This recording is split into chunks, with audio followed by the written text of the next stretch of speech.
New game. Your progress will be deleted. Yes, I'm aware. I was about to almost go to my other game.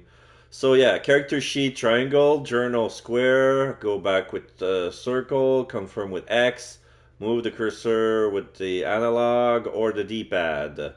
Okay, to continue, please wait. Prologue, premonition. Start the chapter.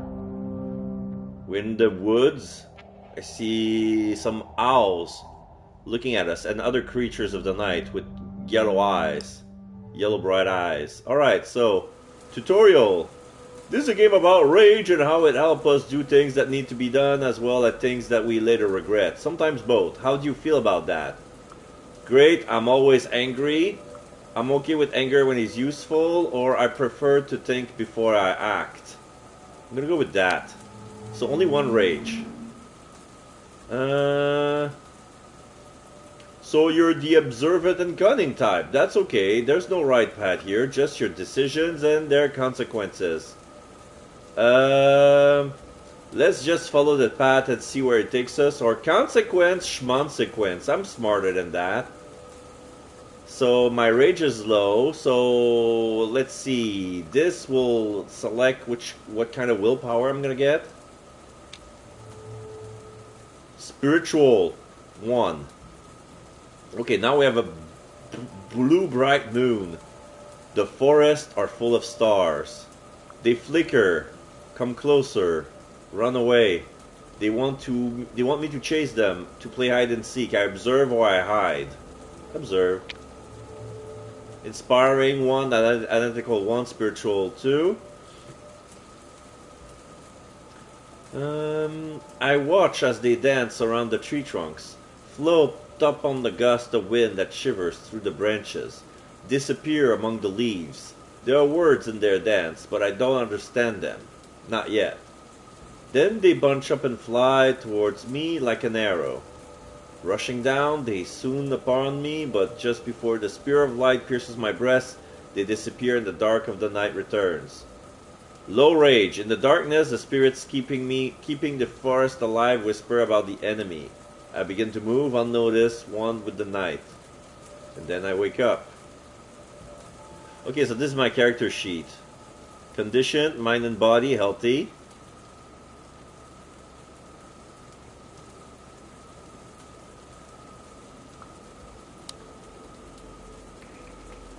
Cold and alone. Confused, I open my eyes. The forest around me is thick, dark, and reeks of decay to such an extent that it's hard to breathe. The smell fascinates me. I recognize this forest. Why am I here? This is... They show me a form. Now I'm in Maya form. Oh no, wait. Ahmed. Maya is the name of my character. The Ahmed form of Maya. Earlier I was in Krenos form. I recognize this forest, or why am I here? I recognize this forest. I know this place. I've been dreaming about this forest since I was a child. The tree trunks wrapped tightly in dark-leaved ivy and covered in ripples of lichen where the vines haven't taken hold.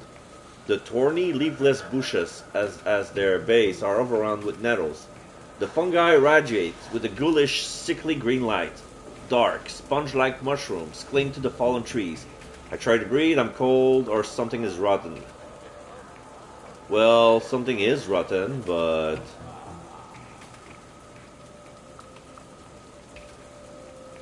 Let's see, I'm trying to breathe. I take a deep breath and suddenly realize that it's not the forest that smells so foul. It's me! I look down and see my hands covered in dark substance. I'm naked. A sticky, glistening film of liquid is clinging to my skin. I can feel it on my face and in my hair. Blood. I'm alert or I hide. I'm alert. Spiritual 3. New journey, new entry journal entered. Okay, it's just the character sheets upgrading itself. Okay, so Nature is never quiet. The leaves rustle in the wind. Small creatures scuttle in the undergrowth. There is a whisper. I don't understand what it means, but the word resonates in my head. Garu. Who said that? There's a severed head right in front of me. Some choices are hard to make, and they will strain your willpower. I don't want to strain my willpower. I will not wince and touch it. I'm gonna get a rage token and say I'm gonna be sick.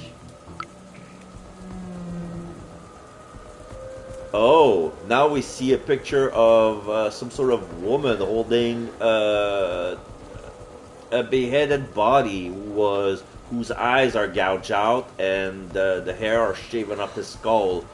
There's a lot of red. It's like a root network made of blood that surround her head. Cannot see. It's like very abstract. The face is contorted, the eyes bulging, the mouth open, the tongue stuck out. It's obscene. I feel bile rising in my throat and I start to retch. And then eyes open in the darkness. The enemy, or who is it? Oh, wait! When I said I'm gonna be sick, that took off 1 dot of rage from me. Oh, okay. The enemy, who is it? I'm gonna say the enemy. New entry added.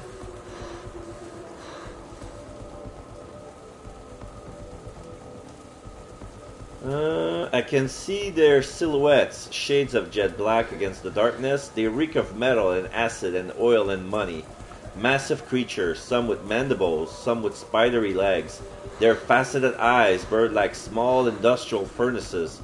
I look at them and something wakes inside my chest. Rage at 0, delight or panic. I'm gonna go with delight since my rage is at 0. Spiritual +4, cunning 1. Rage at 0, they see me as prey and I'm delighted by their stupidity. I get up and start to run. I make sure to catch my foot on the gnarled root and stumble. They follow and I lead them towards my friends, waiting in the trees, ready for the ambush. I bite my lip to hold back the laughter. In a moment of clarity, I almost understand what the forest wants from me. And then I wake up.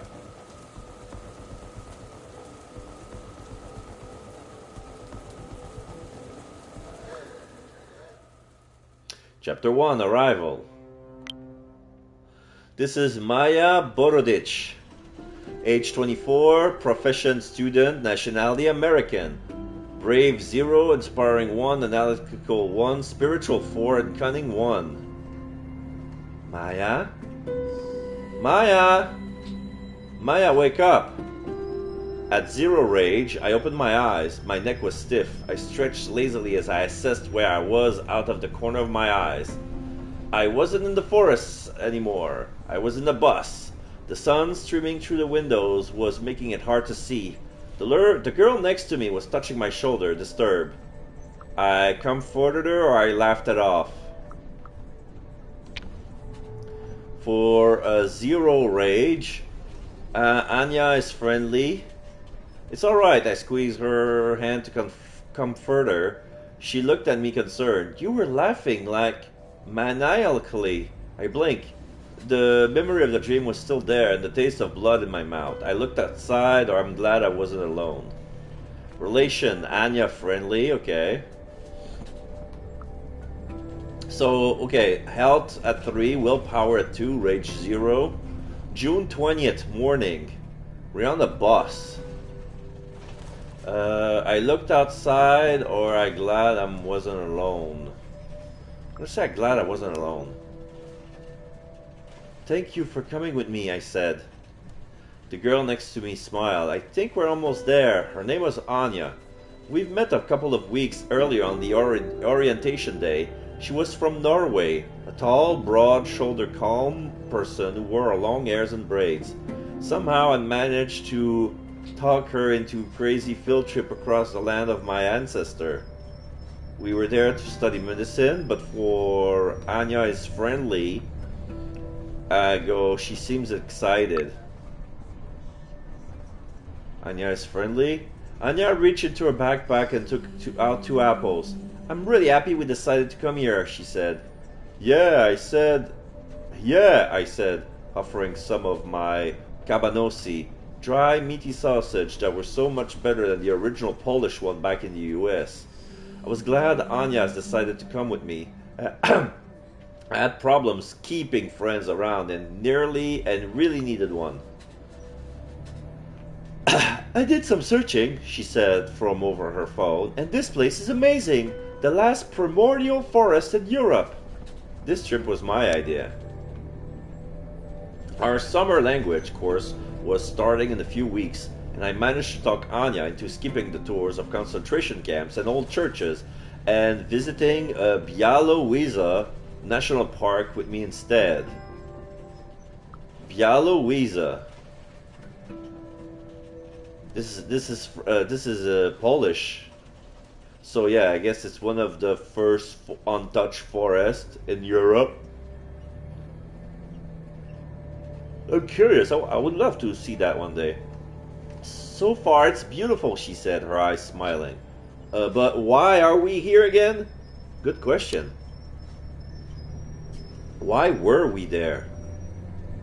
There being a Białowieża, a small village in northeast Poland near the border with Belarus. It was famous for its national park, the very last European bison, and according to a quick web search, occasional tension between far-right troublemaker and the local Belarusian community. The most honest answer would have been, because I've been dreaming about the forest in Białowieża since I can remember, but people didn't understand when I said things like that. I looked her into the eyes. I kept it simple so I wouldn't freak her out. I told her as much as I could. Or for sacrificing her willpower, I can say I told her everything. I don't want that. So keep it simple so I wouldn't freak her out. Family is complicated. I'm looking for my roots. I kept it simple so I wouldn't freak her out. What I didn't tell her was even more important. I knew my family was out there, was from there. None of my relatives spoke about it though. There were a lot of things that weren't spoken about in my life. Strange dreams that plagued me. Half-forgotten tales about forests and wolves that I heard before my mom took me. Before my mom took me, ran away and cut off all contact with my dad and his family. I waited for her to respond. Anya felt silent for a moment. Anya is friendly. I think it's great that you come from such a magical place, she smiled. The last ancient forest in Europe, thousands of years old. I wasn't sure I was fond of that magic, but it was hard to ignore. And that was precisely when I needed to do something, anything about my future. That damn forest and my weird-ass family. I had a clear goal in mind.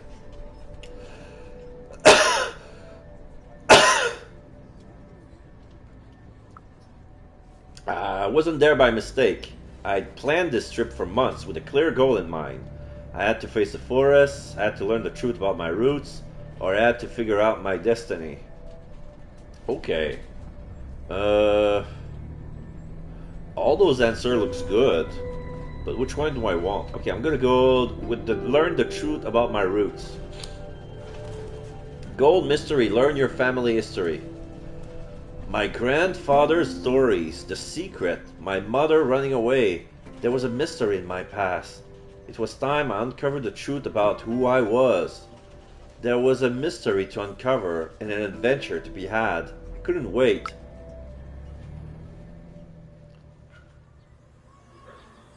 Welcome home?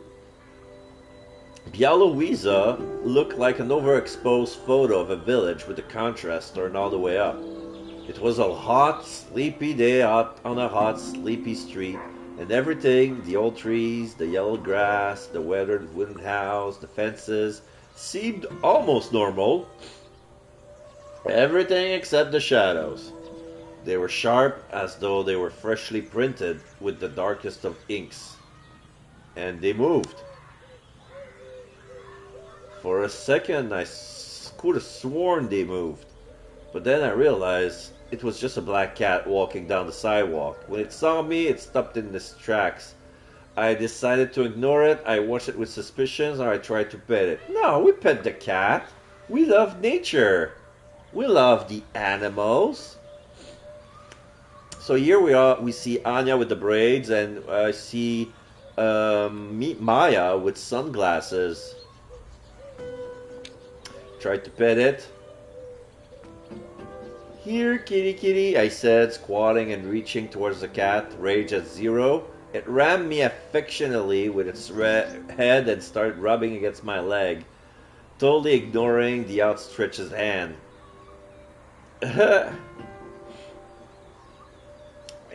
Maya? Anya said, looking at me, surprised. Didn't you say your friends would be waiting for us? But he wasn't there, and the cat was, still staring at me. Let's go! Anya put on her backpack. I'm tired, and I really need to find a toilet. For a moment, I was tempted to just get out of the sun and worry about my missing friend later. Rage 0, I decided I didn't need him, but the meeting was just too important. I'm gonna go with Rage 0. Rage 0, I grab my backpack and start walking. I'll manage on my own. Thanks for nothing, I mutter under my breath. Anya sighed with relief and followed me. Bed and breakfast. Białowieża had a few hotels and hostels, but the preferred form of accommodation was bed and breakfasts. That's where we stayed. I found one that was nice, clean, and that had good reviews. We had a room on the second floor with a huge window and a great view of the forest. We dropped off our stuff and freshened up a bit. Maybe we should have waited for your friend? Anya asked, concerned. I shrugged. I'll find him sooner or later. Before you go, check out your character sheet and journal. Press respectively square button and triangle button to open. You can find a load of useful information about Maya, her background, personality goals, and so on there. You can also check who your friends and who your enemies are. Okay, so square is the journal.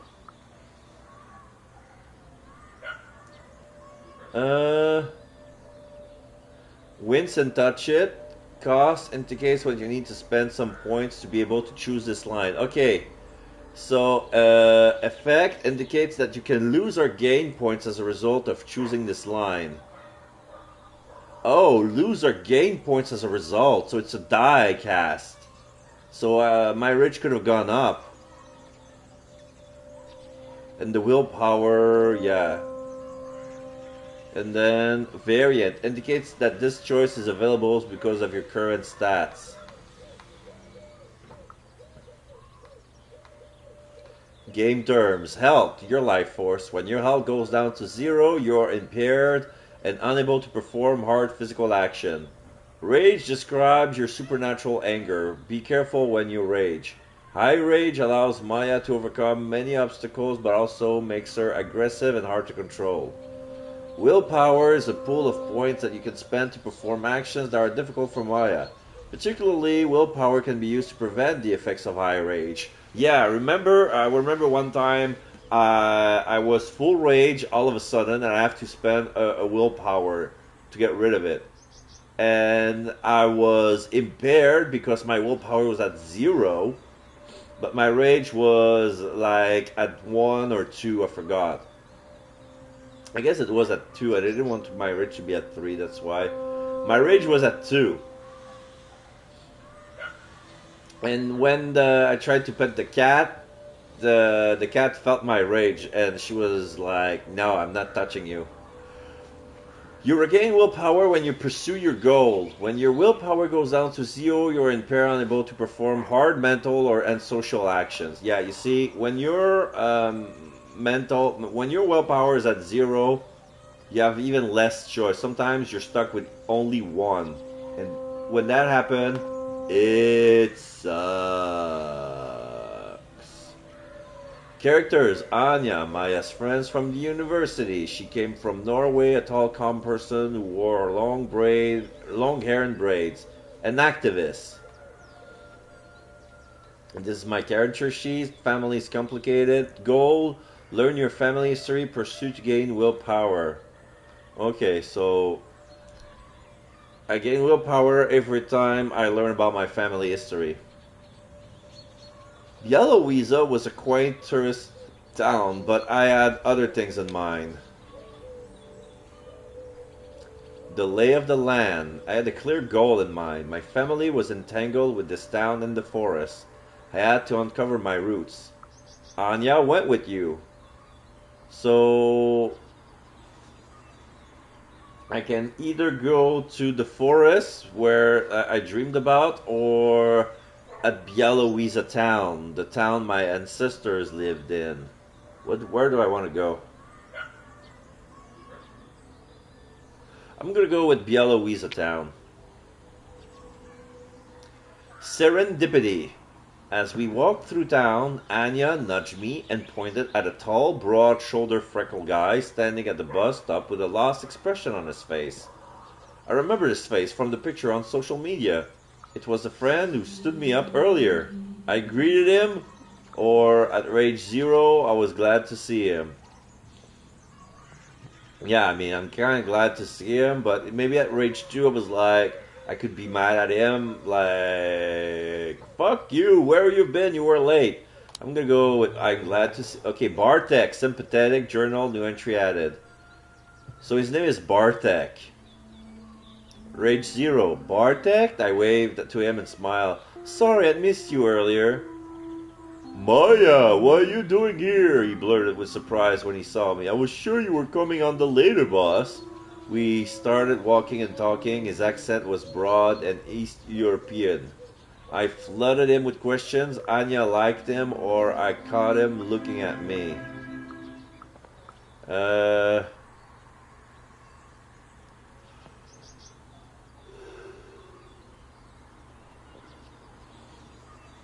I'm gonna go with Anya because there is a way where Anya wouldn't go with me because we were too antagonistic with her on the boss. Anya took an immediate liking to him. I could tell. I always could smell romance in the air. We walked along the only street in the village, nearing the center, if you could call it that. Every house has a garden, and the air was dense with the fragrance of flowers. I took a deep breath.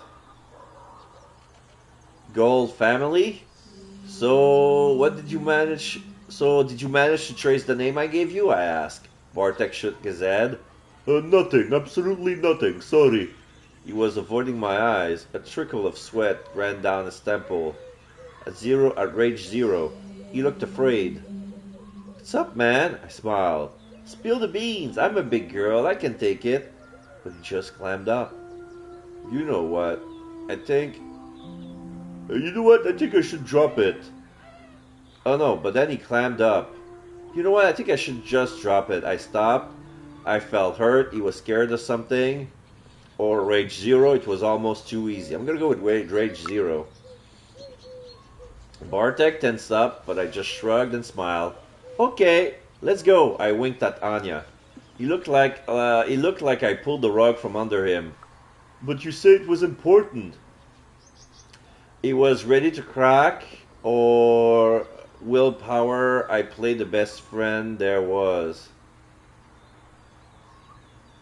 I'm gonna go with was ready to crack.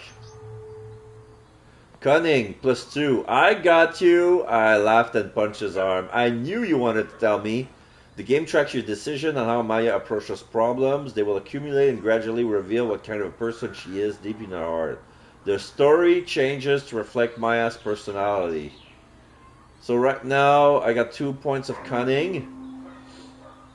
And the fact that I'm more cunning will affect the story. Interesting.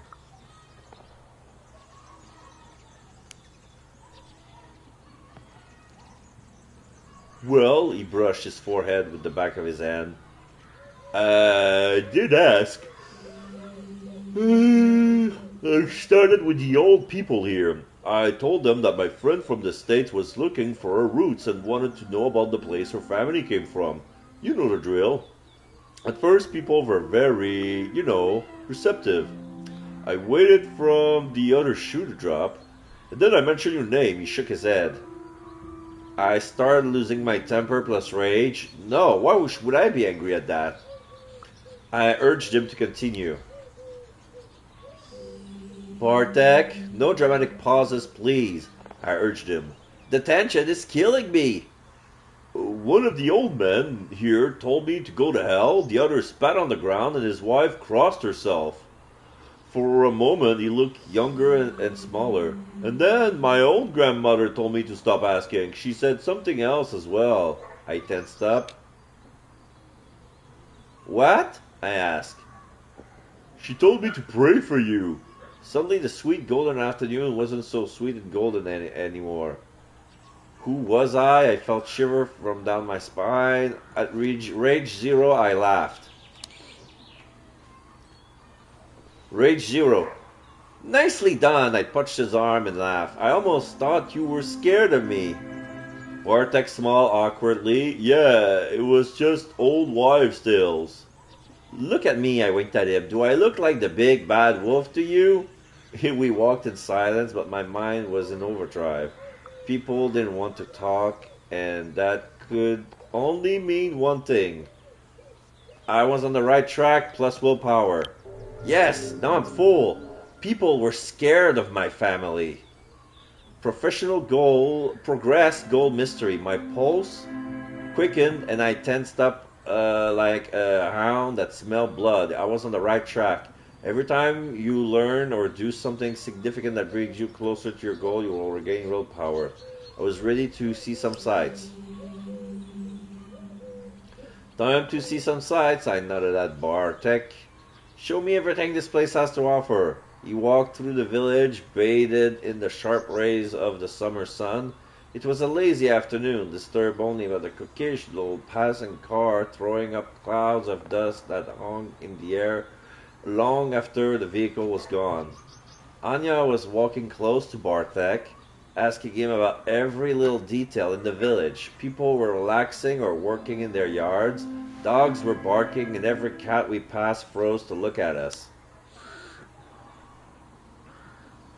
Rage Zero, people seemed quite friendly though.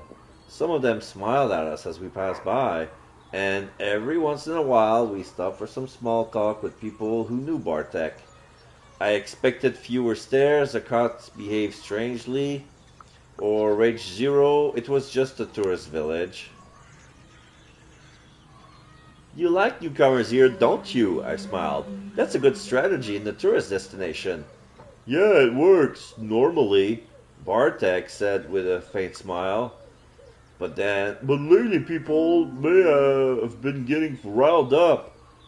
And then, okay, so either I get one rage by saying xenophobic jerks, or I was curious why, or, yeah, tourists could be assholes. I understand, I sighed. Tourists can be assholes. Yeah, but there's not only tourists here. Bartek scratched his neck, embarrassed by the topic. There's a small conflict around the forest, you know, and it's attracting some weird people. Activists, reporter, bored rich kids, he said, as though his dad didn't own multiple businesses. People like that, and they're getting on the local nerves. I noticed Anya frowning, or fair enough. I'm gonna notice Anya. Anya looked skeptical. I looked the conflict up online, she said, and it did look so small. It looked pretty important, actually. For a moment, Bartek looked like he was lost for words. Well, you're not one of those crazies, and you're like almost local, he smiled. So, what would you like to see in the village of your ancestors? He spread his arms to show me all of the splendor the village has to offer. I answer, what do you suggest? There's a village center, the old cemetery, or the abandoned railway. Cats were watching my every move as we walked along the empty streets. So, the village center, new friends, hidden tensions. This old cemetery, family graves, mysteries of the past. And then we have the abandoned railway, lost hope, strange dreams.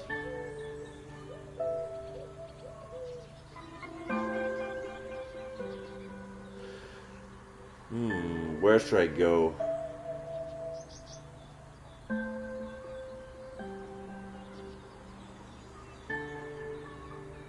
I'm getting drowsy. I guess I'll have to take an energy drink. Be right back.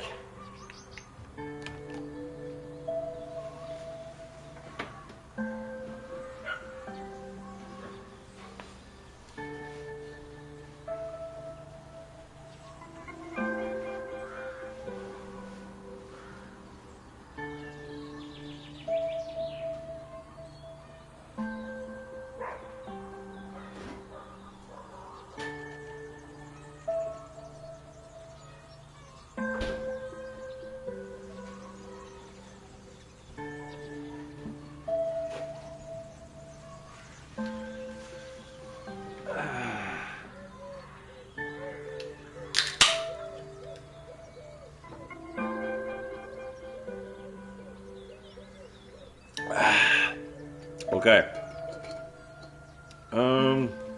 Where should I go? If I was low on willpower, I would go to the cemetery. But I want to go see new friends, hidden tensions. Village center. Okay, now we see the freckled face of Bartek, Anya in the back, and the regular Anya tank. Oh, a bird of many colors. This is such a nice village, exclaimed Anya as we walked along the quiet street. Nothing moved, the heat was stifling. I was bored, plus one rage. The village was really quaint, or I enjoyed the walk. The village was really quaint. It's quaint, I carefully admitted.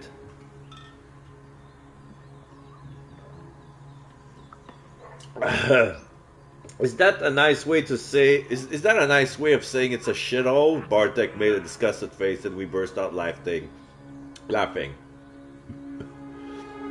I was thirsty. Let's get something to drink, I proposed. I'm parched. The local store was a large mini-mart with all kinds of goods, from beers and vegetables to notebooks and pens. There was a bench near the entrance, and on it were a few local drunks. At Rage Zero, they looked colorful, so I waved at them as we passed. One of them wolf whistled, and Bartek winced. I assessed the threat. They were creepy, or at Rage Zero, they were an easy target for a joke or two. Cunning 3! Bartek winced. Who are you? I laughed at them. The local bums of the year? You must be so proud. Hey, shut it! One of them shouted back. Have some respect. Oh, I'm so sorry, I said with a faint sympathy. Did you manage to lose that competition as well? After a moment of tense silence, they burst into laughter. We spent some time inside browsing the Latvian, Lithuanian, and Belarusian goods. Why was there almost nothing polished here? And who in their right mind drinks coriander soda? I was putting the soda back on the shelf when we heard a commotion coming from outside. Ah! Coriander soda! No! No! No! Loud voices.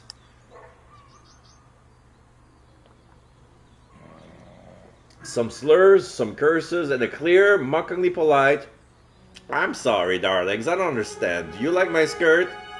Ugh, fuck, Bartek murmured under his breath. I looked outside.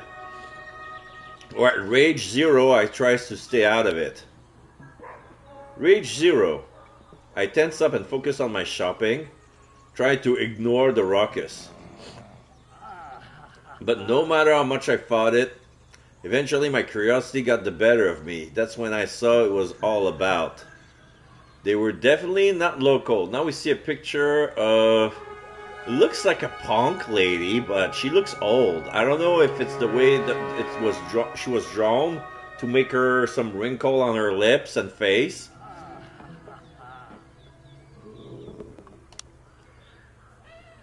The person was old, not helpless granny old, but old with deep wrinkles and a narrow mouth. They had the unisex grace of a tired, arrowing preserved rockman. Their shoulder-length, disheveled hair complete the look. Oh, okay. So she was an old lady, but probably because the arrowhead make her look old.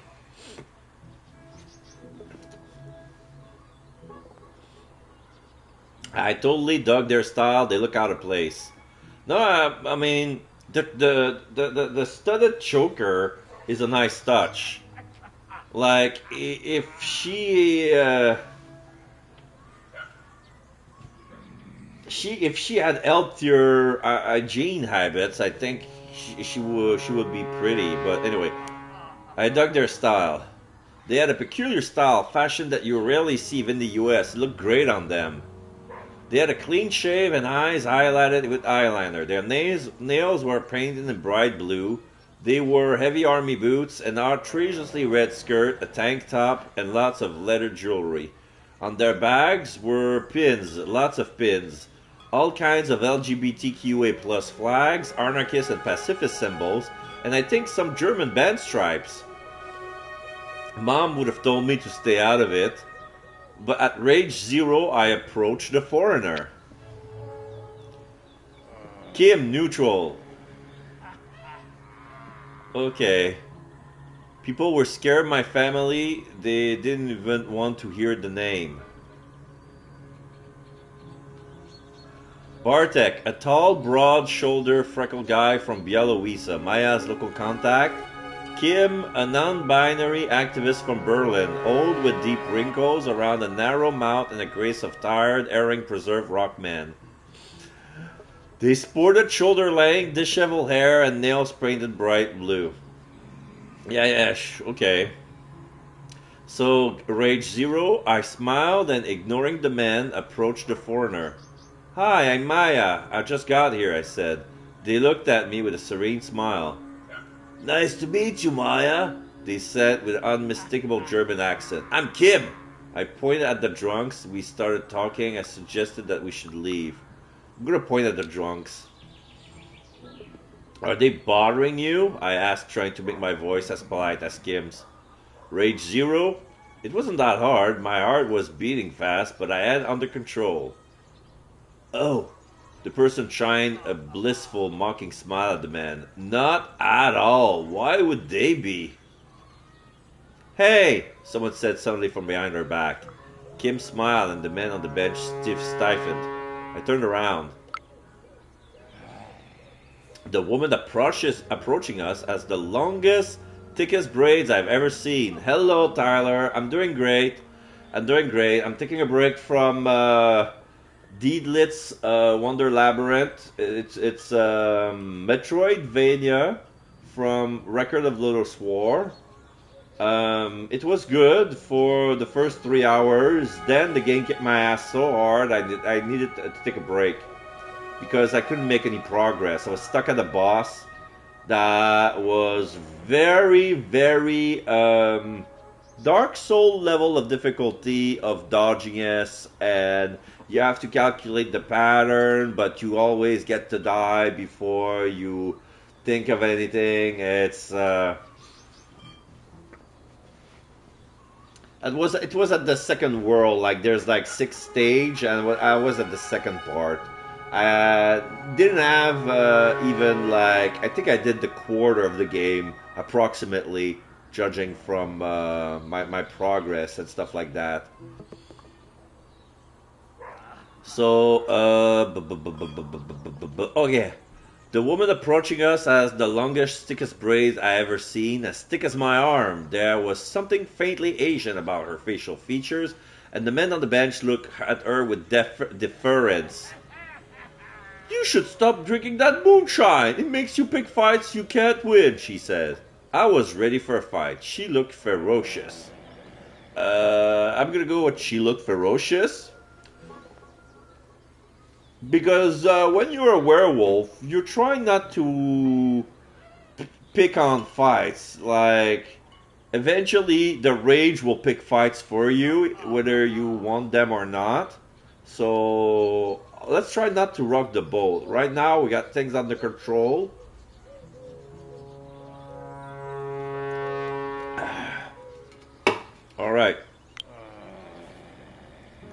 She looked ferocious and the drunks started explaining themselves. But look at this, Elzunia, said one of them, gesturing towards us. For the last fucking time, the name is Lisa. She pronounced it Lisa. Oh, Lisa. Oh, like the French. Okay, so Lisa. They called her Elzunia. She pronounced it Lisa. And this is my friend. You're to leave them alone. Got it? Her polish sounded weird, more melodic or maybe mellower than even when she cursed. The drunkards mumbled and went back to drinking.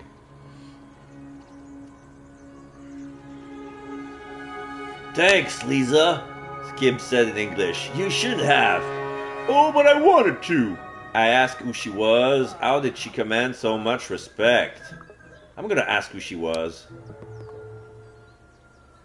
Lisa Neutral. She had a perfect hourglass figure, long braids, and the most stunning cheekbones. Her eyes, slightly slanted, were a weird shade of blue, deep, almost purple.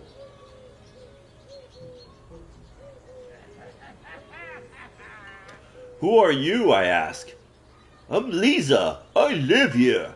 She looked me up and down. And who would you be? This is Maya, smiled Kim. She's also not from here. Oh, are you here to protest the logging? She raised her eyebrows. Are you just a tourist?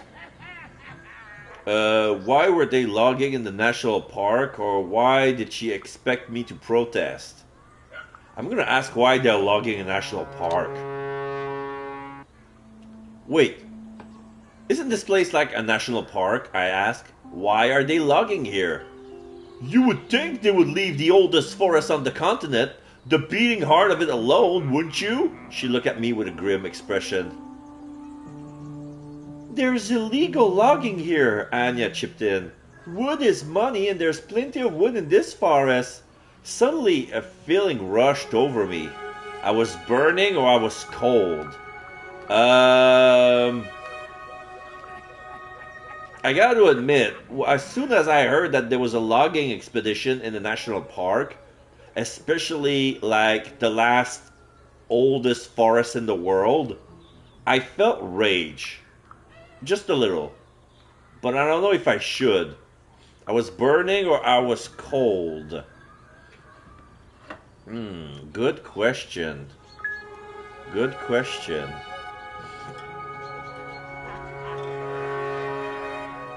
I think I'm gonna rage only when there's gonna be a fight. Or if not, I'm gonna just make another run. This one is gonna be full rage. This is gonna be my cold and composed run. Suddenly I felt cold despite the hot, sticky summer air, as though there were wind from the forest that blew only for me inside of me, chilling my bones and blood. There was something sad and helpless about it, even though it felt all-powerful.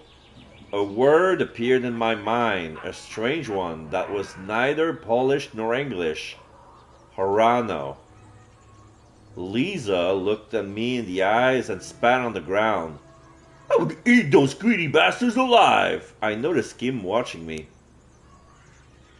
I felt like I was being watched, and when I looked up, I saw Kim observing me with a curious expression. They were hiding something, or Rage Zero, they knew what had happened to me. Rage Zero, I realized they knew I just felt this strange connection to the forest. Tell me, I asked. I know you have strange dreams, they whispered. I suspect the forest is reaching out to you. They leaned closer to me. It runs in your blood. The words were like a punch to the gut.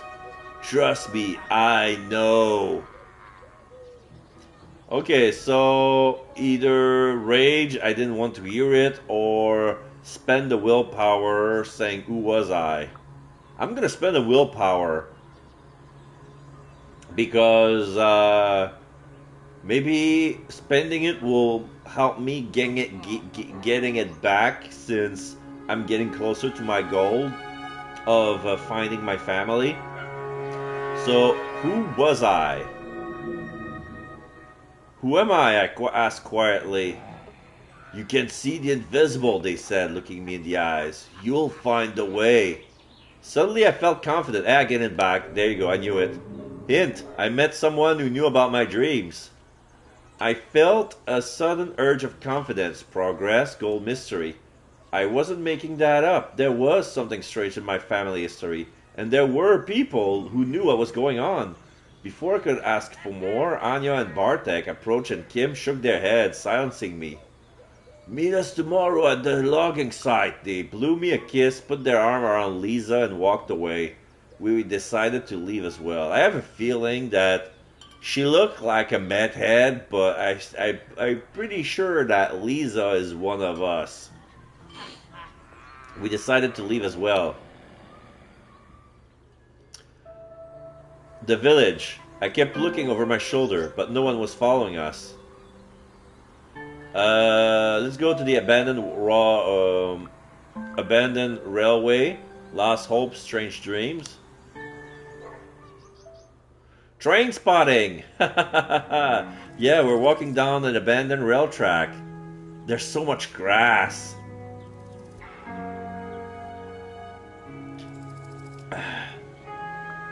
Bartek wants to show us the most picturesque word. Oh, let me rephrase that. Bartek wants to show us the most picturesque spot in the area, said Anna. Maybe that's not the right word, he said, frowning. Well, it's not like it's that beautiful, but it has, an atmosphere, a climate. Did he mean cool or ambiance? I'm going to say ambiance. Ambiance? Anya said it at the same moment as I, and we laughed. Ambience! Bartek smiled, visibly relieved. I meant ambience. Yeah, he meant... Okay, so... we guessed it. We laughed. That was nice. We ended up on some abandoned tracks. Rage Zero, we soon left the village behind and ended up on some abandoned railway tracks. So, this is where the magic happens? I grinned, pointing at an empty bottle and used condoms strewn along the tracks. Yeah! But with the slow winding river a stone's throw away, the long drooping branches of the old trees shading the unused railway, that place really was picturesque. The bees buzzed around us, the birds sang like there was no tomorrow, and the fragrance of herbs hung like thick in the air. My head was spinning. Why was the trek abandoned? It all felt unreal. Rage Zero, a perfect moment for a cold beer. Cunning at 4. So if my rage wasn't that manageable, I wouldn't be so cunning. So look what I got for us. I reached into my backpack and proudly presented the cold beers I bought in the store. The first sip was divine as always. We were in a great mood, or for spending willpower for a moment, we really connected. You know what? I'm gonna spend it. Oh, Bartek friendly and Anya loyal. Nice! How did the stranger know about my dreams and the secrets of my family?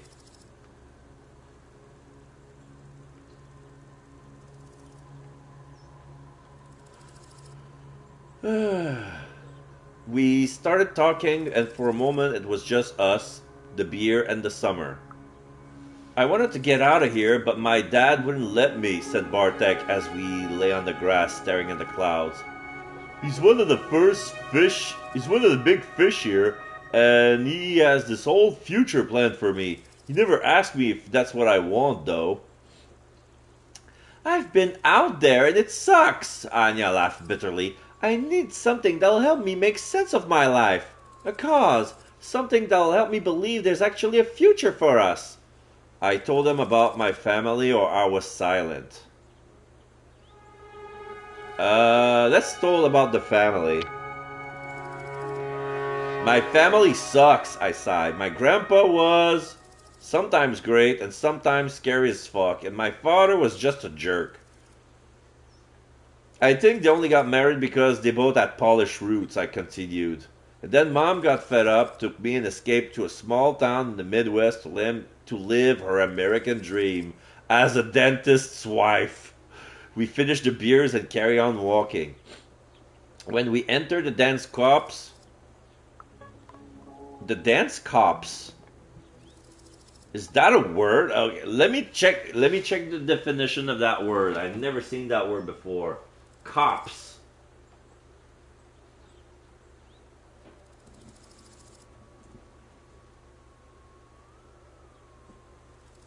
Oh, rough or loose in texture or grain. No, that's coarse.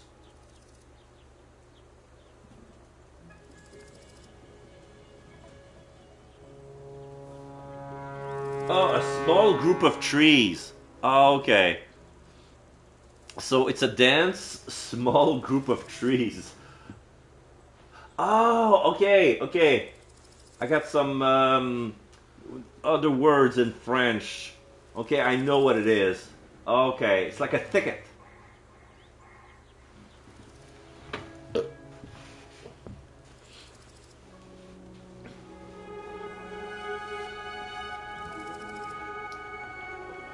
As we entered the dance copse, we noticed a woman standing among the trees. It was Lisa. "Hello, Bartek," she said. "How did she get there?" "How did you get there so fast?" I couldn't help but ask. "There are shortcuts," she didn't elaborate. "Hello, Elizabeta Danilovna," answered Bartek. I could hear something in his voice. Was it fear? Respect? Anger? I couldn't place it. She smiled. "Do you mind if I join you? I'd rather walk alone." I noticed Bartek getting tense. Or sure, I didn't mind. I want to say sure. But I have a weird... This is weird, like... Okay. So this is why she's called Lisa, because it's an abbreviation of Elisabetta.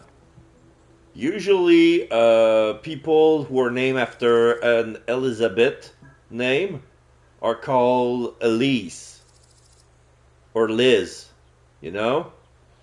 But here is Lisa. Lisa.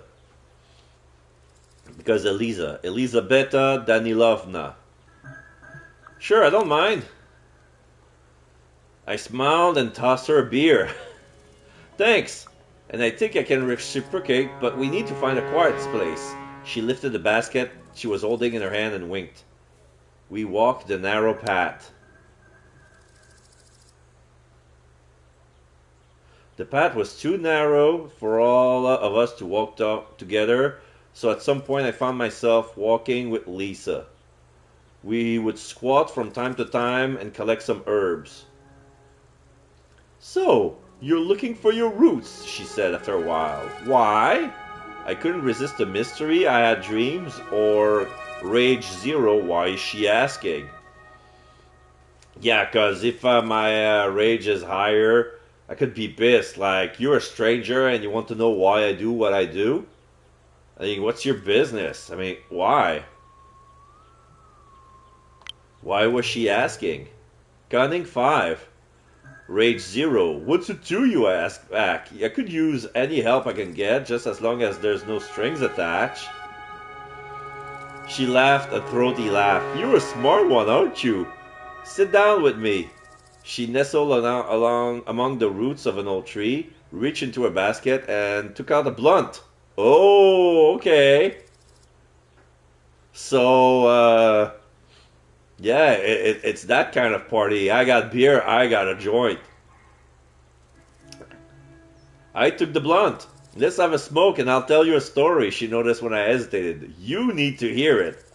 I'll take the blunt. Because this is a 420 friendly channel.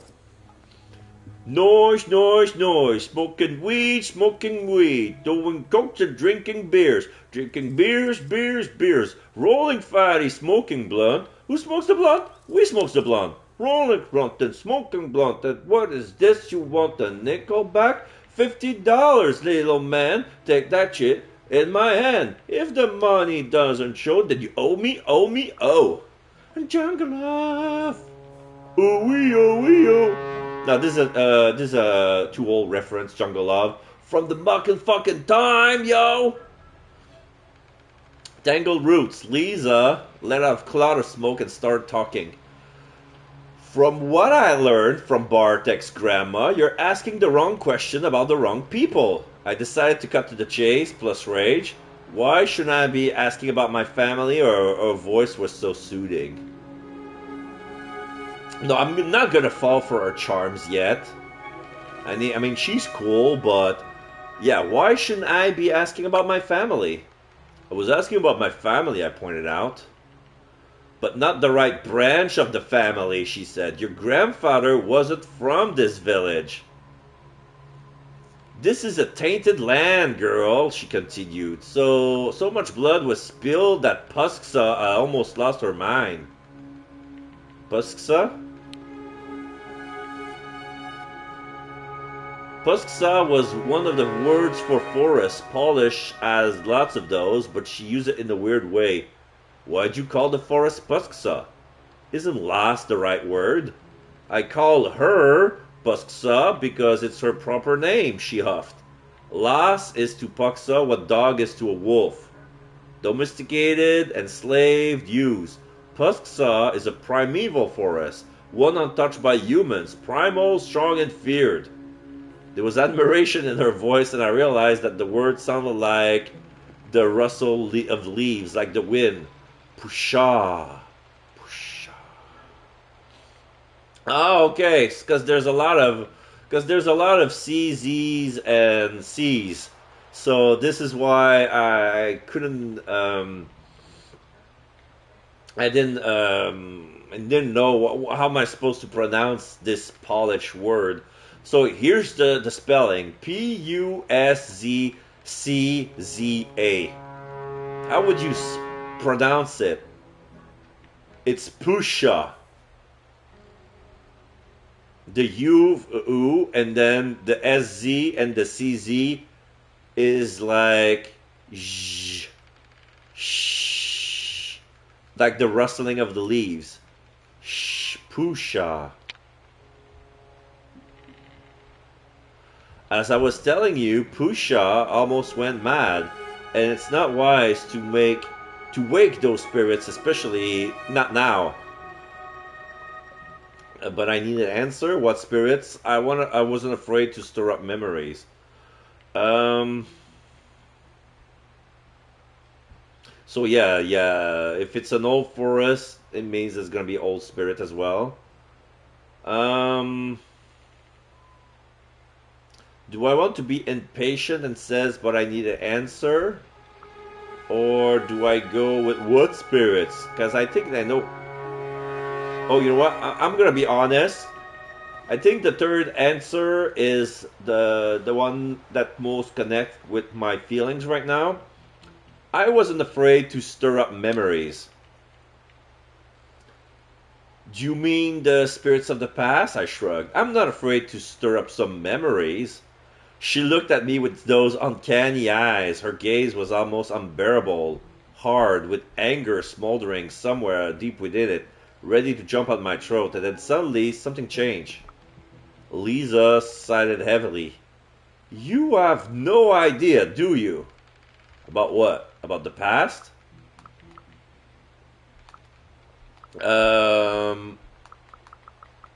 Those are both good. What or the past?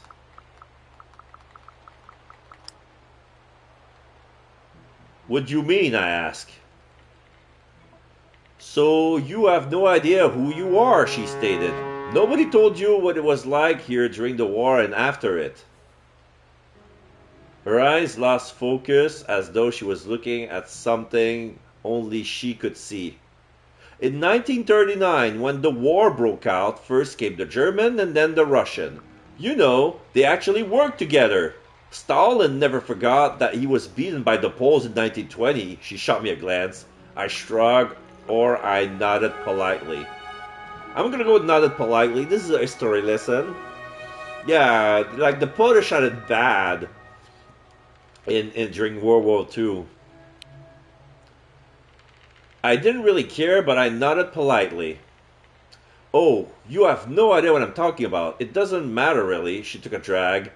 Anyway, many millions of lives later, Stalin and Hitler stopped sleeping together, so to speak, and the Germans came, and then the Russian again, and then there were the forest soldier. The forest part got my attention. I listened, holding my breath. I'm gonna say listen, holding my breath.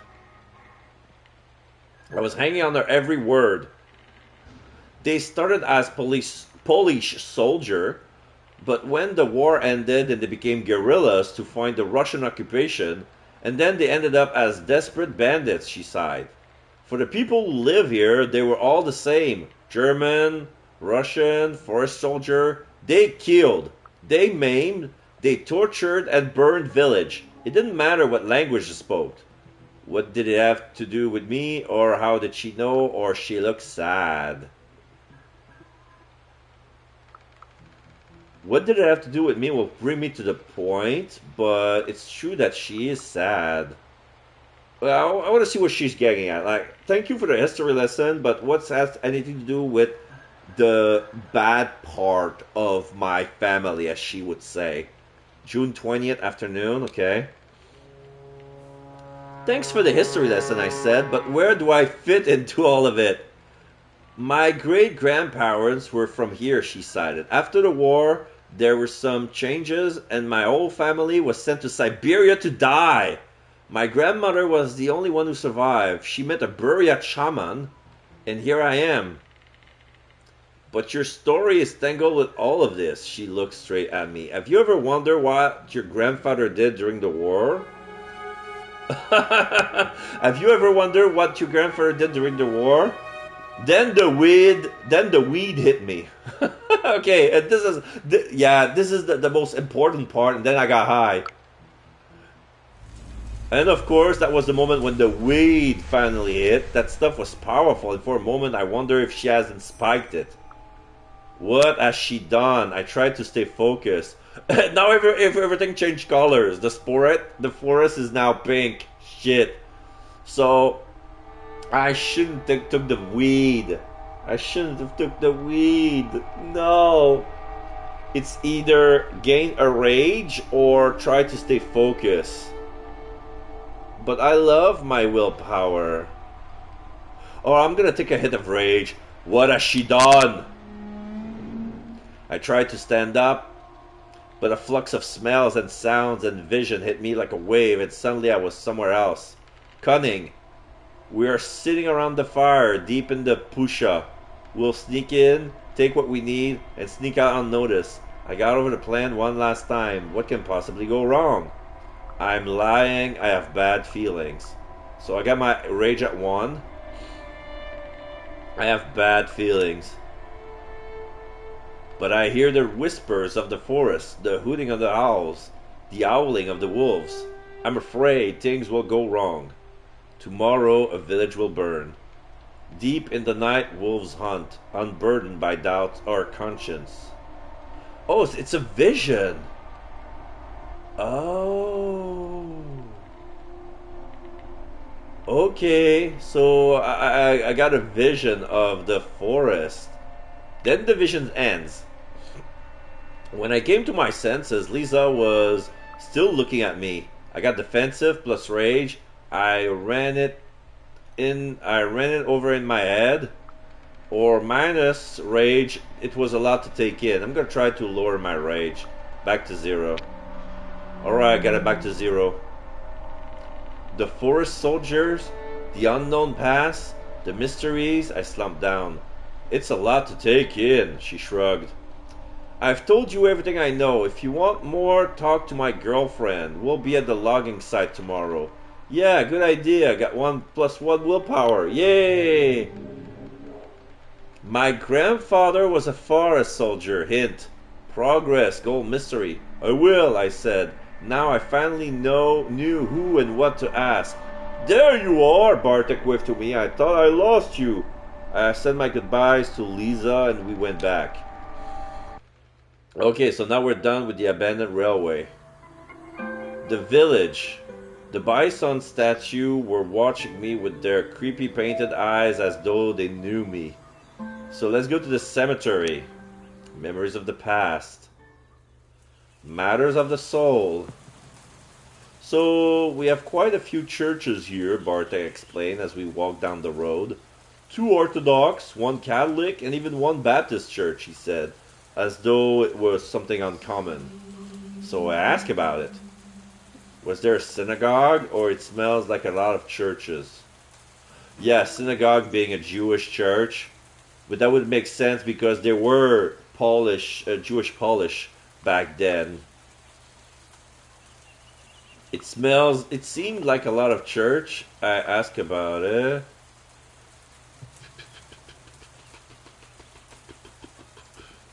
Ask about if it's something uncommon. Okay, I'm gonna say, was there a synagogue? In the synagogue, I knew a part of my mom's family was Jewish. He shifted his weight uncomfortably. There aren't any Jews here anymore. Any Lutheran churches? Asked Anya.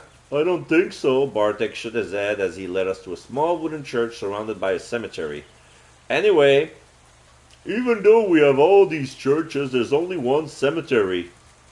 The church was Orthodox, but the grave were a mishmash of styles and faiths. Catholic, Orthodox, atheists, everyone resting together. Bartek looked like he didn't approve. Rage up. This place reminds me of a forest, or there was something poetic about it.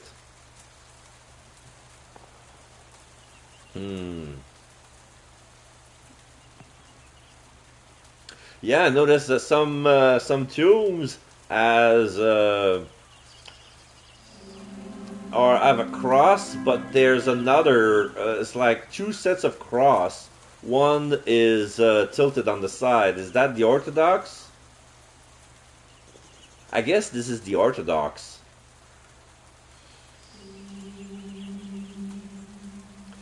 There was something poetic about it.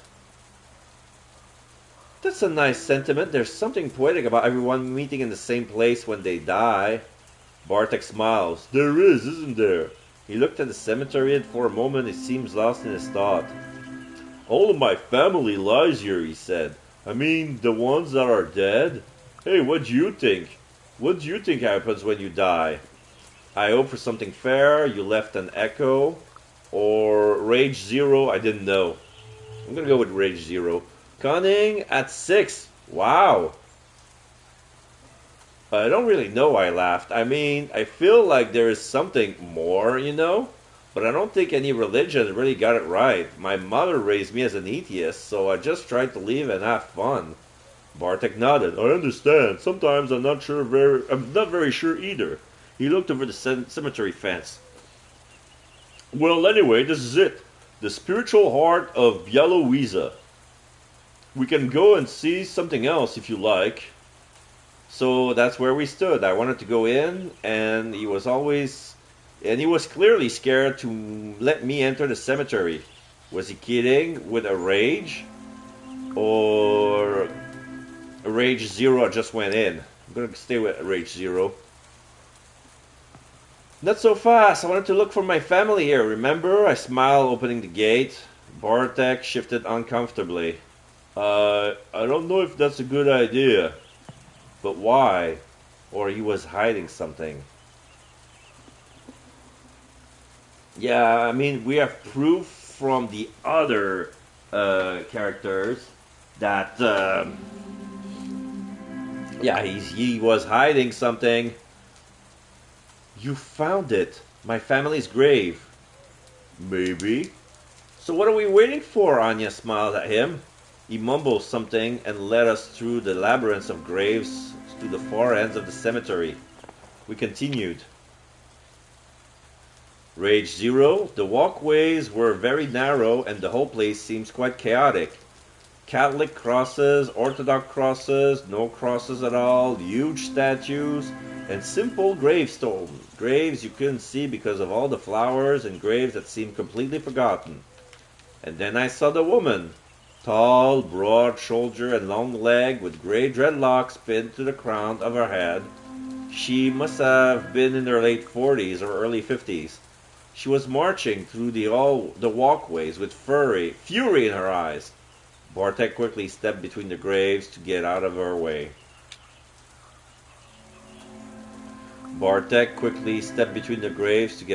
Okay. I walked on, ignoring her. Rage +1. Willpower, I didn't move. Or Rage 0, I did the same.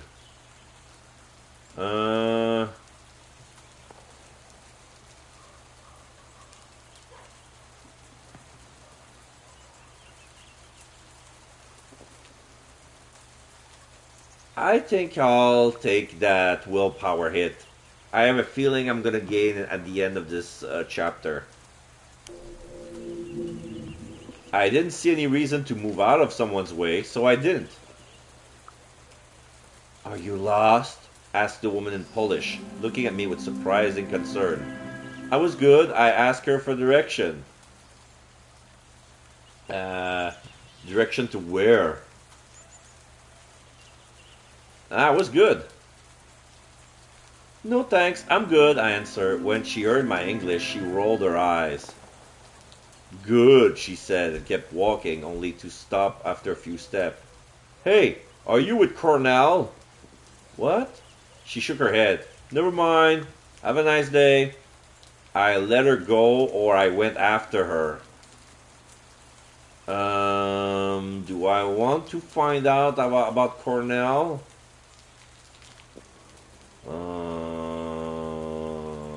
No. She was disturbing. I asked Bartek about her. I shrugged and went on. I'm gonna ask Bartek. Olga, neutral. Okay. So this is Olga. Who was that? I asked, watching the woman leave. Bartek winced. Oh, that's Olga. She's a local activist. She left Białowieża when she was 18 or something and returned a few years back with the notion that she was going to change this place. We continue to the far corner of the cemetery.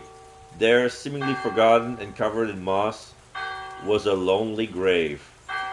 It was damaged. It rang 6 times, right? It's already 6 p.m. My grandfather was a forest soldier after World War II, and I'm afraid that he did something terrible at the time. So Kim is neutral, Lisa is neutral, Olga is neutral. Family is still complicated.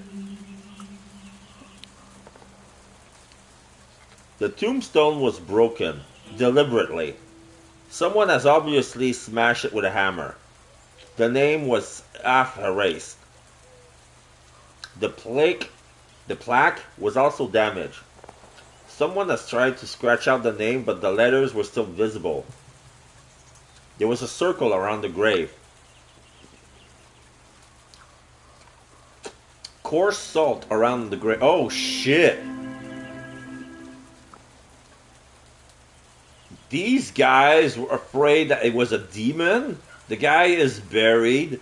The tombstone is smashed. The plaque is half erased. And they pour a circle of salt around the tomb so he wouldn't get out.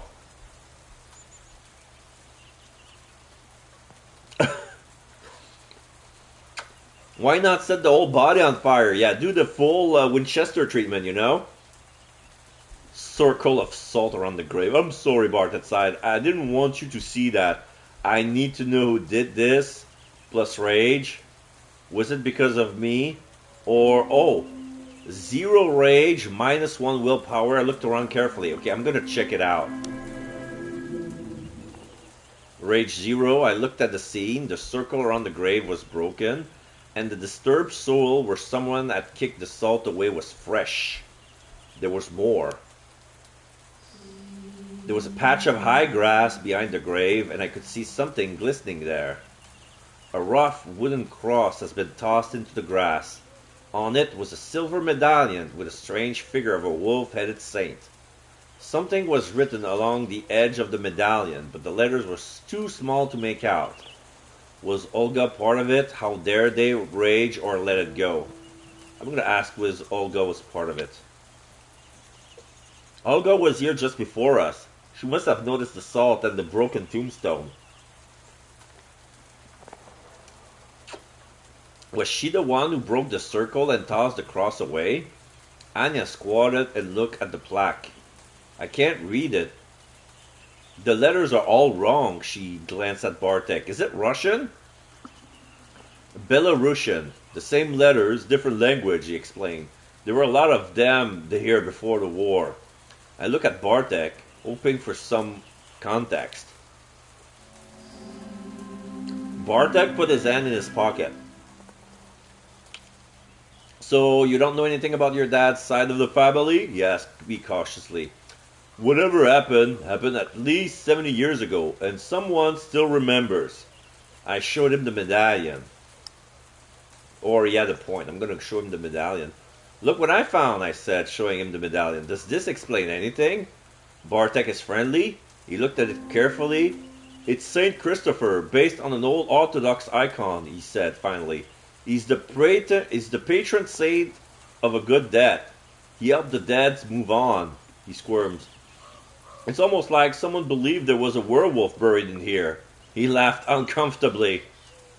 There wasn't much left to do, or I looked at the grave. I'm going to look at the grave one last time.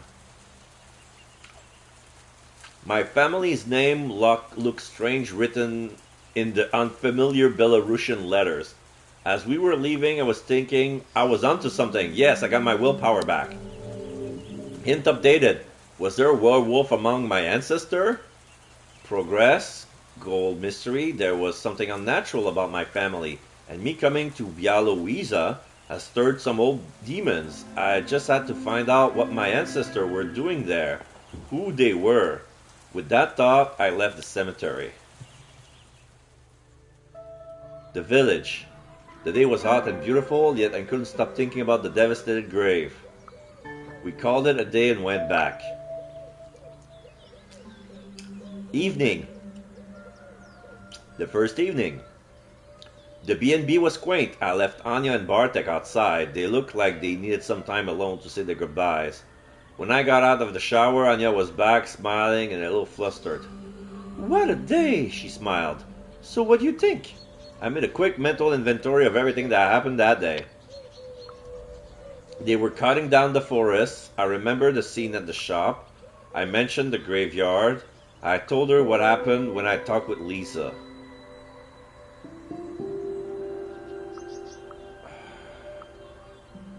I mean, I want to say cutting down the forest, but at the same time, I want to feel her in about something she doesn't know.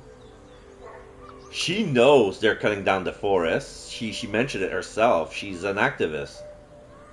She was there at the graveyard, so she knew about that. But she wasn't there when I talked with Lisa.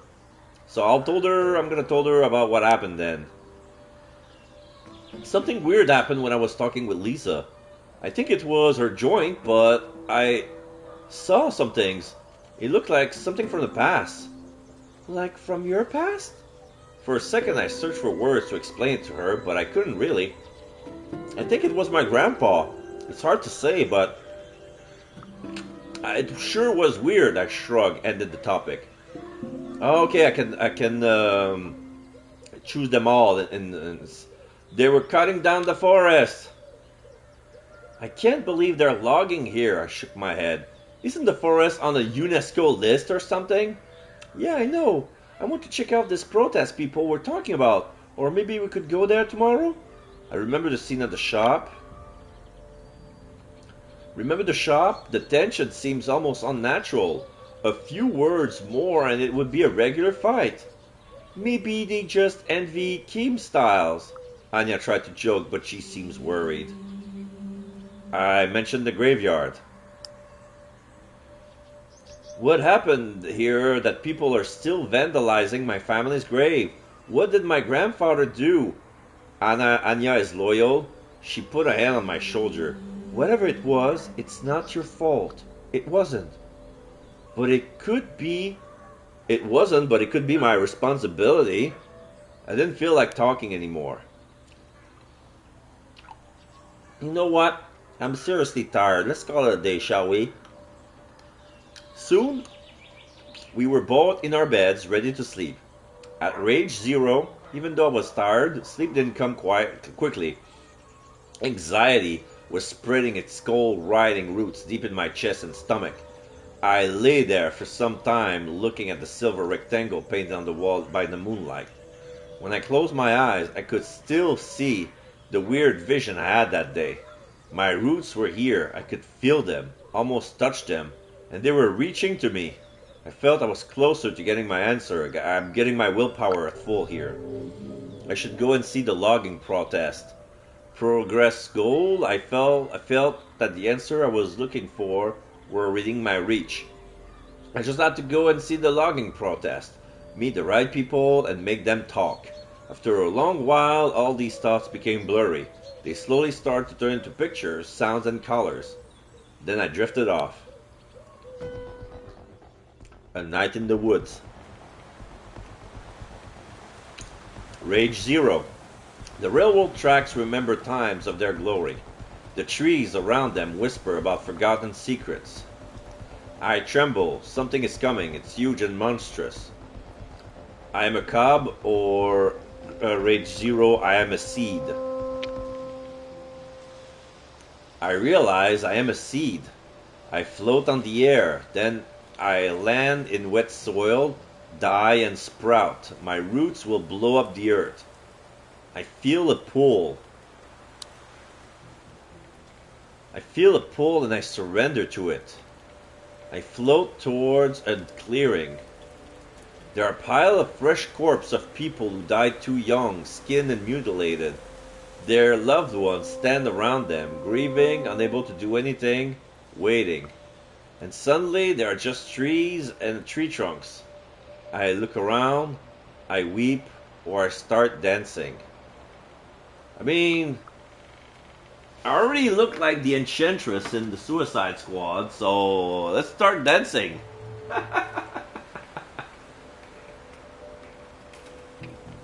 I dance among the fallen trees. Okay, so now I'm at cunning 7. There's no time to weep. We must laugh and live and be ready to strike. There is a stench in the air like meat rotting in acid, but somehow worse. I see the monstrous army. Their mandibles are whirling chainsaws. Their long metal arms are wrapped with black pipes that look like glistening intestine. Their smell is vile. They wait, unmoving. So this is the power of the worm. I charge at them with Rage 1. I turn to the forest for answers, or I pay my respect to the dead.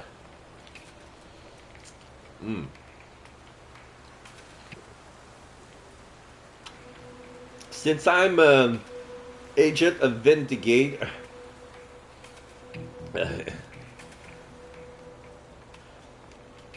Since I'm an agent of Vindication, I'm gonna ask the forest what to do. The dead don't hold answer, and neither do the machines. I walk between the trees, trying to hear their wisdom. I see a lot of crows. They whisper to me, telling me to look at the sky. There, between the stars, two shapes circle each other.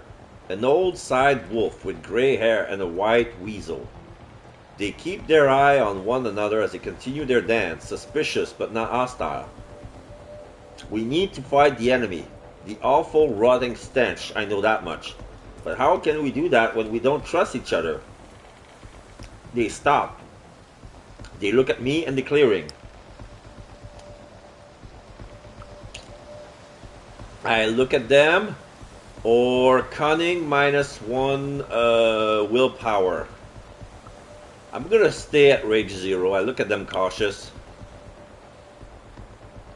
I gaze at them just like they gaze at me. Now the three of us are all measuring each other. They descend on the opposite side of the clearing. One by one, other shadows join them. I stand in the middle of it all.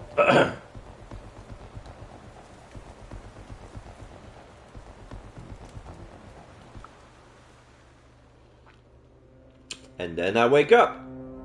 Chapter 2, Logging. The day after, June 21st, morning. The next morning was full of sunshine and birdsong. I could smell the heat of the afternoon building, those long, honey-like hours in late June when the earth isn't tired of its own warmth yet. But it was crisp and pleasant now. I got up.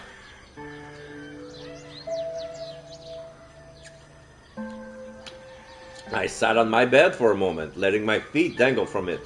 At rage 0, I felt overwhelmed. The weight of the previous day has coiled up somewhere in my chest, and I didn't really know what to think about everything I'd learned. And there was the dream.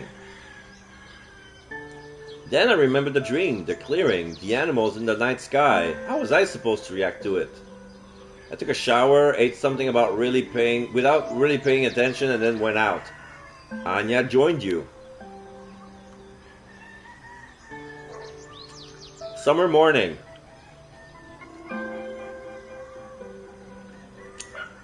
We were halfway through the forest when Bartek caught up with us. You were right, Anya. The protest is important. Protest, activist answers. Against the machine, at rage 0, as I walked towards the logging site, I noticed there were more people heading that way.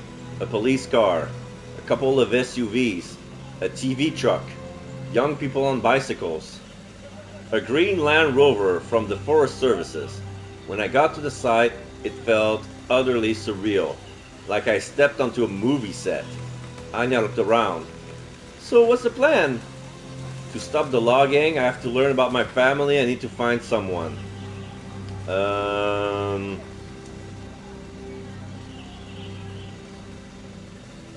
Stop the logging should be the way, but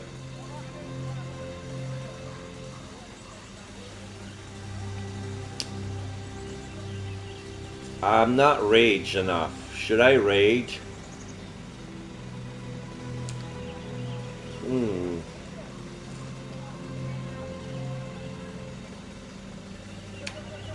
We're gonna save that for the rage run. This is the compose run, so I'm gonna find someone. There was someone I had to find and press for answers. Olga, Kim, or Lisa's girlfriend.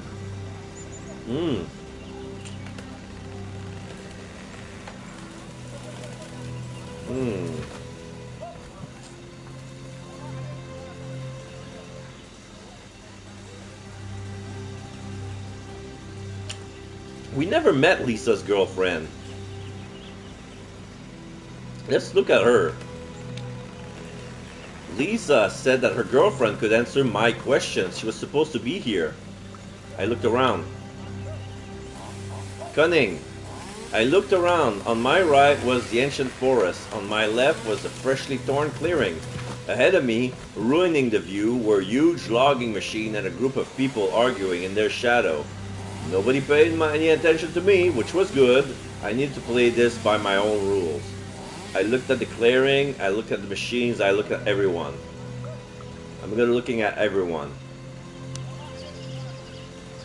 There were people there too. The loggers were sitting idly on tree trunks, sharing cigarettes. The police that stood between them and a colorful group of protesters were visibly uneasy and twitchy. I saw some reporters who were clearly bored because no one was doing anything interesting. The harvesters loomed over the clearing, reeking. I saw a familiar face among the protesters. Lisa was standing next to Olga from the cemetery, who was arguing with a vaguely military-looking man in his 30s. The protesters were clearly conflicted. Maybe I could solve the conflict. They clearly need some advice, or rage 0. It could be fun. Alright, Rage 0, let's get another point of cunning. For some reason, we're gonna collecting them without us wanting to, but there we are. There you go, cunning number 8. I went closer, looking for a laugh. This could be fun to watch. One of the police officers, young and nervous, said something I didn't fully understand. I let Bartek handle it, or I smiled. I'm gonna smile. Police, sympathetic. I smiled at him and said, I don't understand in my best Polish. He smiled back. Oh, he said, you're one of them, and then let us go. Then I noticed that someone joined us. And I noticed someone used a commotion to sneak in with us past the police. A girl with disheveled, bleached out hair. That must be Lisa's girlfriend. Don't worry, she patted the officer on the arm. It was an awful pickup line anyway. He recoiled. Aye, you shouldn't touch me, ma'am. I roll my eyes or I smile. I'm gonna smile. This is Pat. Okay, new journal entry. Okay, so cunning at 8. People were scared of my family, scared enough to destroy my family grave. Someone clearly thought that there were a werewolf among my ancestors. People protesting the logging clearly knew something about my family. I should go and talk to them. Okay, and... Okay, Pat sympathetic, police sympathetic. And here we have Olga, local activist, tall with grey dreadlocks. She must have been in her late 40s, early 50s. Pat, a German hacktivist with an H. And Cornell's friend, a small young woman dressed in black and with disheveled, bleached out hair. Okay, so Corvell was probably another activist. And when I came in, people thought that we were here for the protest as well. I smiled at her and wanted to say something, but I was interrupted. Pat! Some guy called her from the gathering. Could you come here? I need you to show Olga that chart. She sighed, reacted, reaching to her backpack and taking out the tablet. And they're at it again, she murmured under her breath and winked at me. Coming! We went towards the activist. As I walked towards Lisa, I heard more and more of the argument. Olga, you can't! The man was speaking with a strong German accent. Pat stood next to him with her tablet. She looked a bit amused. Do not fucking tell me what I can or can't do, Cornell, Olga interrupted. I can because they are destroying our mother! I can fight with all the means at my disposal, even if it means burning those harvesters to the ground!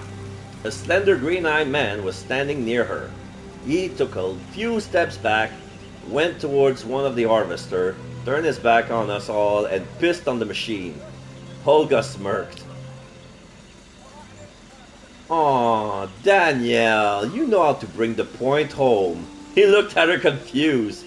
Cornell raised his eyebrows. Burn the harvesters? Cornell asked calmly. In this drought? Olga, are you out of your mind? You know what I mean. We fight them any way we can because this is a fucking war, she spat. He sighed. You've never seen real war and it shows. Nobody is shooting at us and believe me, we want it to stay that way. We need a peaceful protest. I approached Lisa. Hey, can we talk? I asked, approaching Lisa. Oh. Hi, Maya. Good to see you. Listen, we have a little dispute here. Maybe you'll be able to explain the problem to our friend. Oh, so I was to take a stand. I look at them. I look at them both. Olga with her fury and passion, Cornell with his cool professional demeanor, and shared without any reservation what I felt about the situation. There was a fine line to tread. It wasn't about personal victory or I mocked them both at rage 0? Whoa, whoa, whoa, whoa, whoa. I know we're cunning, but we don't want to be disrespectful, you know?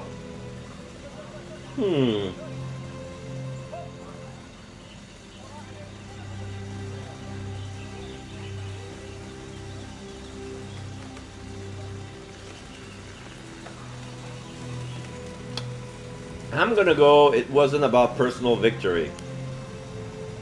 Oh, Spiritual 5. Olga cautious, Cornell unfriendly, Lisa cautious, Daniel cautious, Kim sympathetic. Uh-oh. So I'm more friends with Kim now, but everybody else is sus of me for some reason. So Danielle is a local tourist guide, slender with weather-beaten skin and eyes of the strangest shade of yellow-green. Oh, he's a werewolf. Cornell, an activist from Germany, looking vaguely military with short crop hair and hypnotizing gray eyes. Okay. So Pat is still sympathetic, police sympathetic.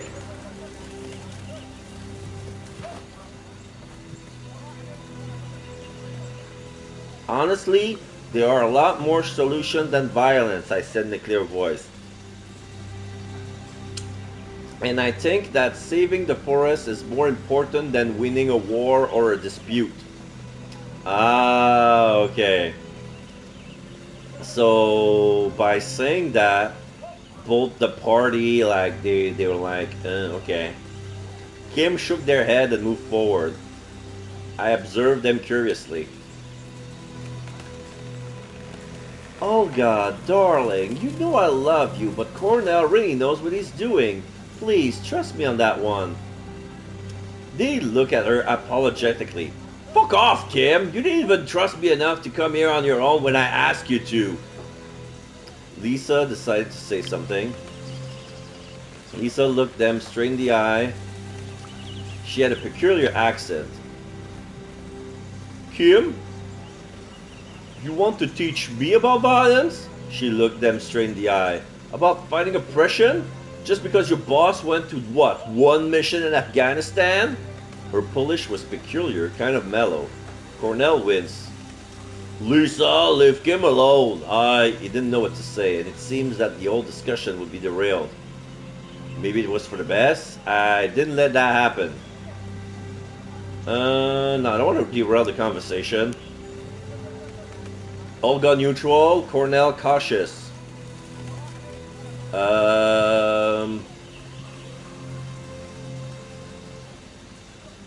Oh, before. Okay, before Cornell was neutral and Olga was cautious, but now they're flipped. Hey guys, the forest, I said, the logging, the protest. Olga unclenched her fist. Cornell looked back at her and chuckled softly. You almost punched me. The conversation was over, at least for the time being. Cornell, together with his cronies, walked towards the reporters while Olga went back to the group of people standing in the shadow of an old oak tree. I felt someone looking at me. Oh, the forest. So Pusha is also a character and we're neutral. I felt someone watching me, but when I looked around I saw nothing suspicious. Then I looked up and sensed the source of the presence. The whole forest was watching me. I couldn't explain how I understood it, but I knew it was the truth. The Pusha focused its attention on me, waiting, expecting something. The trees looked ancient and eternal, yet they turned out to be so fragile when confronted with the high-tech logging equipment and greed. And now I have, out of choice, I had to do something, +1 rage. Gold mission, stop the logging. Okay, so now my objective change. Yeah, gold mission, find a way to stop the logging, pursue to regain willpower. Okay. I looked at my friends. We have to stop this logging. Yeah, just like Olga said, Anya nodded excited.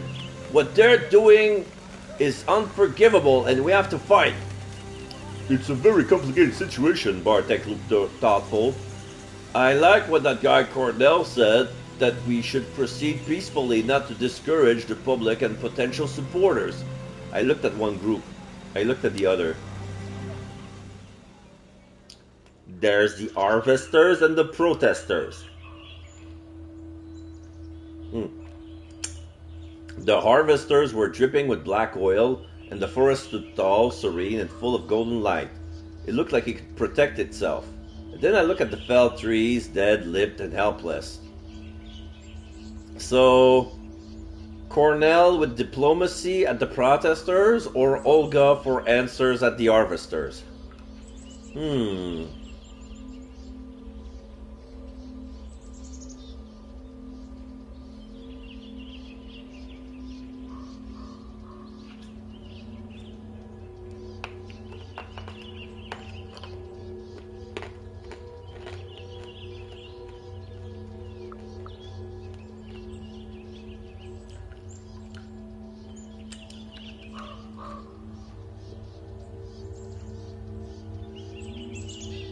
Let's go with Olga with answers.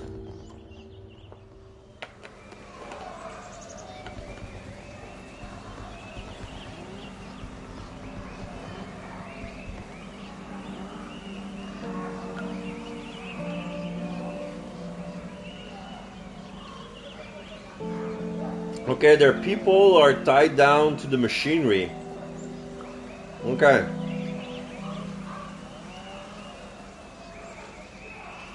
Okay. No pasaran. As we approached, Daniel pricked his ears. I could have sworn they moved. Hello, fellow humans, he screamed at us. I felt Olga's eyes on me. So what the fuck are you doing here? She asked. She stood there with her arms wrapped around the waist of another woman. It was Lisa. She winked at me and mouthed, "It's okay."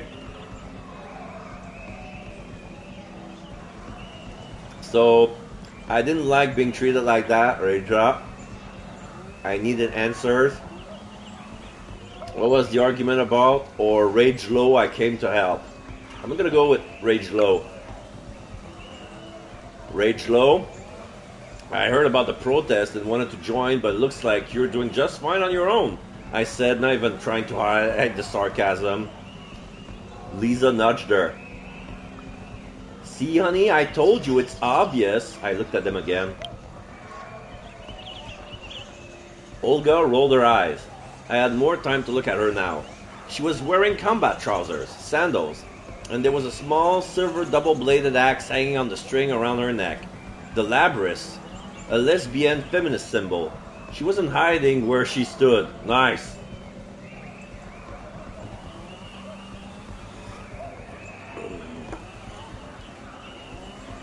Back to the most important question. Why was she so jumpy, or what was her plan? Okay, back to the most important question. What's going on here, I asked. Lisa said you could help me. Isn't it obvious? Her laugh was bitter. Your grandfather ran away and left his debt to the Pusha unpaid. He was supposed to guard her. Since you're here, you can make it right. She seems to believe it. Hint, my family left unpaid debts to the forest. Progress goal mystery? Oh, okay, I didn't get any willpower because it's already at max, but I looked at her skeptical, but she seems to believe it. Olga neutral? The question is, she looked at me as she paused, will you do it? Before I could answer, there was a commotion and a change of mood. Olga stiffened and looked over my head. The police were coming. Oh, man. The police were coming our way. The young guy in the uniform who had led me through looked like he wanted to be somewhere else. Officers, Olga said, hissing the word through her teeth. Ma'am, said an officer whose round face was adorned by a mustache that looked like a shoe brush. Disperse. I got ready for a fight. I wasn't easy to intimidate. I tried to de-escalate. Let's de-escalate the whole thing. The voice of reason. I took a step back and looked at the bigger picture. I saw the cops, +1 rage. I watched the reporter, and I looked at the protester, -1 rage. The bigger picture is the protesters. The protesters were a ragtag bunch thrown together by circumstance without a real clear purpose. They knew they wanted to protect the forest, but they didn't have the clue how to do it. I felt Olga looking at me. She caught my gaze and raised an eyebrow. I grabbed the megaphone. Oh, this should gonna be rich. I grabbed the megaphone from the hands of a confused young man and jumped on a nearby tree stump. Audio feedback, screech, and head turns my way. I had one chance to control the situation. Further escalation made no sense. We'd forgotten where we were. Or zero rage, we were all pathetic. Alright, let's embrace chaos with low or zero rage. Cunning 9. Just look at us! I shouted out and clear. The police are focused on their orders, the press are snooping for a good story, and we are all convinced we can save the forest. We're all at each other's throat. It's pathetic. Zero rage and consider my next word carefully. Minus willpower, I turn to the protesters. Both are zero rage options. It's gonna be interesting. Okay, let's see what I say about the protesters. Olga sympathetic, Cornell unfriendly, press is cautious. Uh-oh. We cannot give up now. I turn to the protesters. But we should not provoke the police. Let's take a step back and regroup. They looked at me. I could see the same look emerging on the face of the officer and protester. Their eyes narrowed, their jaws tightened. A journalist started to laugh. I felt someone grabbing my arm. Someone grabbed me by the arm. I wanted to yank my hand away, but the grip was strong. You'd better go now, said Olga. We'll take it from here. The ugly truth. When I was on the road to the village and nobody could see me, I doubled over and vomited. I always felt violently sick when there was too much to process at once. In the whole commotion, I lost Anya and Bartek from my sight. I was alone. Or so I thought. Press is cautious. Well, you had it coming, a voice behind me said, and I jumped. A woman was looking at me. I said nothing, plus rage. I was fine, or it was too much. I was fine. I'm fine, I said stiffly. She rummaged in her pocket and handed me a handkerchief. Here, she said. I have water as well if you need some. We walked slowly towards the village. We talked. I learned that she was an independent German reporter who'd come here about a month ago. Her name was Erica. So, why are you protesting the logging? She asked after a few minutes of small talk. Personal reason, rage 0, we have to save the Pusha. Honestly, I have no idea. Okay, so I'm gonna be honest with her, even though it's the reporter. I'm gonna try to get the news on my side. Yeah, Cornell is unfriendly, but you know what? I don't even know that guy, so fuck him. Kim is sympathetic. Olga is sympathetic. Pat is sympathetic. The police is sympathetic. Press is cautious. Danielle is cautious. That's fine. Yeah, we have to save the Pusha. I think the Pusha is unique, and when I saw how many trees they cut in just one afternoon, it broke my heart, I said, still shaken by the sheer numbers of the fallen trees. I have to do whatever I can to save the forest. I looked at her. And why are you asking? She looked at me with renewed interest. Do you know why they're cutting down the trees? She asked back. Because you do know that logging is done by a government company. The state forests? The fuckers! Oh shit, I pressed too fast! I growled. Politicians are tainted. I hated politicians. Okay, now I'm done. I pressed, I'm gone into a path of rage. So I hated politicians. Okay, rage 1. Politicians are tainted. I say we take off and nuke them for Morbid. I shook my head. Pretty radical, she snorted with laughter, but that will destroy the forest. Erica reached for her notebook.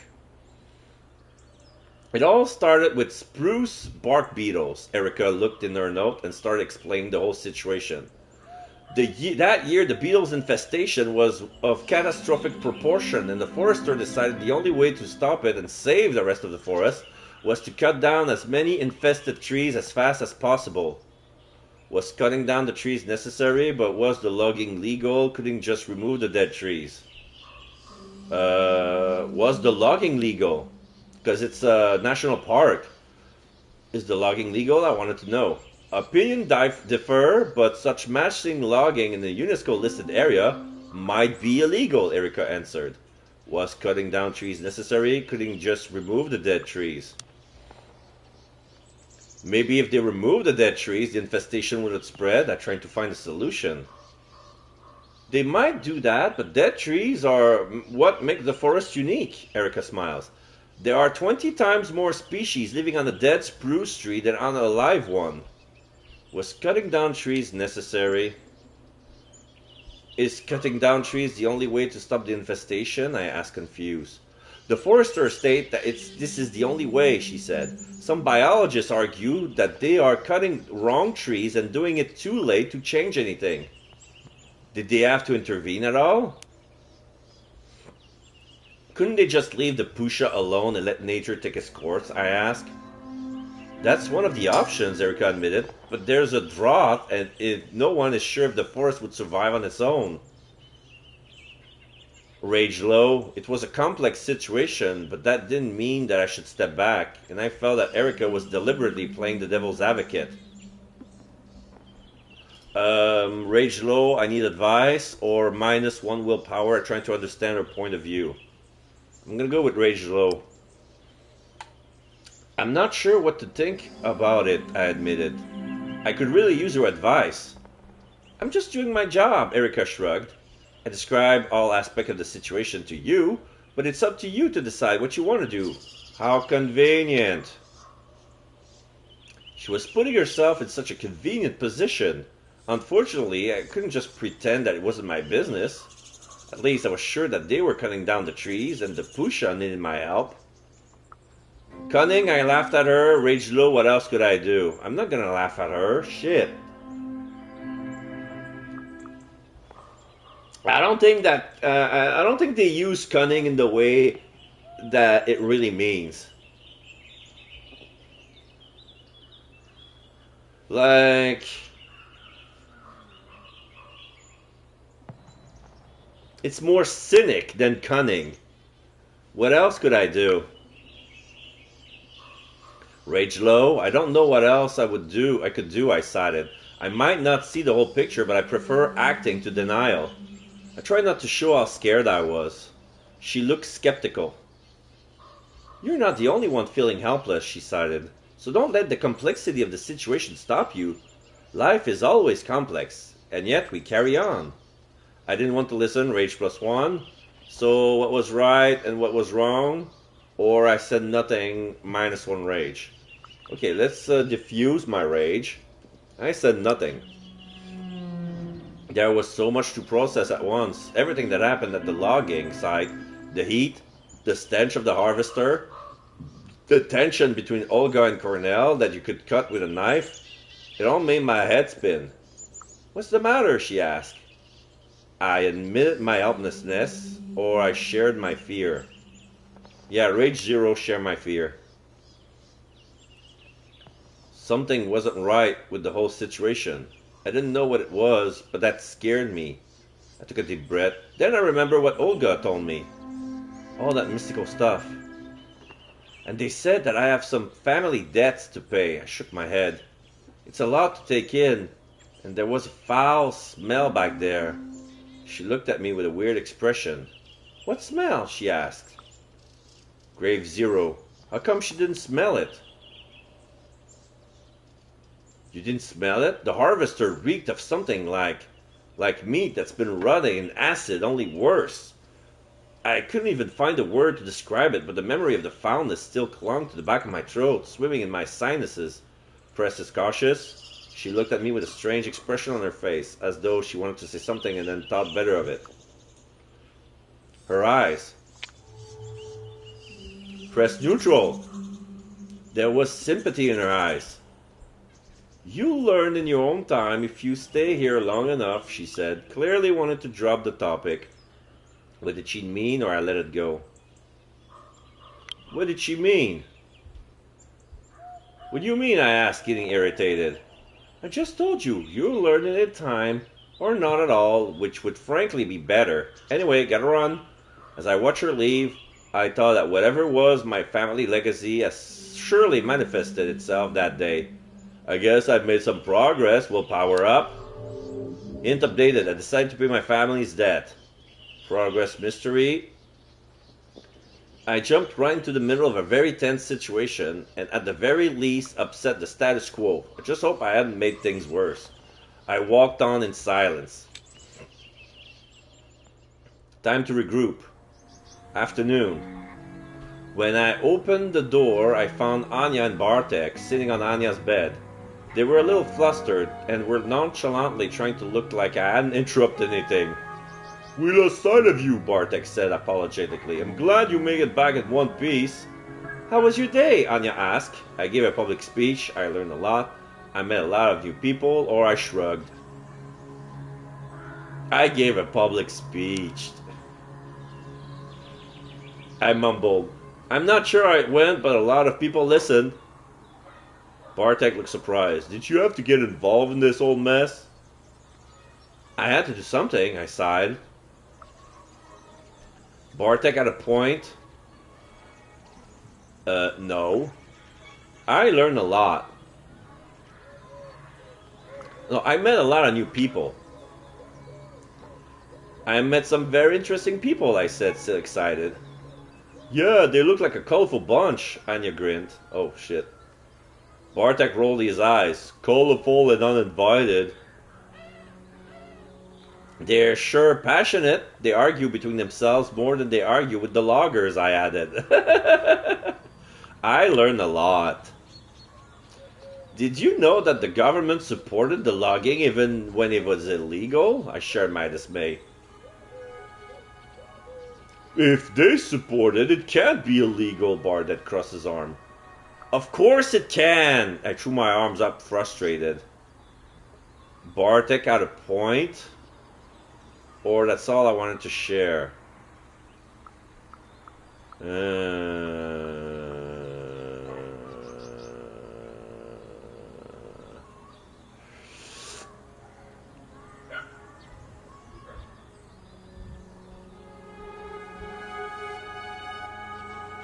That's all I wanted to share.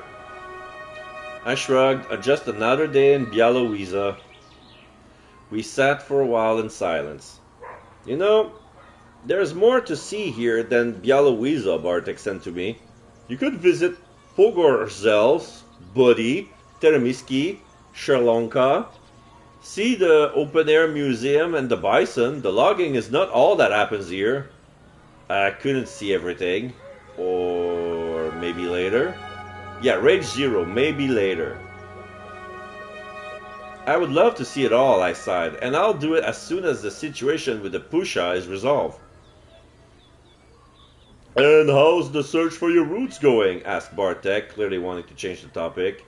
I share what I learned. It wasn't something I wanted to discuss. I'm going to share what I learned. It seems that my ancestor lived around the forest for a long time, I said, and there are some kind of debts to be paid. Wow, Anya looks impressed. Honestly, I'm not sure what to think. But if you think something, if you need something, just let me know. I was tired. I just sat there, looking through the window. The day's been full on and I was exhausted.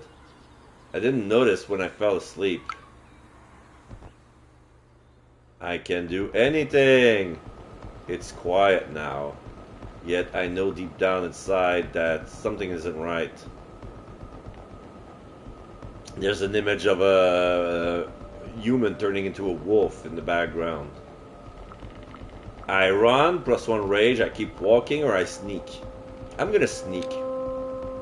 I'm sneaking through the forest to the logging site. It's getting dark. The light seeps away as though there are millions of tiny punch holes in the sky through which it can escape, and then the darkness starts to pour in. I welcome the darkness, or I know what I will see.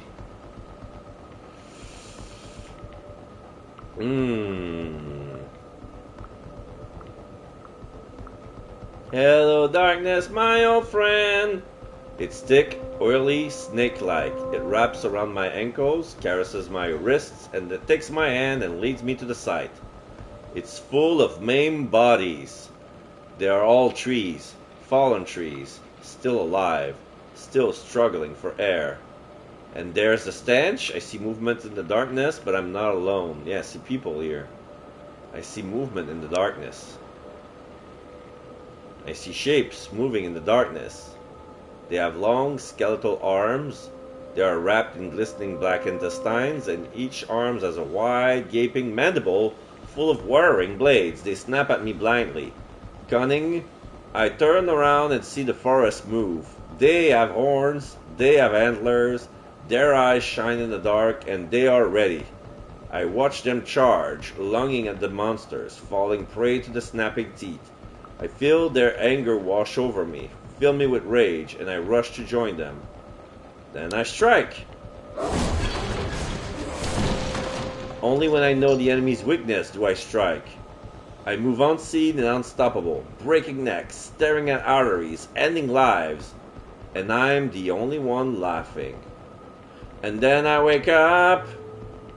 Goal, identity, find out what's happening to you. I gasped and bolted upright. Rage 0. I was alone. The sun was setting, and in the deep red light, the room looked like it was bathed in blood. My pillow and duvet were on the ground, and I was sweating bullets. I look at my legs. When did they become so hairy? I could have sworn I shaved them that morning.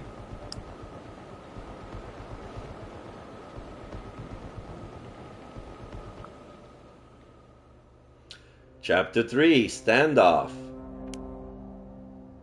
I need to talk. Oh, it's still the evening. I thought about going back to sleep, but I couldn't. Since I've arrived at this village, I felt like I was falling down a rabbit hole. Or rather, a wolf's den. My dreams were getting more and more vivid, and I was scared. I needed to talk it over with someone I trusted. Okay, so there's 4 persons I can talk to. Olga is sympathetic, Kim is sympathetic, Anna is loyal, and Bartek, because he's friendly. Which one I suspected was the werewolf? Let me check the descriptions of everybody. I decided to pay my family's debt and join the logging protest. The result will yet to be seen. Gold, identity, find out what's happening to you, pursue to regain willpower. And find a way to stop the logging. Okay. So, learn about the family still there. So yeah, there's gold mystery, gold mission, and gold identity. Chris is now neutral. Okay, so Kim.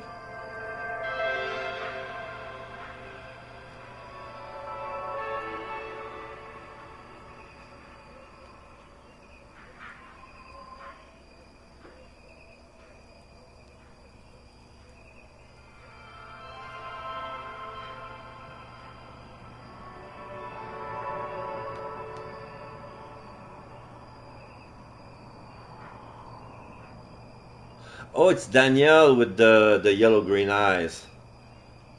But I'm not friend enough with Danielle, so it's either Olga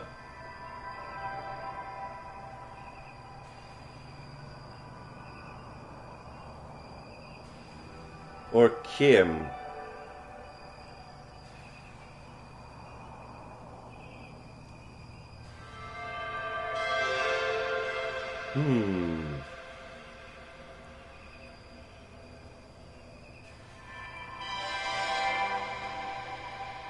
Olga has a passion in it.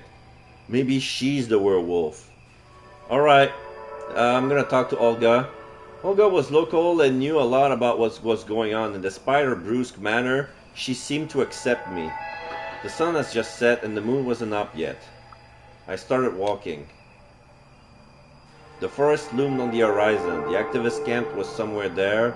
I soon ran into Bartek and Anya. Anya's loyal. "Oh, Maya, good to see you," she said. "We need to talk." I was all ears. We're worried about you. Since we got here, you look distressed, she explained with a sigh. I've asked around and it seems you're associating with some dangerous people. Gold family. They know things about my family, I answered, and I need that information. And I could use some support. They could come in with me if they wanted, but I have to go alone. They could come with me if they want. I know you have your own things to do, I admitted, but if you want, you can come with me. Anna is loyal. Anya smiled. Sure, sister. And we walked together. Bartek followed us without any discussion. All together now. The camp had a different vibe than the logging site protest. There were more people there. We looked around, trying to take it all in. The people in the camp seemed quite cheerful. The smells were intriguing. I watched them for a moment. Someone was singing. So, which one? So, it's June 21st, and if I'm reading the pictogram correctly, tonight is a full moon. All right, are we gonna have our first change here? Because it feels like we're about to get our first change. We seem to have a keen sense of smell. We seem to smell more stuff than when the people start to pick it up for some reason. Okay, the smells were intriguing. They were tense, and I could smell some bacon in the air. People were milling about, setting up camps, singing, preparing poster. It was a joint effort. Oh shit, rage up. I was hungry. My stomach growled. I was hungry.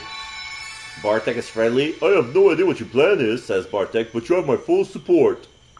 I need to see Olga. Cornell was there as well. Fuck Cornell. I need to see Olga. I came here looking for Olga as soon as I spotted her.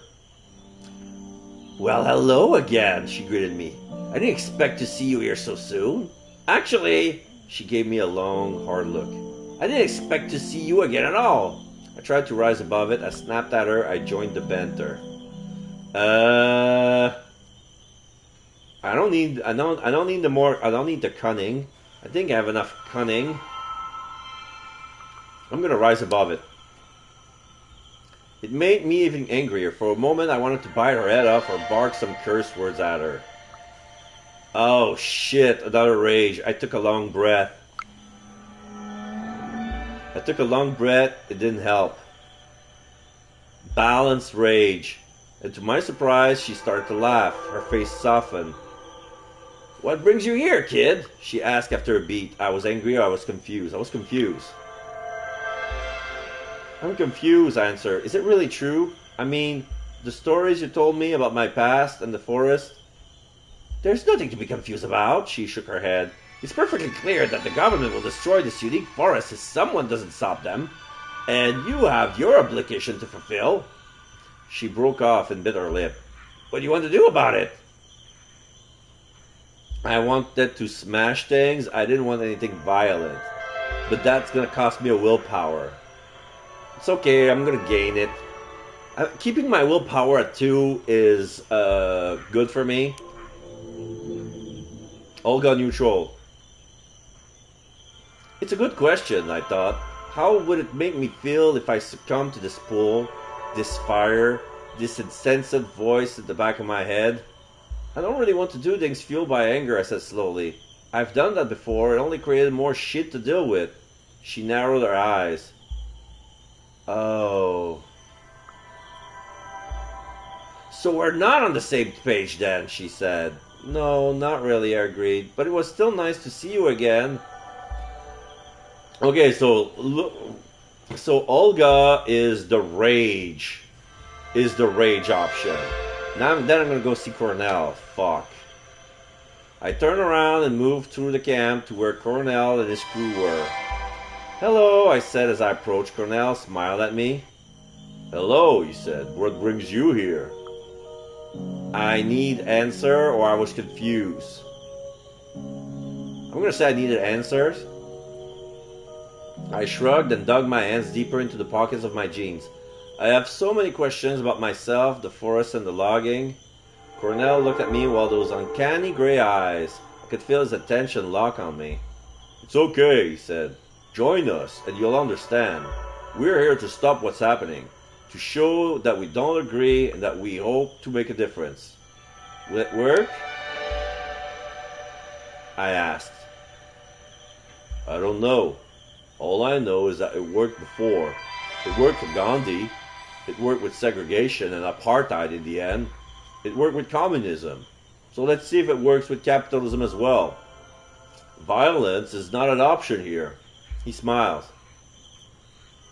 And I think you know quite well that anger doesn't really get shit done. I knew that or I didn't agree. If I said I didn't agree, I'm going to go full rage from now on. And that's going to limit my options. So I'm going to go with I knew that. I smiled back. Somehow being around him made me feel more relaxed. I know, you can count on me, I answered. I had a family debt to pay, and I couldn't be just an observer anymore. So we may have a little citizen protest going on tonight, Cornell says. But I'll need your support if we want to convince the others. A Białowieża town at night or the forest. They all wanted to do something that night, but after a whole day discussion, they were still divided on what to do. 3 for one options, 3 for the other. I have no reason to back up Cornell. I saw no reason to back up Cornell. A preemptive strike on the forest or Cornell's planned peaceful protest at the town.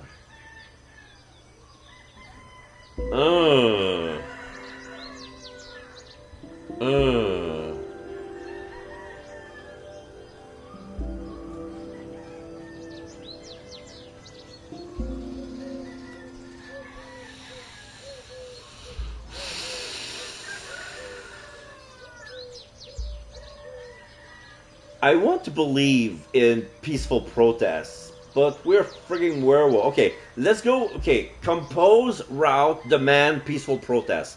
So let's go with Cornell's plan. Cornell cautious, activist. You voted for the more peaceful plan. Last, yes, Rogrium Pusha. A little help from my friends. I voted for the peaceful protest, and soon we were on our way to the national park, headquarters, and education center. We have some banners to install. Bartek is friendly. Bartek hesitated for a long time, but he joined us in the end. I'm only coming because my dad is out tonight and we won't see me coming in late, he mumbled. Anya also tagged along, or I asked Anya to go home. Well, Anya is an activist as well. She tagged along. This is so exciting, Anya whispered. I've never done something so illegal. Soon we were there. Okay, I got my willpower. Goal mission, stop the logging peacefully. As we were on our way, I realized that we followed the path only because of my vote. I made a difference. The national park headquarters were located in something called Palace Park. The name was historical. The name, like everything in Poland, was historical. Centuries ago, some king had his hunting lodge there, but now it was a mishmash of old and new buildings scattered around the park. Some were rough and bulky, made of stone and bricks, while others were an extravaganza of wooden porches, lace-like shutters, and meticulously sculpted pillars. There was no one around, but the area was well lit. It was exhilarating. I looked around, or I needed to be careful. I looked around. I looked around once more. The moon was hidden behind the clouds, and I didn't see any stars in the sky. If you didn't count us, the park seemed really empty, dead even. Suddenly I remembered the church located just next to the Palace Park gate. I could feel its dark silhouette looming in the darkness, waiting. We were ready, or suddenly I was having second thought. You know, fuck that, we're ready. They spent the whole day painting the sign on the length of materials sewn together from what looked like old sheets that were various shades of grayish-white. The dark green letter declared, "Wood is the enemy of the forest."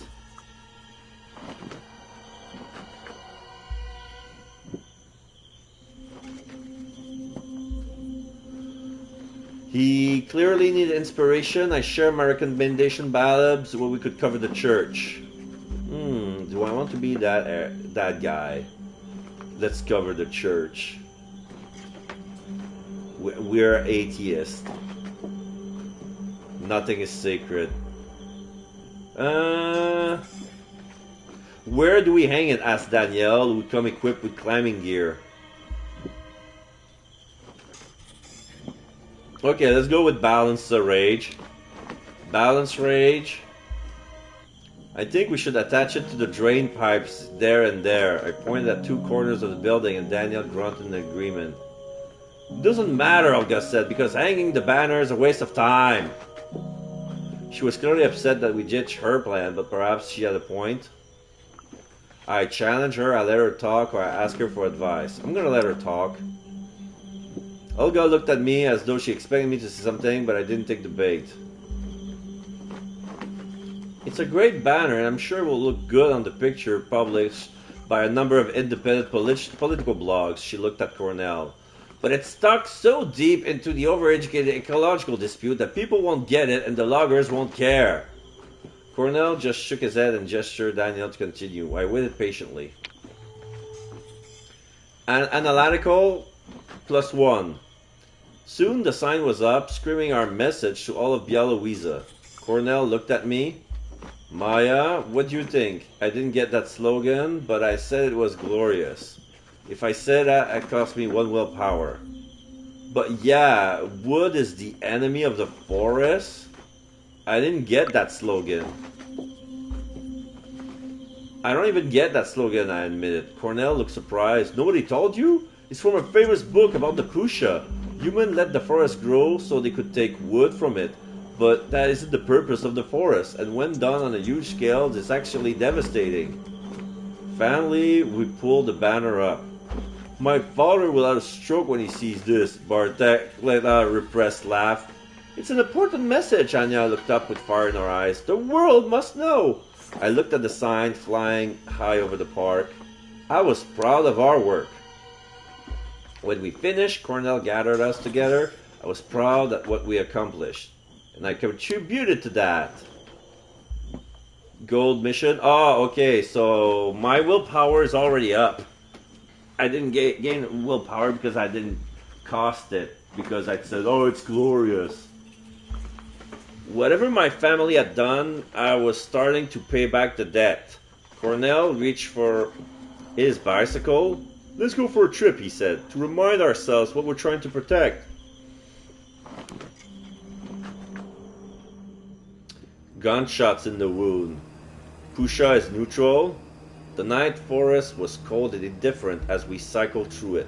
It didn't care about our actions. It didn't notice our bicycles or our quarrels. Cornell led us to a clearing surrounded by boulders placed in a circle. There was a precision in their placement that made me think of a spider web. I wondered for seconds if it were flies or spider. Bartek was stance +1 rage. Anya chuckled -1 rage. Or what is this place? I'm gonna go with I'm gonna lower my rage. This is exciting. Anya chuckled and I relaxed. Okay, the camaraderie makes us relax, so that's why we lose the rage. Okay, makes sense. Low rage. There was some kind of energy there, flowing around trying to reach me, but it couldn't. Not without my permission. I was ready to act. Why were we there? I wonder if anyone else felt it as well. No, I'm gonna be ready to act. What now? I asked, looking at Cornell. He turned to me, but before he could answer, a loud sound tore through the silence. It was a gunshot. Anya gasped, looking around wide-eyed and terrified. The other tensed up, but they didn't look concerned, just confused. We have to get out of here immediately, Bartek's whisper was frantic and scared. There's a hunting party out here. Cornell turned towards us like he finally put something together.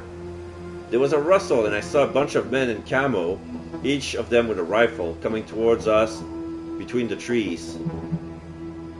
Took a step back or observed them. Okay, I'm gonna spend a willpower to observe them. I watched their angry steps and listened to the murmured curses. Something was strangely familiar. The man at the front looked exactly like an older version of Bartek. He waited us up for a moment and focused on Cornell. "This area is closed for the night," the huntsman said in Polish. There was contempt in his voice. "There is a hunt going on, and y'all are trespassing. We have police officers here, so I would go home if I were you, unless you want to get arrested." Cunning. The man's hands were sweaty, his stance off balance. I could trip him in a split second if I wanted to. I tried to de-escalate. I turned to the forest for advice, or I back off. You know what? This is where we're gonna protect the forest. I'm gonna turn to the forest for advice. Spiritual 6. Pusha is neutral. This man, I realized, was no one. He wasn't important here, but what was important was the forest and when it needed. The trees were indifferent to us, but observed the clearing carefully. I knew they would judge my action. This was a test with two possible answers. Punching the man or running away.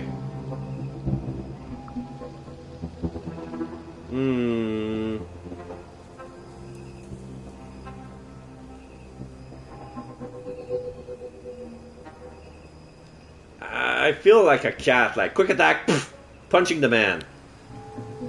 Pusha, sympathetic, yay! I decided to take my chances and punch him in the chin. So much for my hopes of solving things peacefully. Night fight. Low rage. The clearing shattered like a broken window into sharp pieces. Its edges cut clean by the rays of a flashlight swirling in the darkness. One piece, a shout. Another, a silhouette leaping. A dodge, a grunt, a punch, a cry. Curses in 3 different languages. I slipped between the pieces, hiding in the shadows. I body slammed into one of the men as he stumbled. Prepared for his reaction, lured him into the forest. I threw dirt into his eyes. I'm gonna be prepared for his reaction, shit. Analytical, 3. I took a step back, getting ready for his reaction. When he jumped at me, I moved to the side and tripped him when he lost his balance. There was a loud thud as he fell to the ground. A flashlight shone his way. Bartek was kneeling over the body. Bartek was kneeling over a fallen guy, trying to wake him up. That's probably his dad. I saw blood. Blood on his head, blood on the stone next to his head, blood on the ground, dark and fresh. Uh-oh. A victory. He had it coming, or I didn't mean to. Because if I go with victory, I get 1 rage. I didn't mean to -1 rage. Now, I'm gonna assume myself he had it coming. It was a fight, and in a fight you sometimes got hurt. He turned away from the man to look for another target. Then I heard a shout. "She killed him!" One of the men shouted, the horror clear in his voice. He directed his flashlight at my face, blinding me. I covered my eyes. Suddenly I realized what we were doing, or I moved out of the light. I'm gonna move out of the light with my low rage. Low rage? I ignored him and dodged out of the light. A second later, I noticed a huge silhouette behind him. He looked at me with his eyes were glowing. "Leave her alone!" It growled, and I recognized the voice. Was it Olga? Woo! She turned! I knew it! It was Olga. She was bulging, muscle growing bigger, bones getting longer. She let out a joyous roar, grabbed the man, and slashed him with her claws. Low rage, I looked at the 8 feet tall, fur-covered monstrosity, and for a moment I hoped that I was dreaming. I shook my head. Something warm landed on my face. More blood. Howls. Terrified screams. Bartek grabbed my and Anya's wrist. "We have to go!" The man screams again and pointed a gun at Olga. I attacked Olga. I attacked the man with the gun. I turned on and ran. Oh, fuck that. I'm helping Olga. She helped me. And we're gonna help her back. I owe her that much. I attacked the man with the gun. -1 willpower. I'll take that. I act on instinct. I zeroed in on the man pointing the gun and launched myself at him. A gunshot thrown through the night. And then there was only pain. Oh, I lost 1 health. 2 health! Oh shit! I took a bullet. Oh my god. Bloody moon. The pain was unbearable. Nothing in my life had prepared me for this. I knew I was dying or I started laughing. No, that's not laughing matter. I knew I was dying. Spiritual +7? Blinded by the blood in my eyes, my shoulder and chest burning around the wound, I knew I was dying, lost in the woods, away from my family, such as it was. I could only watch as my life pumped out of my body in the Crimson River. -1 health, I said my goodbyes? No, wait, what? Did I really die? I felt the shadows gathering around me, sympathetic, curious, hungry. The forest cut my falls with a bed of moss and twigs. I stopped thrashing and a cold numbness engulfed me. I gave up. No, I tried to get up. No, I'm going to use my last willpower to stay alive. I don't care if I'm impaired. I'm going to get my shit back together. I punched the earth, trying to get some feeling in my hands. I gritted my teeth and tried to get up. I collapsed again. I felt so cold. Suddenly there was light. I looked up. The full moon. It looked different. Condition: impair health and willpower. Your willpower drops to 0 when you use all your health or willpower. You become impaired. This will make physical tasks if you have 0 health, or social mental tasks if you have 0 willpower. Harder and sometimes impossible. The moon was a goddess and she noticed me. Get up, she said. I got up. But there's an Ahmed sign behind. Okay, I got up. I turned into a Krynos. I get up. I feel good. I know that I shouldn't, but I don't remember why. I don't care. I stretch, I breathe, and my mind is clear. Okay, I'm gonna get my health back. Okay, so now when I'm a werewolf, I got 5 health and 5 willpower. So I'm gonna go with stretch. I stretch. I got 3 health. My muscles are sore and cramped, so I stretch like I never stretched before. My arms are longer. My legs are stronger. My heart is pumping, and I feel like I spent my whole life packed into a box, and I finally been set free. Okay, I'm gonna go with my mind is clear. 2 willpower. Condition healthy. Okay, good. My mind is clearer than it's never been before. I see the world in sharp contrast of black and white, movement and stillness. I smell prey. I hear language in the hooting of owls, the whistling of the wind, and the snarling of wolves. I am what I was born to be. And then I breathe. That's gonna raise my rage. I'm already at 1. So now I'm at 4. I take a breath and feel my ribs and muscle move. The forest smells of blood and fear and excitement. I'm happy. I laugh happily and others' laughter joins me. We laugh and sing to the moon. Something stings me. Minus health, I look around. Okay, back at 2. There's a small malformed creature pointing a stick at me. The stick blazes with fire and there's another sting. High rage. The creature is no threat to me, but its presence is annoying. Its smells almost send me reeling, and I don't like getting pricked. I rip its head off, I stick my hand in it, or I push it away. I'm gonna use 1 rage to push it away.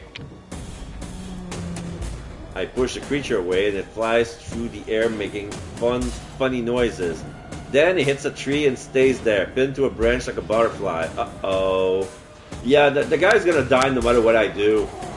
So either I broke his neck, I impale him with my arm, or, okay, my ear pricks and I hear more creatures running blindly through the bushes. I feel better. Okay, I'm gonna get 1 health. Oh, 2 health up. Okay. My leg no longer stings and I feel better than ever before. Prey, hunt, or is this a dream? Oh, I'm not gonna go berserk. Is this a dream? Maybe it's a dream, I think, as I move silently through the undergrowth. Balance rage. The creatures are running away, their backs turned on me. I watch them and learn how they move. Suddenly one of them turns my way. We lock glance. I attack, I roar, I just look at it. I'm gonna lower my rage. I'm just gonna look at it. I look at it and the creature curls up, shielding its face with its paws. It keeps talking, but the noise makes no sense. I shut it up or I move on. If I do that, I'm gonna lose another willpower. So I'm gonna shut it up. It annoys me, so I swat it with my hand and it shuts up. Low rage. Piercing light burns my eyes. The creatures surround me. They seem to work like a pack. They're all dangerous. I fight them all, I strike them one by one, or I run away. Well, striking them one by one lowers my rage, so I guess this is what I'm gonna do. Because I'm not gonna lose a willpower to run away, I'm just gonna lower my rage. I'm gonna strike them one by one. I hide in the shadow, and they are too slow, too dumb, too clueless to notice me. I strike them down, one by one. And some fight back because I lose some health. I'm back at 3. Some manage to defend themselves briefly, but most of them don't see me coming. A new smell. Low rage. The wind brings a new smell. The air tastes of fur and musk and blood. Shapes moves among the trees, and there are no creatures. There are people like me. Suddenly I'm surrounded by them. I think I know them. They seem familiar. It's like I met them in the past, but they were hidden. They close in on me. What do they want? I defend myself, I keep them away, or I wait. I wait, make me lose 1 willpower and 1 rage. I'm gonna keep them away. This is gonna be only 1 rage. So now I'm rage 0. The hair on my neck stands on end and I growl at them. They take a step back as we start circling each other, the night air thick with tension. 0 rage, I look up and see no moon, only clouds and tangled branches. Something changes. Oh, I'm turning back into a human. Okay. I realize how tired I was. I stumbled. Darkness. Nothing was okay. The night sky was full of stars. I opened my eyes. I'm still at 2 out of 5 willpower and at 3 out of 5 health. Confused, I opened my eyes. The forest around me was thick and dark. The tree trunks, wrapped tightly in dark leaf ivy, were covered in ripples of lichen where the vines hadn't taken hold. The thorny, leafless bushes at their base were overrun with nettles. The fungi radiated with a ghoulish, sickly green light. Dark, sponge-like mushrooms clung to the fallen trees. I tried to breathe. I was cold. Something was wrong. Well, something is wrong. I think I killed an ally. I couldn't shake the feeling that something wasn't right. I looked down and saw my hands covered in dark substance. I was naked. A sticky, glistening film of liquid was sticking to my skin. I could feel it on my face, in my hair. Blood. Cunning! I crouched down and planted my palms on the soil, my eyes darting back and forth. I was being watched. I knew what was coming. I remembered my dream and slowly lifted my eyes. There was a severed head right in front of me. I felt sick. I winced and touched it. Oh, this is exactly back in the same thing that was in the dream. If I wince and touch it, it's just like in the dream, so I'm gonna felt sick again. Alright, 1 rage up. The face was contorted, the eyes bulging, the mouth open, the tongue stuck out. It was obscene. I doubled over, retching. I recognized that face. It was one of the hunters, the one that tried to stop me. The head watched me with reproach. I scream, I cry, or I crumple. I'm gonna crumple. Bring my rage back to 0. I crumple and curl into a ball, sobbing quietly. Olga is neutral. The bushes rustled, and a moment later I saw Olga coming out from between the trees. She looked at me, at the head, at my face. She came closer and squatted beside me. "It's okay." She patted my shoulder. "You're a werewolf." I looked at her. I blinked. Everything faded to black.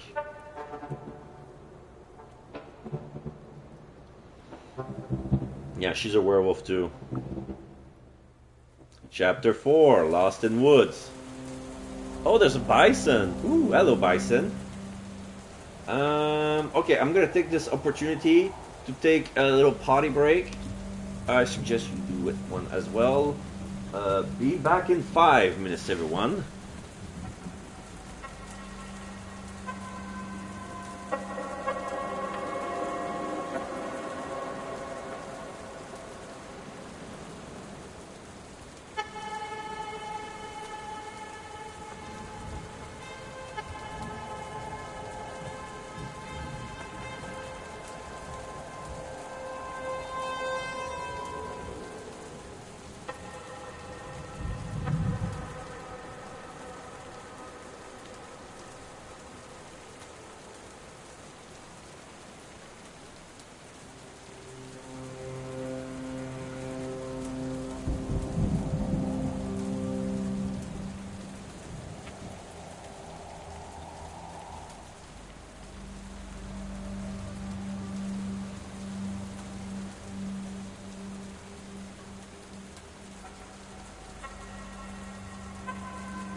And we're back. I brought some potato chips, everyone. Alright, let's begin the chapter 4. Okay, now... Okay, breed, Ahmed, auspice unknown, rank cub, tribe unknown, journal, new entry added. So now we have more information about our character sheets. Mind and body condition healthy. New goal mission, stop the logging, hopefully without violence.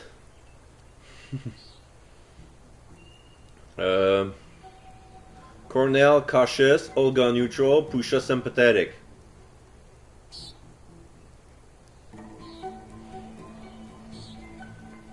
Okay, the heart of the forest. Rage low. The morning smell of safety, fur, earth, and the forest.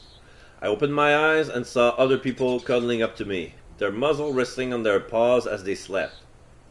Oh, I'm a lupus! I'm in lupus form now. Gentle snoring filled the warm place under the low-hanging branches of an old spruce tree. Okay, my health is at 4, willpower is at 3, rage is at 1. I went outside, or I'm spending a willpower. No, I won't. I went outside. Stepping over the sleeping forms, I made my way outside. Alone, hiding in the tall grass, I sniffed around. The sky was bright and the forest around me was dark and full of interesting smells. High in the trees, birds yelled out about status, sex, and violence. I was in danger. Rage +1. Memories started to come back. Something was wrong with that picture. -1 rage. I'm gonna lower my rage to 0. Something wasn't right. My brain wasn't working as it should. The smells were too strong. The grass was too tall. There was a quality I couldn't recall that was missing from the view in the front of my eyes. Yeah, 'cause you're a wolf now. You're 3 feet tall now. A creature stirred in bushes nearby, a tall, dark silhouette, a strangely familiar smell. I tensed up. I tried to run away. I'm gonna tense. I tensed up and watched the human as they looked around. Why is everybody so tall? Maya, there you are, they say when they notice me. It was time to get out of here. I spasm. Oh, am I turning from wolf to human? Yeah. Suddenly a feeling like cramp or a spasm surged through me and everything changed. I was humming the human form. My body started resetting himself to the familiar shape and it hurt. Bones broke and fused again. Muscles and sinews moved under my skin. I cried and trashed. Then panting and sweaty, I was human again. I hit the ground with my bare ass. Collars exploded. The morning breeze suddenly became cold and I shivered. Yeah, that was... She witnessed first change. I looked up.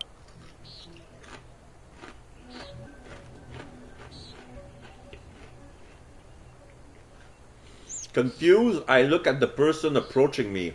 Cornell is cautious. You look cold. Cornell handed me a bottle of clothes. Don't change for a while. They won't survive it. Not until you earn the right.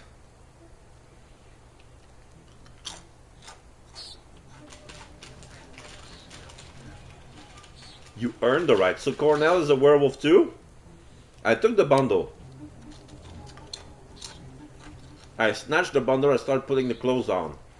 Sneakers, loose-fitting jeans, a hoodie with a unicorn. They fit perfectly. I thought about the previous night.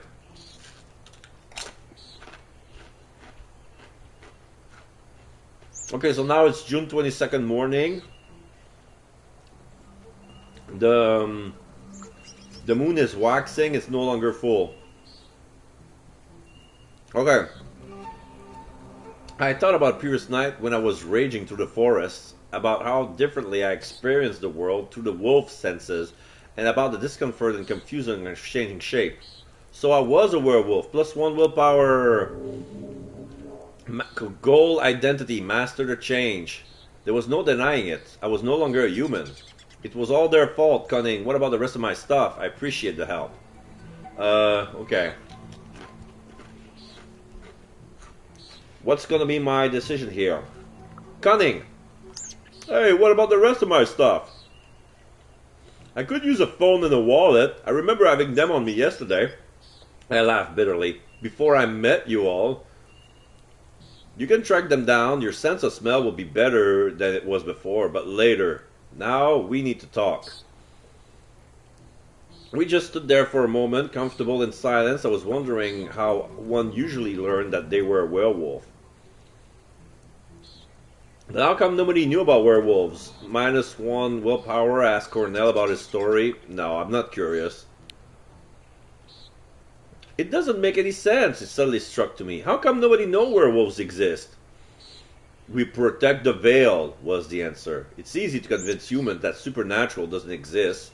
They already want to believe that, and the delirium helps. Delirium? You mean delirium as in the medical condition, I ask? Remembering something that I'd read about acute confusional states. Oh, you'll have to ask Pat for that, but the gist of it is that humans are incapable of remembering that they saw Krynos, he laughed. They panic, they turn away, they instantly forget. Every single time. Wow, are you for real? So that's the way the werewolf protect the breach. Like, Yeah, vampires have to build a set of rules called the masquerade to protect their identity, but werewolves, oh, it's fine, because every time you you turn into a werewolf, the human brain, the human mind isn't equipped to cope with that, so they freak out and they forget. As a self-defense mechanism, it works. Delirium, you know? I asked Cornell about his story. No, I won't. No, I won't. And then I realized something. Something important. The wolves had awakened.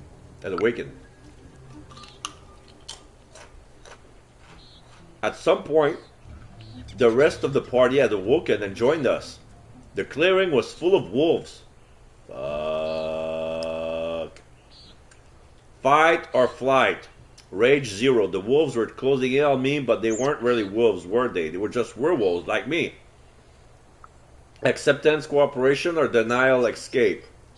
You know what? Embrace it.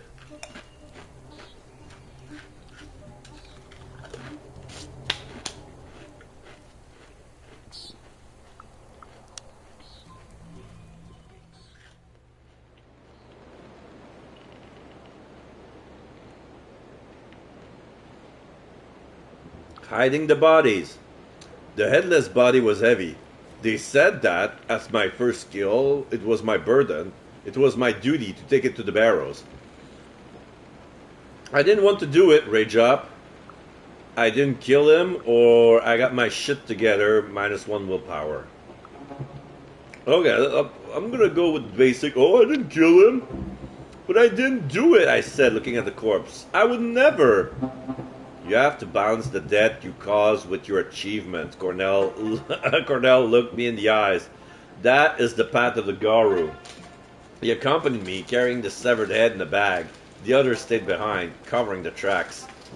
I couldn't accept that I killed someone, or I focused on the walk.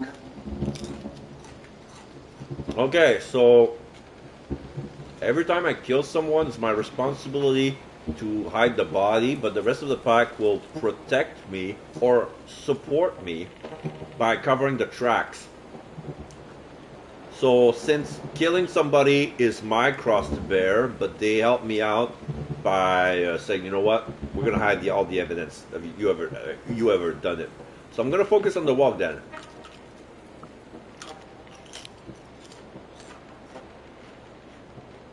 I didn't want to talk, or to think for that matter, not about the person I was carrying, or rather trying to carry. It was just a thing.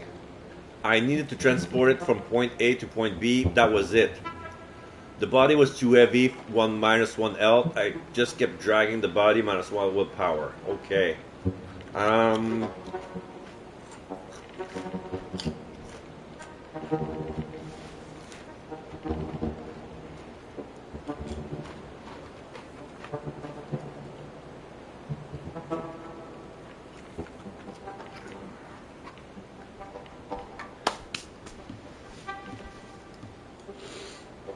I'm gonna go with, if I have to choose between -1 health and -1 willpower, I'll take the willpower. Because I'm pretty sure that I'm gonna get my health by the end of the day by sleeping or stuff like that. Right now, it's daytime. I didn't get a chance to get a good night's sleep, so I'm gonna keep dragging the body. -1 willpower. I kept dragging the body, getting more tired and more sweaty with every step. Rage 0, but I couldn't tap into it. Oh, the rage can help me with a physical feat. Okay, I didn't know that. Suddenly I knew what to do, but that's gonna take me another willpower. No, I'm gonna go with Rage 0. Couldn't tap into it. Rage 0, I tried, really, but I couldn't. It was as frustrating as trying to take a shit when you're constipated. It doesn't work, I said, frustrated. Why doesn't it work? Cornell looked me up and down, not surprised at all, and sighed. Sorry about this. What? I get a rage. About what? Slapped to my face was all the answer I needed. And... oh, and then I changed. Suddenly I knew what I have to do. No, I'm gonna change. I'm gonna turn into a Krynos. So yeah, the guy, Cornell slapped me so I can turn into a werewolf. Okay, I'm gonna change. Oh, choose your form. Okay, so I'm an Ahmed. Then there's Glabro, which is a form between Ahmed and Krynos. And then we have Hispo, which is a form between Krynos and Lupus. I didn't know that. So yeah, I'm gonna be Glabro. So since I'm a bit taller and beefier, yeah, I'm gonna turn Glabro. I was Glabro, the near human form. The pain was stronger than I ever imagined. I felt my muscles spasm as they rearranged themselves. My jaw cracked and my mouth filled with blood. I clenched my fist and claws drove them to my palms. I screamed. When I rose, panting and sweaty, I was more than human. I was Glabro, wolfish, strong and scary. It hurt! I gained willpower. Identity, find your place among the Garu. Progressed. The change hurt more than I expected. The world shifted. Not much, but enough. I felt the teeth get sharper and my muscles stronger. I picked up the body. It was a lot lighter. We went on. Low rage. As we made our way through the forest, I realized we weren't alone. Somehow I knew that I didn't see before I even saw it. A white weasel and a dark gray wolf. Just like in the dream. They're arguing and we are going to say, you know what? No, enough. Shut up. Ba, ba, ba, ba, ba, ba, ba. Ah, my companion smiles. I see you notice our patrons. Patrons? I remember them from my dream. No, what are patrons? Winter Weasel neutral, Morning Wolf neutral. Sorry, what now, patrons?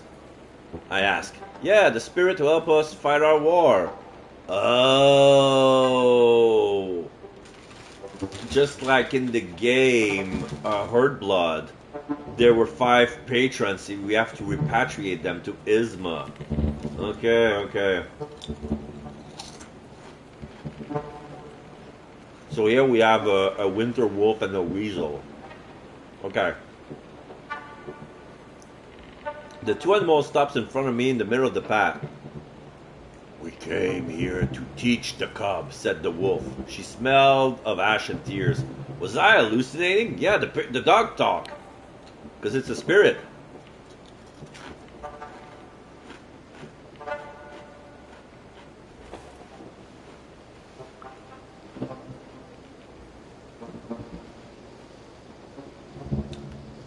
I couldn't believe what I saw. It made no sense.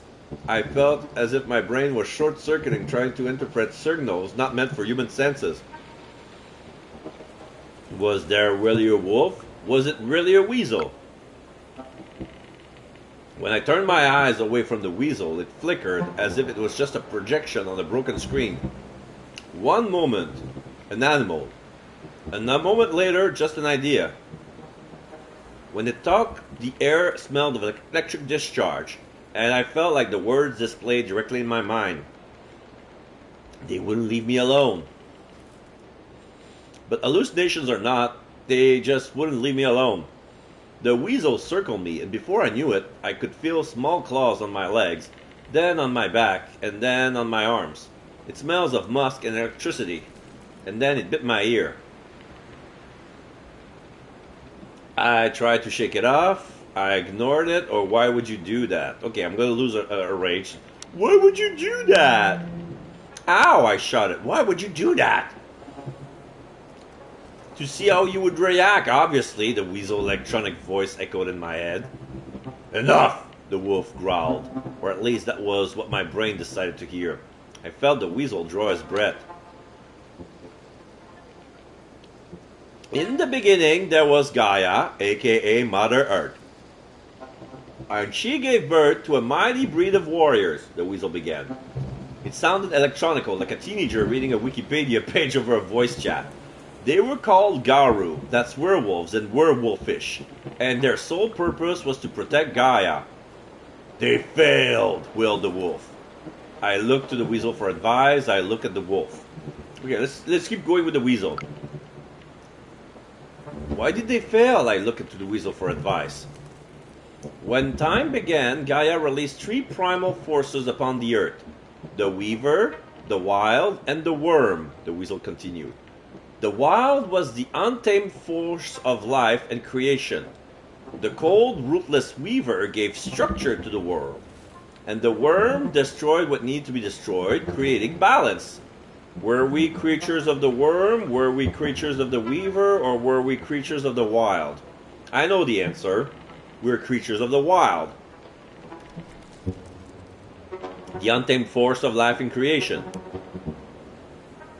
So, were werewolves creatures of the wild? I asked. An untamed force of life? They were Gaia's children. They were Gaia's children, the wolf snarled. Born to herd and contain humans. Oh, we were born to herd humans? Okay. So what went wrong?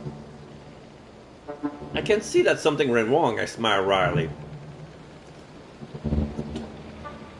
The weaver grew too ambitious and trapped the worm within its lifeless web, the weasel answered. Confined and denied, the worm went slowly insane. The wolf wailed. Now Gaia is dying, choked by the weaver and eaten alive by the worm, wailed the wolf. And the wild is not the one you should fight, she snarled. You were born to protect it. Then it turned and led the way. It took us to the barrows. Okay, now it makes sense. So, the worm went crazy because the weaver ensnared him.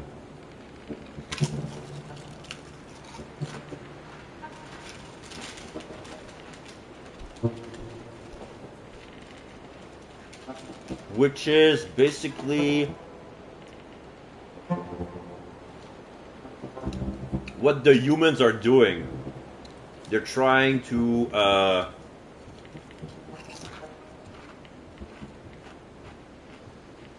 cheat death.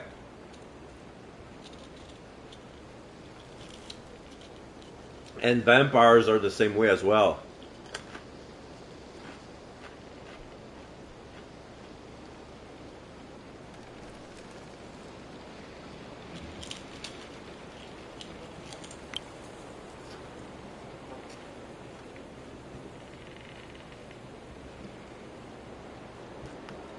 It didn't look much different than other parts of the forest, until you noticed the mounds, that is. There was something about the flattened hills that drew up my full attention. They must have been bigger in the past. I could remember. I felt dizzy. I want to say I could remember.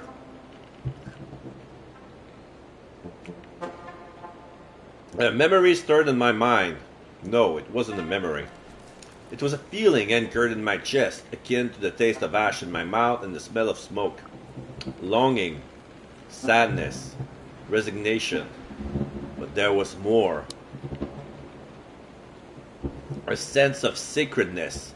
It filled me with a calm excitement, and when I closed my eyes, I saw a fire burning in the darkness. Cornell kneeled near one of the mounds, but his hand on it, and it whispered a few words. I saw the ground open slowly like a mount in the earth. I sighed. Let's do this. Oh, we put the body in the hole. Okay. So Cornell did some magic, and then he created a hole. Like he magically dug a hole in the ground. We took the severed head and the body I'd wrapped up in sheets and put them in the hole. It closed slowly, and I could swear I heard the trees nearby sigh in anticipation. The wolf howled, and I could feel the air on my hands rise. Welcome to your new life, the talking white weasel grinned. We have something else to show you. I ran with them. Yeah. I'm not gonna pester him. I have so many questions. I'm not gonna waste willpower for that. I ran with them. Vision quest. You're a cub, so you have special privileges. I have cub privileges because I'm a baby. You're a cub, so you have special privileges, said the weasel. Pusha will grant you a vision. You must see to understand, said the wolf. Think carefully before you choose what to see. The past, the present, or the future. The barrows, the wolf's den, or the place of power.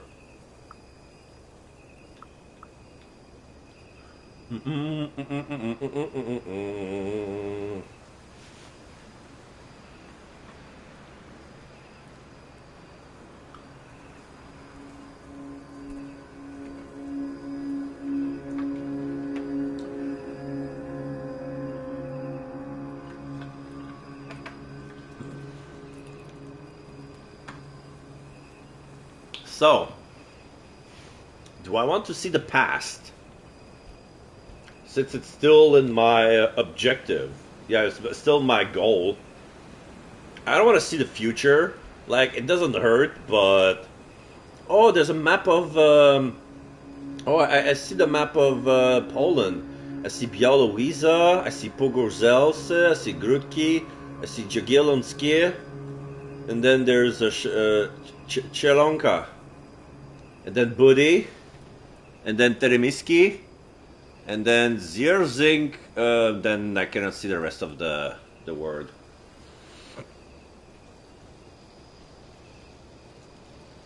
The barrow feels like it's north of Pogor, north of Pogor, just west of Tereminsky. Okay, let's go see the past. The tangled paths. It was hard to find the barrows, although I knew where they were. When I looked behind me, the path had disappeared. Pusha is sympathetic. I felt the Pusha playing with me, twisting path, blocking my way with bushes and dead trees, and then suddenly opening a new path that was straight and full of sunshine. I got tired of it one rage. No, I pushed on. Determined, I pushed on. Since the change, I had become actually aware of how my body worked, and I remember that what humans were good at, running. Stubborn, relentless, long-distance running. Not as fast as a deer, not as nimble as a wolf, but steady and without rest. So I ran.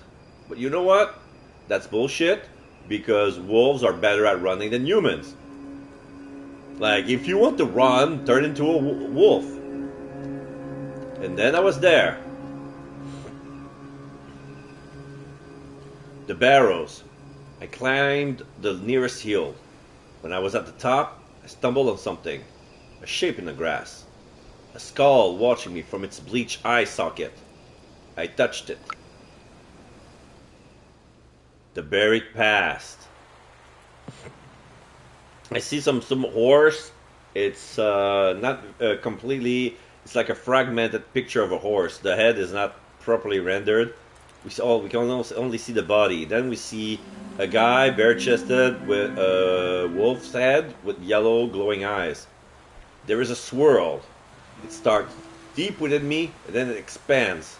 Everything is in motion and there is no center anymore. I see a bird, I see a forest, or I see a village. Yeah, I see a forest. I see a couple of I see a couple of houses, but I can barely call it a village. I'm gonna say I see a forest. There is a forest. I run among the trees, and suddenly I see a hamlet where a clearing once was. My howl is like a keen. The houses are mere huts. There is almost nothing that protects the people from the forest. Their clothes are rags, their feet are bare, their hair are long, beards are unkempt. There are wolf cubs. There are wolf cubs, but there is blood. Then the howling begins, the mournful, blood-curdling keen of a mother who has lost their children. Watch, whisper the voices in my head. Watch and remember. But I want to act. Cunning. I cannot just stand by and watch. I want to act. I'm just a cub, but I'm a smart, and I lead the blood-covered humans deeper into the forest. The forest listen to me. The forest wakes up, erupts with rage, and powerful, furred bodies surge through the trees towards the village. The humans try to escape. They scream and beg for mercy. They try to protect themselves with fire. I take the fire from their hands. The Garu rise up, their talons red with blood, their eyes glaze with fury, and the fire is yanked from the hands of the villagers. And I burn their houses. The houses start to burn. I make the wolf mother happy. The keening turns into a howl of joy. I am there from the very beginning. Willpower up. My family burned villages for the Pusha for ages. Oh, okay, I see. They were werewolves, and they burned villages for the sake of the Mother Earth. Okay. Progress gold mystery. The Garu of my eyes, my face, they are my family. I am the blood of their blood. I am part of the story from the very beginning. And I do it again. +1 rage. And then it happens again. The human return. They rebuild the village. This time stronger and better protected. The keening begins once more. Then we, the Garu, come down on them like wolves on the fold. And again, +1 rage. And again, new villages, new fires, more blood. And the Glen, I don't want to do this anymore. Yeah, like, I can raise my, like, this is a good moment. Like, okay, I'm going to keep getting rage more and more. But I'm going to drop 1 rage and say, I do not want to do this anymore. But the keening begins again. My heart fills with grief and rage, and villages burn. Until one day, there is only one Garu left in the family, and he slays his own kindred in the fit of his first rage. Oh, shit, no. That was her grandpa. I know him, or he never forgives himself. Yeah, he never forgives himself. He escapes across the ocean. He serves in an army. He burns villages in Vietnam and Afghanistan. But it just feels different. He never forgives himself. He wants to go back. He tells his granddaughter stories about the forests, but he never goes back. I can't move. I stay here and I watch, but I can't move. My throat burns. My stomach is in knots. I want to scream, but I have no mouth. I feel the fire. I smell the blood. I smell ash and tears. I see the large ash-gray wolf looking straight at me. Her eyes are golden. She weeps. Gold family. It is in your blood, she says to me. It is your duty. It is you. Come with me, child. Be my fang and claws. There is no one else to be my cub. Come to me, child. I will nurse you and I will lick your wounds. We will kill together. We will feast and we will be merry. The forest will grow. I looked at her. And perhaps for the first time, I saw her for who she was. Low rage. Her pelt was marred with fire. Her eyes were smoking embers. Ash was falling from her heaving flanks. She looked old, ancient, sad and alone. She was mourning incarnated. She was the wolf from my vision. Yeah, I'll go with that. She was one of the wolves from my vision, watching my grandfather from the darkness, waiting for the village to burn. But she was more than that. She was also the Pusha. She was more than one wolf. She was the darkness. She was the Pusha. She was also the spirit of the forest. The Pusha herself, wounded, hurt, violated and mourning all her children that humans had killed. At least, that was what I thought when I looked at her. The wolf mother looked back at me and something in her eyes made me realize that she was helping my family for generations, and that my family used to serve her. Join me, she pleaded. Only you can understand me. Only you. I went to her, +1 rage, but I turned and ran, -1 rage. Okay, I went to her. Morning wolf, loyal. Great. I went to her and she accepted me. And I accepted myself. Int updated. Okay, now I'm full willpower. My grandfather was serving the Wolf Mother. Goal mission, stop the logging at any cost. Okay, so progress goal, mystery and mission. I finally understood who I was. Darkness fell again, and the bloody tide was loosed upon the world. Darkness. Okay, back to Ahmed form. One of us. A lone wolf pierced the silence like a single ray of moonlight in the darkness. And there was another one, and then another, and then another. A choir of voices, triumphant and joyful. I opened my eyes, gained full health. When I opened my eyes, I was in a clearing. Around me there were wolves, huge monstrous wolves, howling at the moon. Werewolves just like me. Low rage.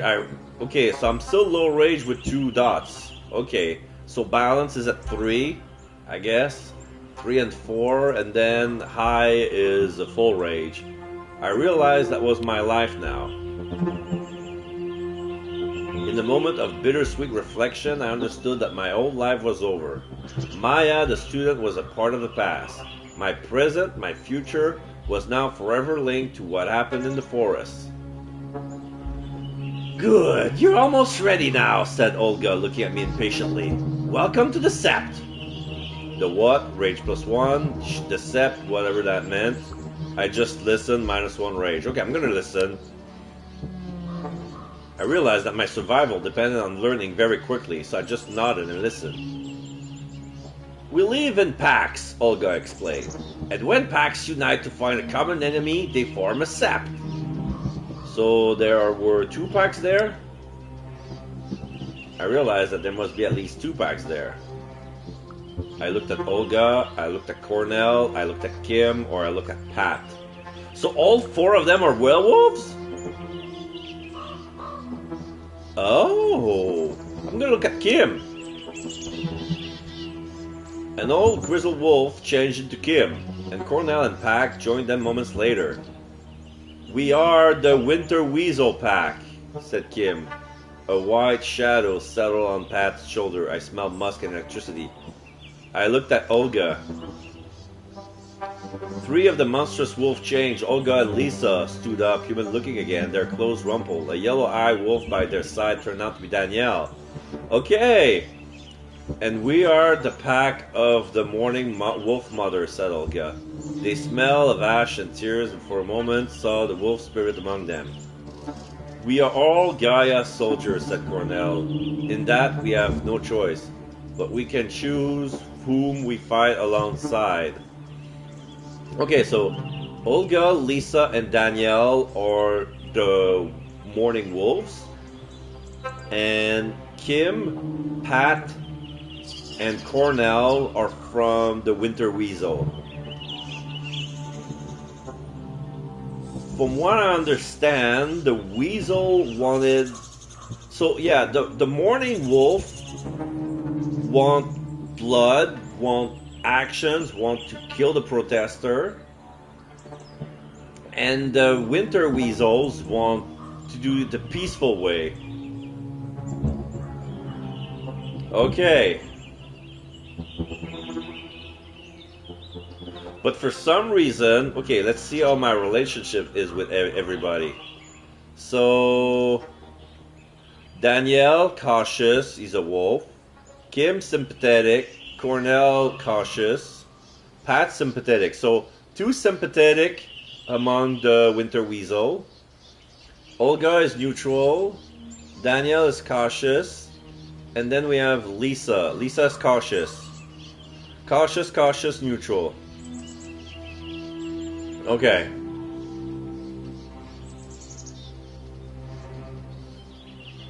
So Kim and Pat are still sympathetic with me. Okay, because I always pick a peaceful solution with them when they're around. Cornell, he was just unlucky. Okay, so we can choose whom we fight alongside. Cunning war, that didn't sound safe. Yeah, that's a joke. War, that doesn't sound safe, lol. Do I have to join the pack? I have so many questions.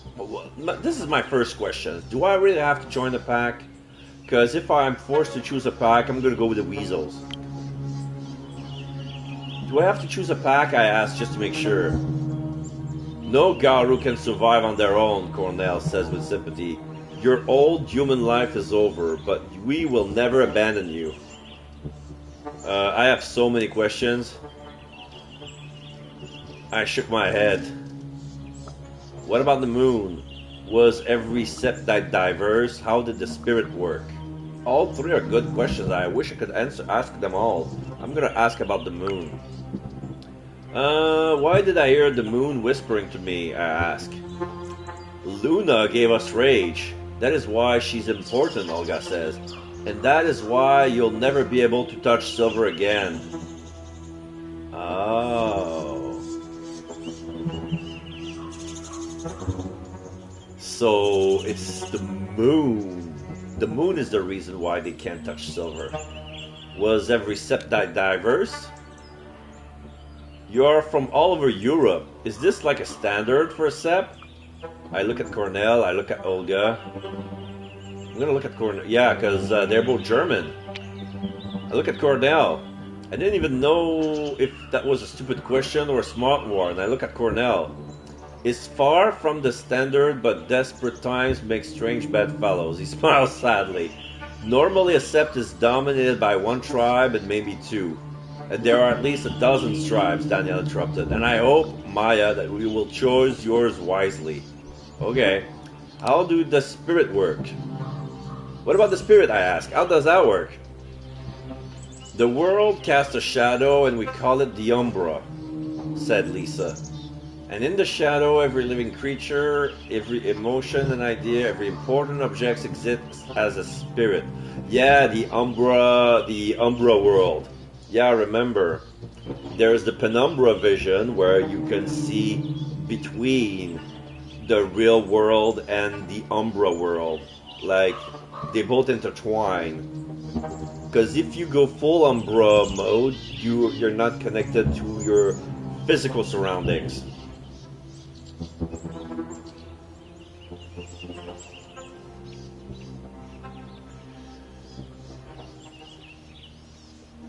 Every important object exists as a spirit. That's all you need to know at the moment. War, that didn't sound safe. Is this war a necessity, I ask? It doesn't exactly sound safe. It's not, but if the worm wins, we all die anyway, Olga shrugged. The name of the enemy reeks of decay and burning oil. War is not safe unless you know the trick, Pat smiled. The trick is to make the enemies die first. I summed it up.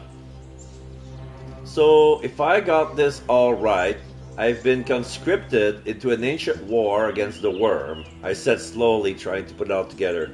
And the move gave me rage as a weapon, but I must avoid silver. I took a breath. And there's a whole secret world of spirit, I continue. I have to join the pack and choose a tribe. Exactly, Lisa nodded. As for the tribe, there are two peoples who can mentor you now. Olga is from the Black Furies, an ancient tribe of women warriors, and Cornell is from the Children of Gaia, and he's a more peace and harmony guy. Okay. I'm not gonna be a Black Fury. This is for my full-on rage playthrough. Right now I'm gonna go... Oh, good question. What about my family's tribe? The Shadow of Fenris.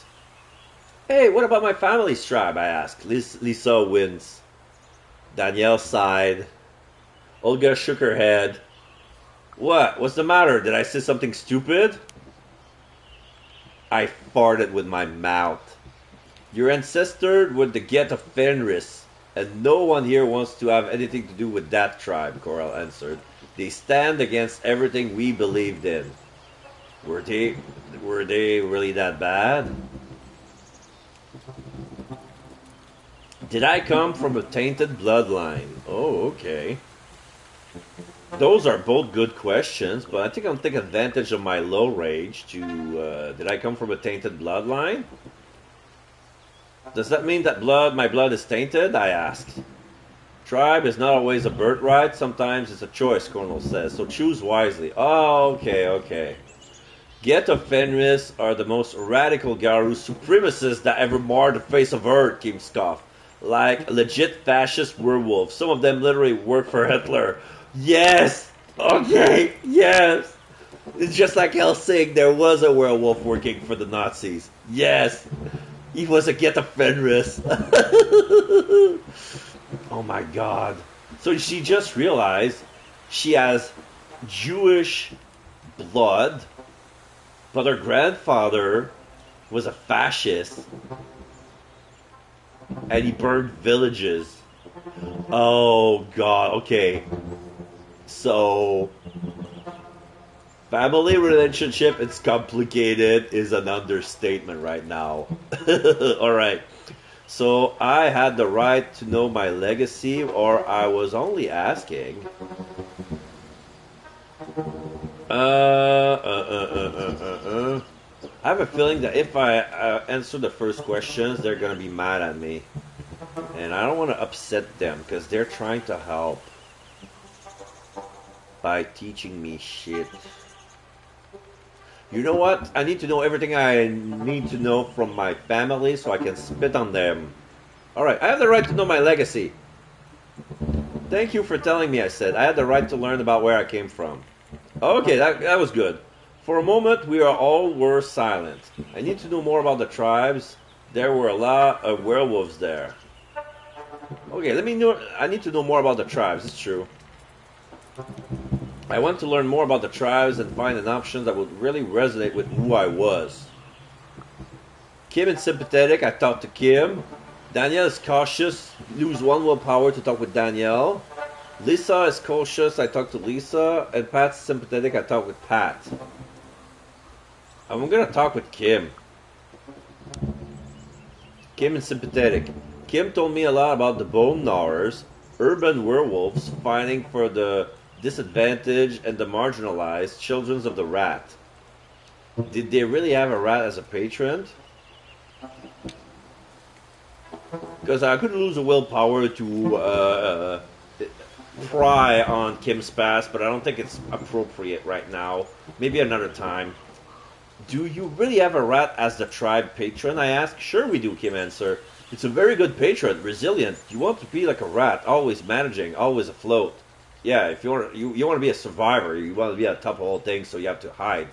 They kept talking.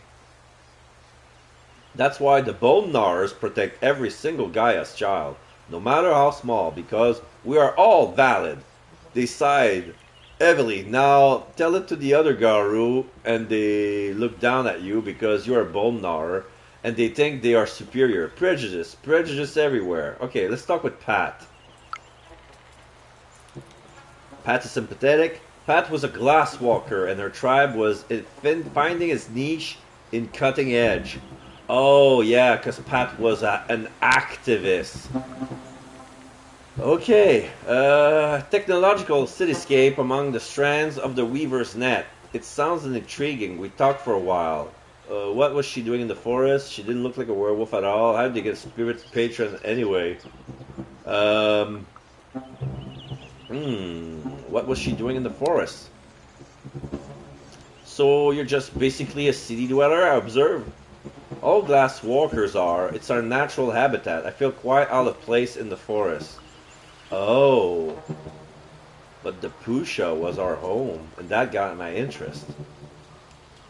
Yeah, how can you be a werewolf and a city dweller at the same time? But the Pusha was our home. Pat neutral. Ah, fuck. Why? I couldn't understand. The Pusha is our home. It may be your home, she said, and suddenly I realized we have less in common than I thought. I'm more of a city girl, she added. We use the Weaver to fight the worm, and the forest is not the Weaver's domain. Ah, okay. And I happen to be quite fond of humanity. They have a great potential. Okay, but now because she's neutral, it's gonna cost me it's gonna cost me willpower to ask how did you get a spirit patron anyway. She didn't look like a werewolf at all. I wouldn't take you for a werewolf, you know, I said to Pat. She snorted, "Why?" She looked harmless. She was a tech nerd. Oh, both are insulting. Oh, no. No, no, no, no, no, no, no.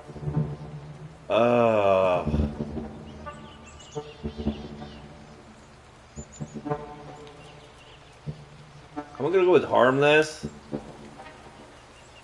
Because you look mostly harmless, I admitted. She shrugged. I am? And I didn't expect to turn out a werewolf either. I was a student, happy with my tablet and coding, and then boom, I was a Garu. How did she meet Cornell? How did you meet Cornell? I was curious. I was in his first pack. We were both hanging out with the activist crowd back then. When things went south and he disappeared, I found him. How? Or what happened exactly? I'm gonna keep my willpower for the other guys. How? I asked. Pat rolled her eyes. Girl, please, I'm a tech nerd, so I found him and talked him into coming back. How did you get a spirit patron? No, I'm not gonna ask that, so I have to take it over. Finally, I stopped asking. I have to take over what I learned. Danielle and Lisa are cautious. Okay, so Danielle is with the morning wolves. The morning mother wolves, so... Okay, losing willpower. I asked Danielle if I could join his tribe, but he didn't understand the question. I'm a red talon. Oh! He said as if it explained everything. Okay, okay, okay. The red talons, they were like ancient, like down to earth. What exactly were red talons? What are the red talons? I asked Danielle. It is the T tribe of the Garu who are born as wolves. Danielle explained. We usually don't mix with others and we kill humans, but since I'm the only one here, I decided it was better to join the rest. Why? Yeah, it's like the most anti-human. Yeah, the red talons are very anti-humans. So yeah, they kill humans. So why? Or it was a wise decision? Okay, let's ask why. Why? I kept asking. He looked at me as if I were stupid. What are you, stupid? He asked a second later. There is always strength in numbers. I protect my folks better than where there are more werewolves around. Your folk? Wolves. I started to get who he was. I asked him about the wolf mother. That's all I wanted from him. Yeah, that's all I wanted from him. Yeah, I don't think I'm gonna be a red talon. Thanks, that's all I wanted from him. Let's ask Lisa. What does she want? Lisa is cautious. I asked Lisa what her tribe. She inherited the Sibarak legacy from her Buryat grandfather. She said I didn't know the proper legend, custom, and culture to join. Was Sibarak a Russian word? How did she become a werewolf? Okay, so was Sibarak a Russian word? So I asked, not sure how to approach the topic. Sibarak? I mean, you're from Siberia, I stated, and Lisa smirked. But the tribe name reminds me of something. Yes, Sibarak. She pronounced it differently, so it sounded like a Polish word. I must have heard it before. Wasn't the word Russian? I must have heard it before. Sibarak? I'm sure that I heard it before in a different context. In Russian, it means someone from Siberia, but in Polish, it has its own very specific meaning. It's a Lisa explained. It's a word for political prisoners exiled to Siberia, and there were tens of thousands of them. Political prisoners. That must have sucked. Why is she using the name? What a terrible name. No, don't say that. What meaning does she prefer? Okay, why was she using the name? So why are you using the name if it has such a loaded meaning? I couldn't understand. Lisa sighed. My tribe name described both of my legacies. My granny was a political exile and my grandpa was a Siberian indigenous. I use it because it speaks the truth. Okay, I can ask her how she became a werewolf. Okay. How did you become a werewolf? I asked Lisa. My grandpa saw that I had a soul of a wolf and started teaching me about the spirit world. She looked at me with her violet eyes. When the time was right, he guided me through the change. I really didn't remember my grandpa. My grandpa also helped me. I don't remember my grandpa. My grandpa was telling me story, I cited, but I forgot most of them. I forgot how he looked. You remember more than you realize, Lisa said. How else would you know the high tongue? That was a good question. I don't know what the high tongue is, but okay. That's all I wanted from her. Thanks. That was all I needed to know at the moment. I didn't want to talk anymore. I was too exhausted to bug them with personal questions. There was a lot of werewolves there. One thing is bugging me, I said. Why are there so many of you here? Suddenly everyone in Białowieża is a werewolf, or what? You know nothing, Cobb! Olga laughed bitterly. A mere century ago there were dozens of packs in these forests. But none of the old guard survived the 90s, Lisa shook her head. We had to start from scratch. Until you show up, there were only 6 of us, and the 3 of us are not even local, Cornell pointed out. 2 packs too small for their own good. Anyway, before you admit it to a tribe, you need to prove yourself. What now? What now? Prove myself, I was shocked. Hadn't I proved myself enough already? Rite of passage. Oh yeah, that shit. You went through your first change, Pat said. She was leaning on a tree nearby, and you know everything you need to know at the moment. But you have to go through the rite of passage. Daniel rubbed against the leg, excited. A vision quest, King winked at me.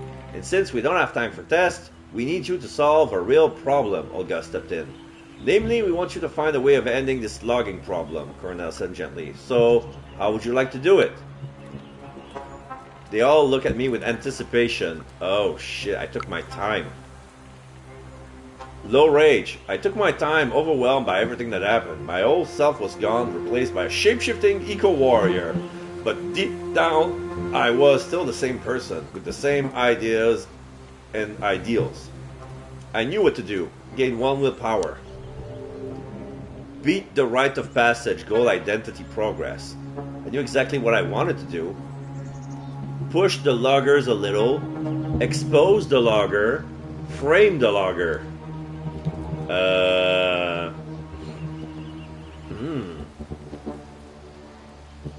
Frame the logger lowers my rage. I'm curious now. Expose the logger is the neutral, like it feels like it's gonna be the easiest way to do. Yeah, let's expose them. Let's see what happens if I frame the loggers. Cunning, we need to frame the loggers, I decided, and then use the leverage to bring down the whole operation. Lisa rolled her eyes. You are all blind and ignore our most powerful allies, Lisa rolled her eyes. There are many ancient spirits in the Pusha, and we should talk to them. I continue with my plan. I will lure the loggers at a protected area and record what they're doing, I continued. When it hits the internet, the authorities will have to ban the login. Pat grinned. I know exactly the place you need. Daniel beamed. Spoken like a true ragabash. You were born under a new moon, weren't you, Maya? How did he know? I looked at him surprised. How did he know? Mom always told me that when she gave birth to me, the night was so dark that she was afraid something had happened to the moon and stars, that we were alone in the dark sky, I noted. So yeah, apparently I'm a ragabash. Okay. I was born under a new moon. Oh, new moon. I'm a ragabash, auspice, trickster. Ooh. Glory. Okay. Ragabash, trickster. So this is my auspice. I'm still a cub. Renown, glory, honor, and wisdom. All of them are at 1. So my plan. Decide what. I want to move my. Okay, thank. Move. Why can't I move?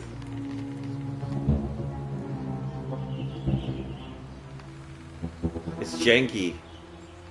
Okay. So yeah, the new stuff is glory, honor, is wisdom. Learn your family history. People scared of my family, scared enough to destroy my family grave. Someone currently thought there was a werewolf among my ancestors. They were right. My grandfather burned the village because he was doing what the wolf mother asked him to do. This was my legacy, but also because he was a frigging get of Fenris. Joined the protest to live up to my legacy. My family's duty was to burn villages for the Pusha. Gold missions. Okay, so there's gold mystery, gold mission, and gold identity. Beat the rite of passage and earn your place in the SAP pursuit. Okay.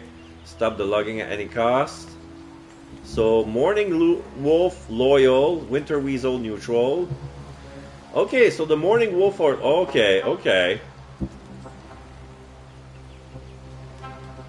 Even though everybody in part of the morning wolf clan are okay. So the clan members are cautious of me, but the spirit of the patron of the clan is loyal to me for some reason. And it's the other way around with the Winter Weasel. Okay, so we have Kim sympathetic, Pat became neutral, and then who was the other one? Cornell is still cautious. Okay, so you're right. Okay, Garu born under the new moon are tricksters and questioners, said Pat, just like you and me. We are the most cunning of them all, she winked, and our path is the perfect mix of glory, honor, and wisdom. So apparently I'm Ragabash. Ragabash, same as Pat. Your place in the werewolf society will be determined by your renown. You can earn glory through defeating mighty enemies and succeed at dangerous quests. You earn honor by following your moral imperative by upholding the laws of the Garu. You earn wisdom by creating efficiently and thinking well before you act. Your renown will change as you play, contributing to Maya's legend among the Garu. No pressure at all. I felt overwhelmed. So yeah, apparently I'm a Ragabash. Olga must have sensed my confusion. Come on, we have a lot to discuss. She patted my shoulder, and we have to find your phone and wallet. So I follow her. I nodded and followed her.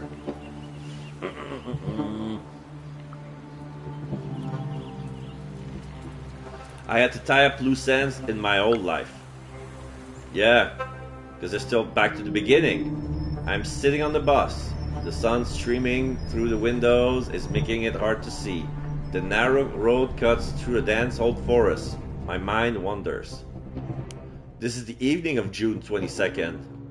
I remember doing something important, walking among the trees, looking for something, losing something I love, gaining something unwanted. But then, I'm fully awake and the memories scatter away. We're almost there, says Anya. I did some searching. She looks at me from over the phone, and this place is amazing. The last primordial forest in Europe. I'm excited to be here. She's such a dork. It can't be the last one. I'm excited to be here.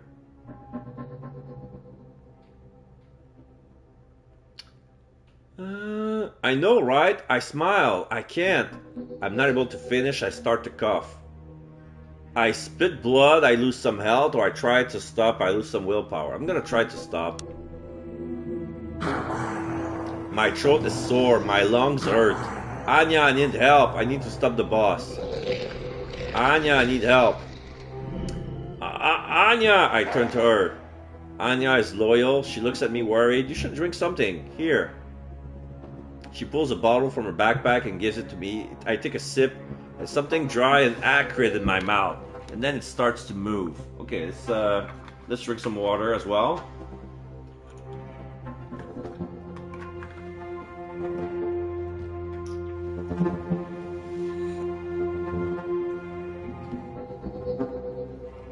Are we hallucinating spiders? Spiders! I spit it out and see thousands of small spiders leaving my mouth. Threads of silk cover me, the seat and everything around us. I fight? No. I try to get out or I scream. All these actions make me look crazy. I'm gonna try to get out since it's the most less disturbing. I try to get out. I trash at the window, but a few seconds later, I am bound in a cobweb cocoon. There's a hiss. I hear a hiss. Then slowly a long, dark, bloody shape comes out of Anya's eye socket, pushing the eye out. A black snake that reeks of rotten meat, acid, and oil. Don't fight, Maya. You're already mine, it says. Just like your grandpa. And then it kisses me.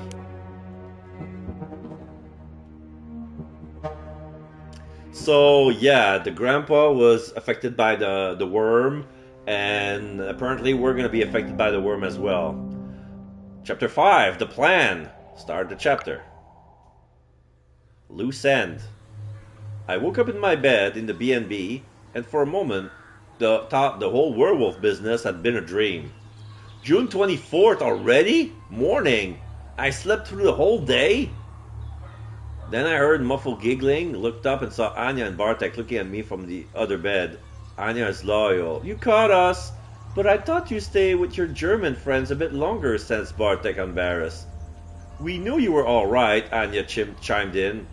There was so much to talk about.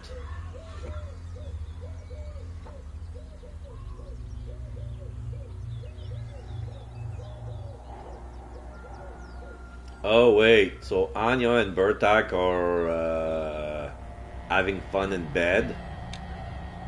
There was so much to talk about I didn't know where to start. I was worried about them. How was I? Let's talk about them.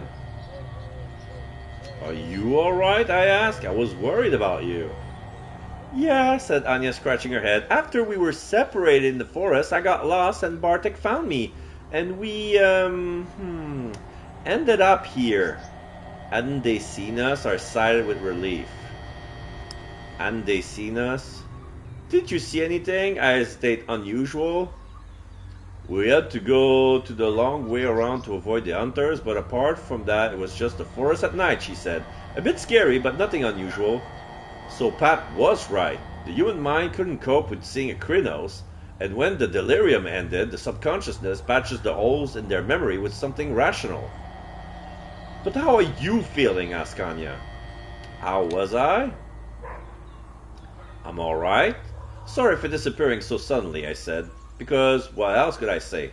I lied about what had happened. I told a version of the truth. I got lost in the forest. Technically, that part wasn't a lie.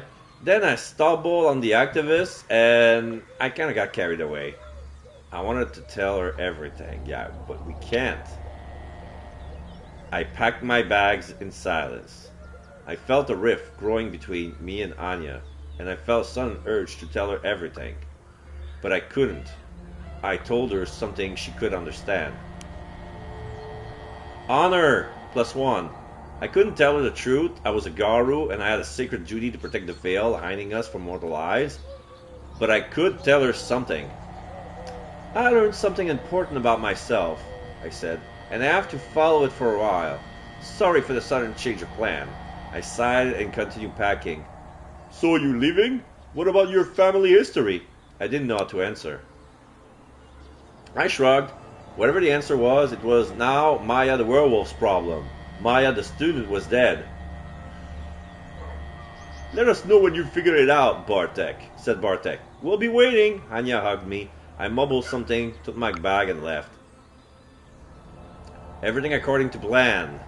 I dropped my bags in the camp and ran through the plan one more time. They expected me to act like a ragabash, but Lisa had proposed another plan, one more spirituals.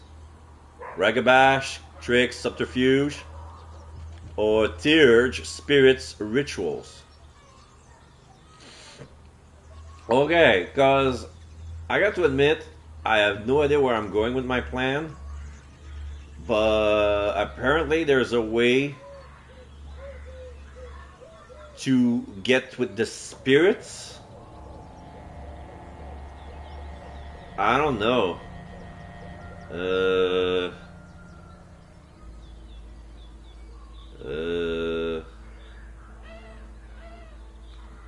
You know what? Every day the spirits are getting weaker.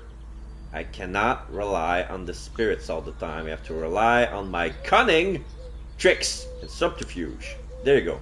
Stick with the Gragabash. The Beatles.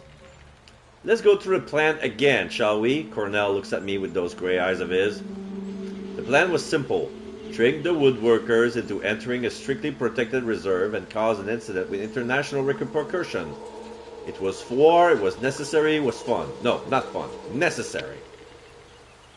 The plan has its risk, but at that moment we had no other option. I lured the loggers into the woods. I sent Pat to talk to some scientists. We needed reporters. Yeah, like Erica. Erica was nice. Are we chill with the reporters? Press is neutral. Okay.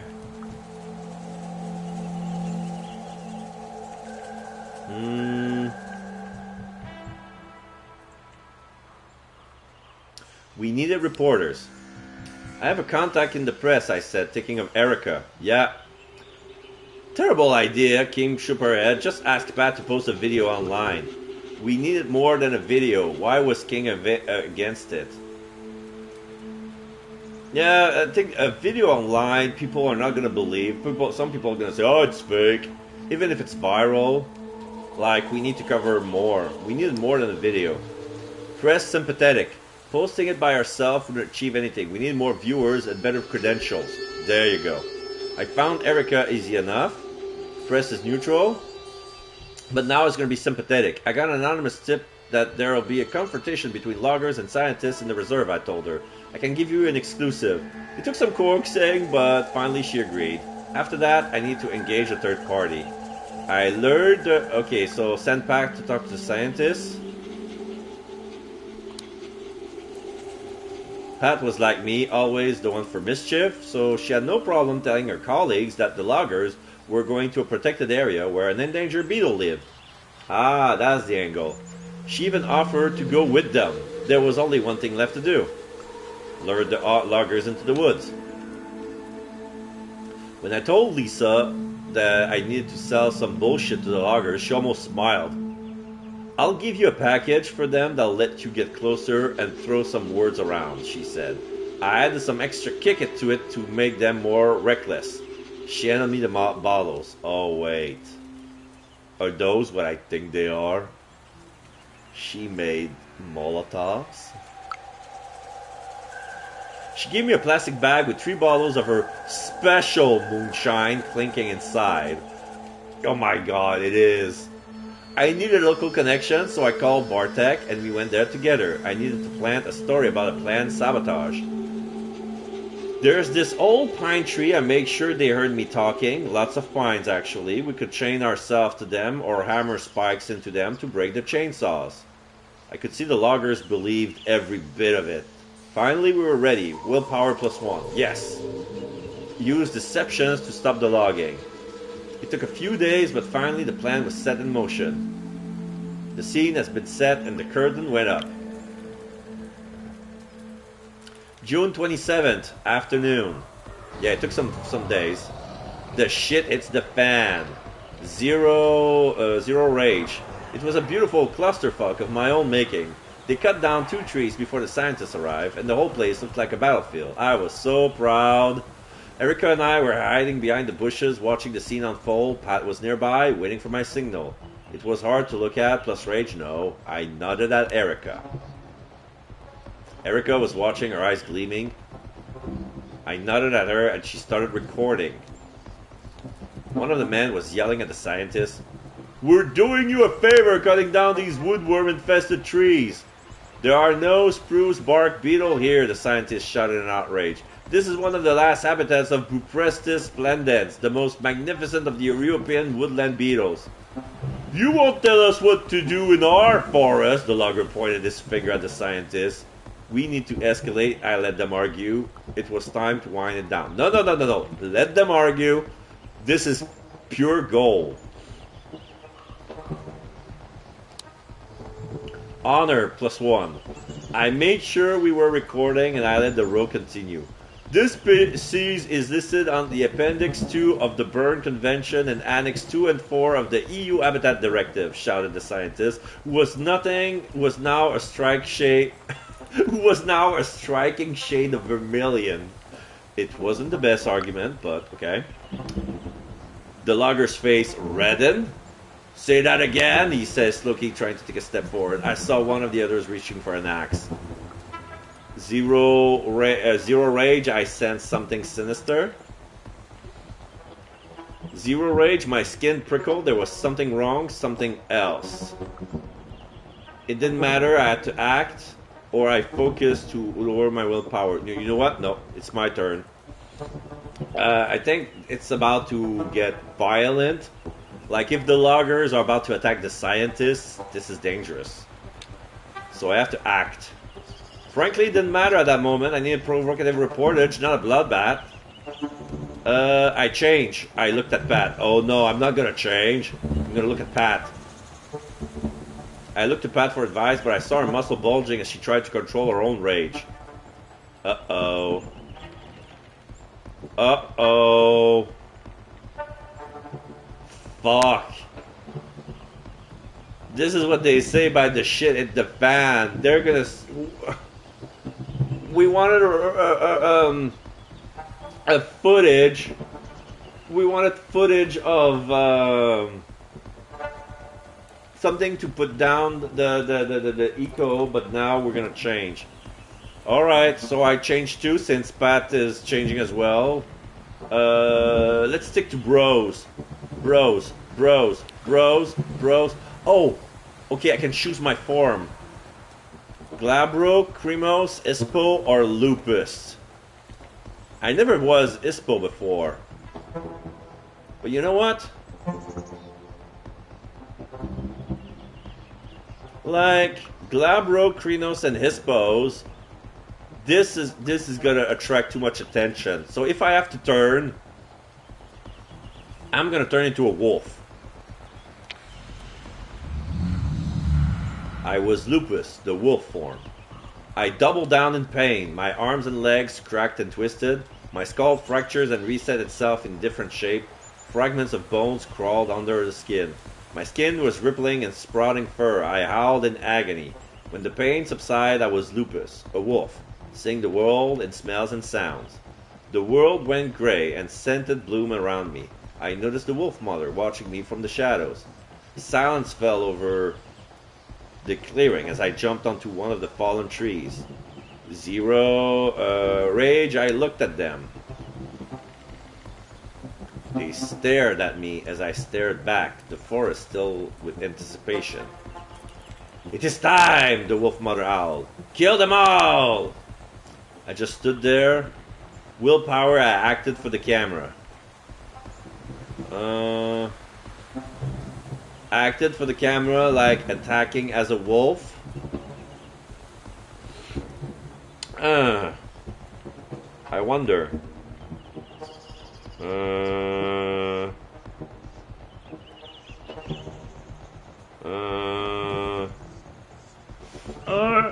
Okay. I'm stumped here. I'm really stumped.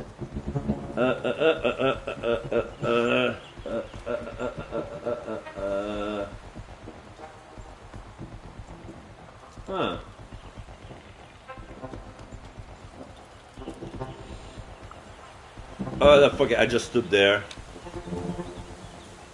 I just stood there watching them until something changed in their eyes. Their shoulders slumped and they ran away, disappearing among the trees. Erica put down the camera. That was perfect, she said. In the evening, the recording was ready. Okay, phew. Woo! Dodge a bullet. That evening, we sat with Erica and Pat, watched the edited recording one more time, and then uploaded it. It was time to bask in our victory. And a victory it was! Thousands of comments, tweets, clips from the stream circling the internet, GIFs. We celebrated all night long. You gotta win willpower. Use the leverage to stop the logging. Lisa pulled her special moonshine into small glasses. The special moonshine. What's in the moonshine, I ask? It smells strange. I bound Anger Spirit to the distillation column, she grinned. It gives the vodka a nice kick. It's safe most of the time. The other seems okay with it. I proposed a toast. I let them drink. I had understood something. Anger spirits. This is gonna boost my rage. Oh, okay. It's like the flask in the Earth Blood. Yeah. If I recall, it's gonna be, if I drink that, it's gonna be plus. It's gonna give me +2 rage. I propose a toast. Lisa neutral. I clear my throat and propose a toast. To Gaia, to the Pusha, or to us? To Gaia. Glory +1. To Gaia, I said. We will save her yet. It was a good night. A moment of triumph. 0 rage. I couldn't wait for the set meeting that morning. Creating bad PR for the loggers was my rite of passage, and I knew I did great. I couldn't believe that I made it so far. We set soon after the sunrise. We met soon after the sunrise on the same clearing when I woke up for the first time as a Garu. Lisa looked at us all and smiled. Our patrons were looking at her expectantly, so she stepped towards the center of the clearing. I am the Turge of this sept, and I'm here to make sure we do things the right way. I held my breath.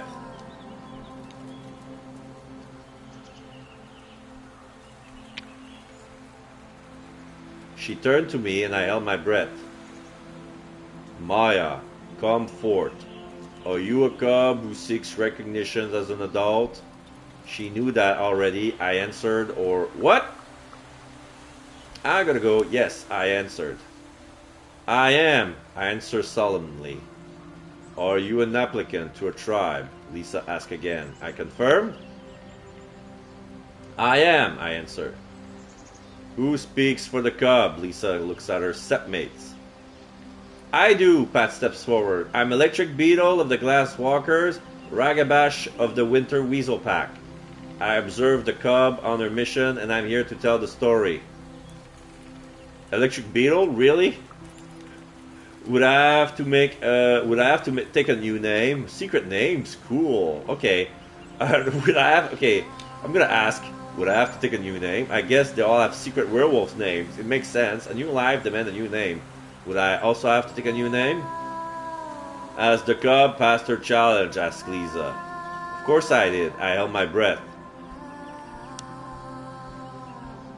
I knew how it all happened, but I held my breath nevertheless. Pat is neutral. She succeeded, was the answer. The challenge was hard, and she overcame it. Lisa turned to me. Have you chosen your name? Lisa turned to me. My new secret name. Suddenly I remembered my grandfather talking about his old friend. He never used their real name. They were always Thunder or Grey or Needle. I would always thought it was a guerrilla thing. Some kind of war names. Now I wasn't sure anymore. How to capture my whole life, my aspiration, my personality, my heritage in one name. I cleared my throat. Mist, a name with more than one meaning. Iskra, which was Polish for spark. Pine, a tree in the forest. Or Enigma, a mystery. I mean, Maya is already a werewolf name in my book. But I like Spark. But they're gonna go for the Polish name, so yeah, go Iskra. My new name is Maya Iskra Borodich. A spark, I answer, thinking about how sometimes great fires start within but one cunningly placed match. Okay, so I got 2 glory, 3 honor, 1 wisdom.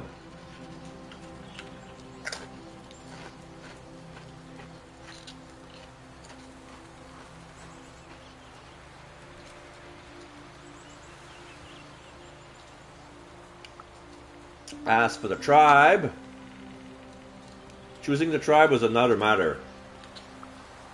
Oh.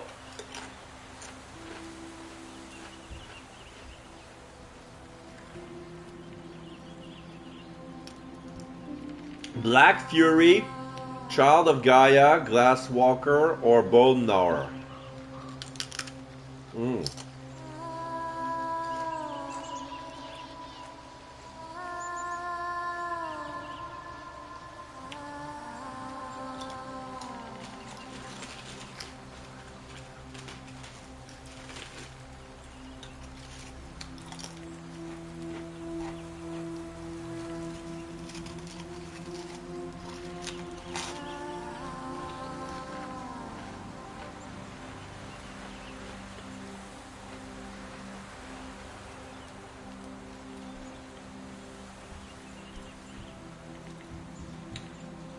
So here's the thing. Black Fury is Olga's tribe. Child of Gaia, I believe it's Cornell's. Then we have Glasswalker and Bone Gnawer. Oh, wait. No. It's fine.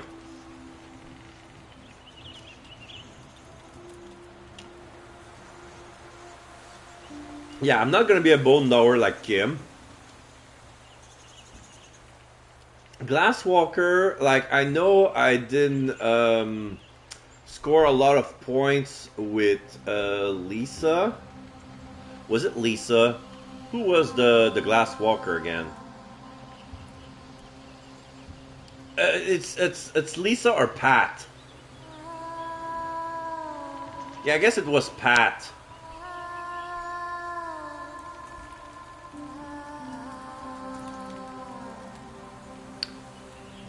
So, yeah. Like, I know I did score a lot of points with either Pat or Lisa. I forgot which one was it.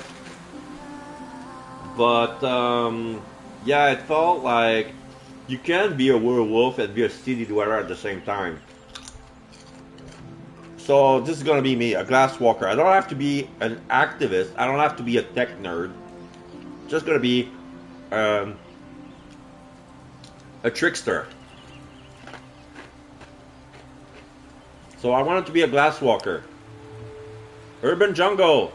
Tribe Glasswalker. New entry added. You found your place among a more urban kind. After getting to know all of them better, I decided to become a Glasswalker. Pat agreed to mentor me. Yay! Only one thing remained to end the ceremony and make me a full-fledged Garu. I had to join the pack. I had already sworn to the Wolf Mother. I had? Oh, I wanted to be I wanted to be a Winter Weasel. Fudge. Apparently, I already sworn to Wolf Mother. Okay. The Morning Wolf Mother.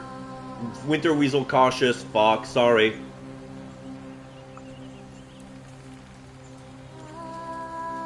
As my fate had been already tied with the Wolf Mother, I chose her as my patron and joined Olga's pack. And so it was done. According to ancient rites, Lisa painted the mystical glyph of my tribe on my sternum. It disappeared after a moment, but whenever I closed my eyes, I could feel its warm touch between my breasts.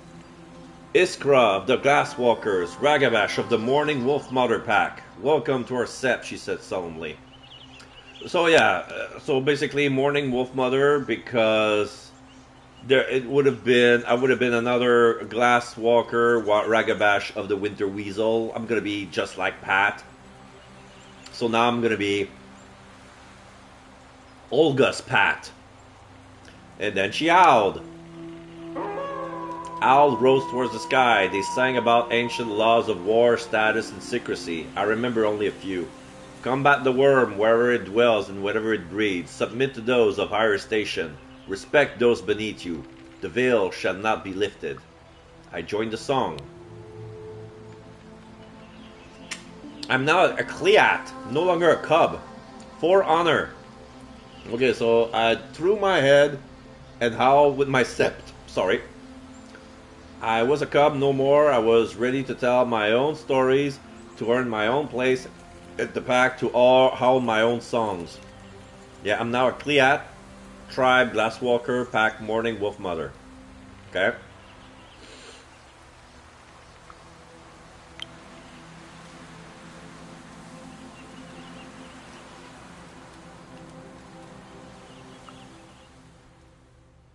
Chapter 6, The Storm. This looks like a train station or a bus station. Balowiza Palace. Okay, full health, full willpower, no rage. July 1st, morning.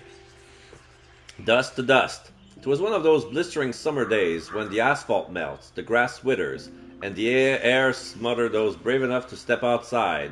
Despite the heat, it felt like the whole village was at the funeral. Zero rage, it was moving. I stood there, surrounded by people, weeping over their loss, looking at the rosaries they're clutched in their fists. Something tightened in my chest. One of the hunters has been found dead near the Palace of Power. Nobody knew exactly what happened to him. There were whispers of rabid wolves. It was our doing. My doing. And the death had tipped the scales. Ragabash? Did anyone suspect that I was responsible for the death? I didn't think so. To them, I was just a strange girl, harmless and far from home. They looked at me but didn't really see me. I could feel the tension seething around me. This death, the funeral had pushed the community, already wary and frightened by the recent disappearances in the forest, to the edge. The world was watching. Press is sympathetic. The press has swarmed to the funeral like flies. They were reporting on how the illegal logging was a danger to both the ecosystem and human lives. The police were watching the crowd with disinterest as they leaned lazily against the trees. It had become political. Suddenly, Pusha Białowieska has become politically charged and the hottest place to be in Poland. It wasn't only local politicians and activists from both sides who caught wind of the commotion. The Minister of Environment himself has driven to Białowieska and attend the funeral. He was standing next to the priest conducting the ceremony, surrounded by police and what looked like a handful of bodyguards. The coffin went down and the crowd stirred. Everyone started lining up to throw a handful of dust on the coffin or put flowers on the grave. I felt someone joining me. Just look at them, says Lisa, joining me. Nobody wants us here. They fear us, but would never admit that. I couldn't blame them, or zero rage. I wish things were different. I wish things were different. Zero rage. They have their reason, I sigh. I wish things could be different. They would want us gone even if we weren't the Garu, she scoffed. From the outside, we're activists fighting for the Pusha, but for the local, we're just strangers barging in telling them what to do with their lives. But we just knew better, Rage Plus One. We were exactly that, but we have to give them time.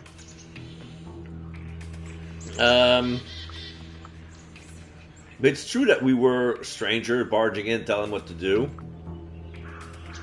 But at the same time, I want to give them time. Like, both answers are good. I don't know what to pick. Quand tu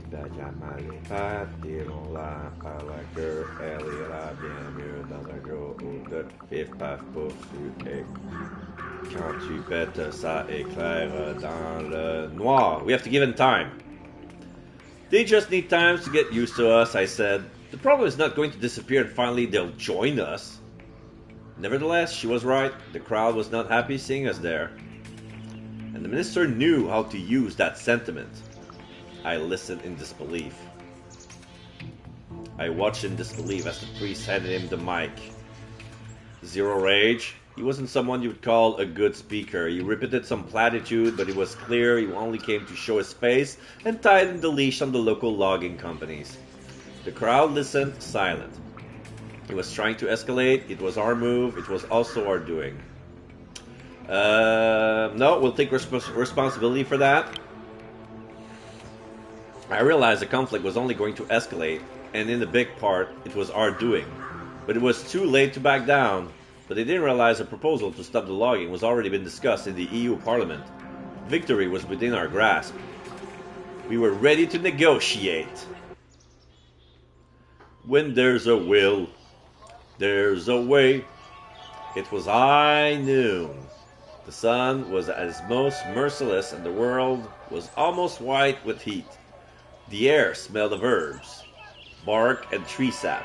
Insects buzzed lazily in the high grass, stunned by the summer sun. We were setting up the protest. The day was stifling as we set up the protest. The whole clearing was decorated with banners, and we all had our placards. The banner we hung on the National Park headquarters the week before was just a warm-up. Wood is the enemy of the forest was our main slogan, but there were many more. My sign conveyed my anger. I wanted to protest against greed. I wrote something constructive. Make the whole Pusha a national park, demanded my side. It was a viable solution.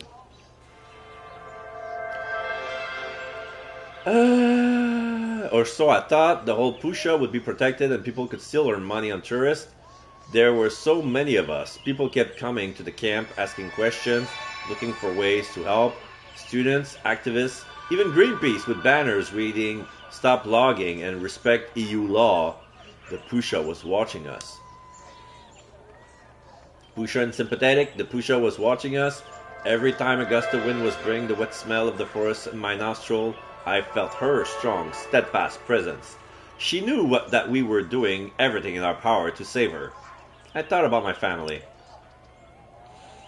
For centuries, my family served the Pusha, burning villages and hunting down people who dared to hurt her. And now I was the last Garou of my lineage. What legacy did I want to leave behind? The pressure was almost palpable, and tempers was flaring.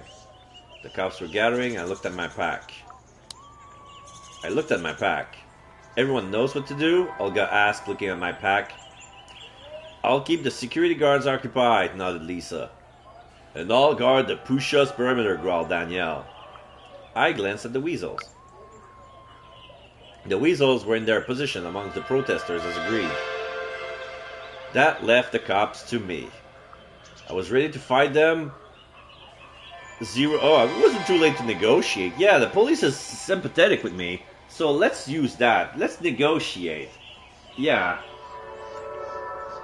Ragabash also means talk my way out of it, so I'm gonna be a silver tongue, which is ironic for a werewolf.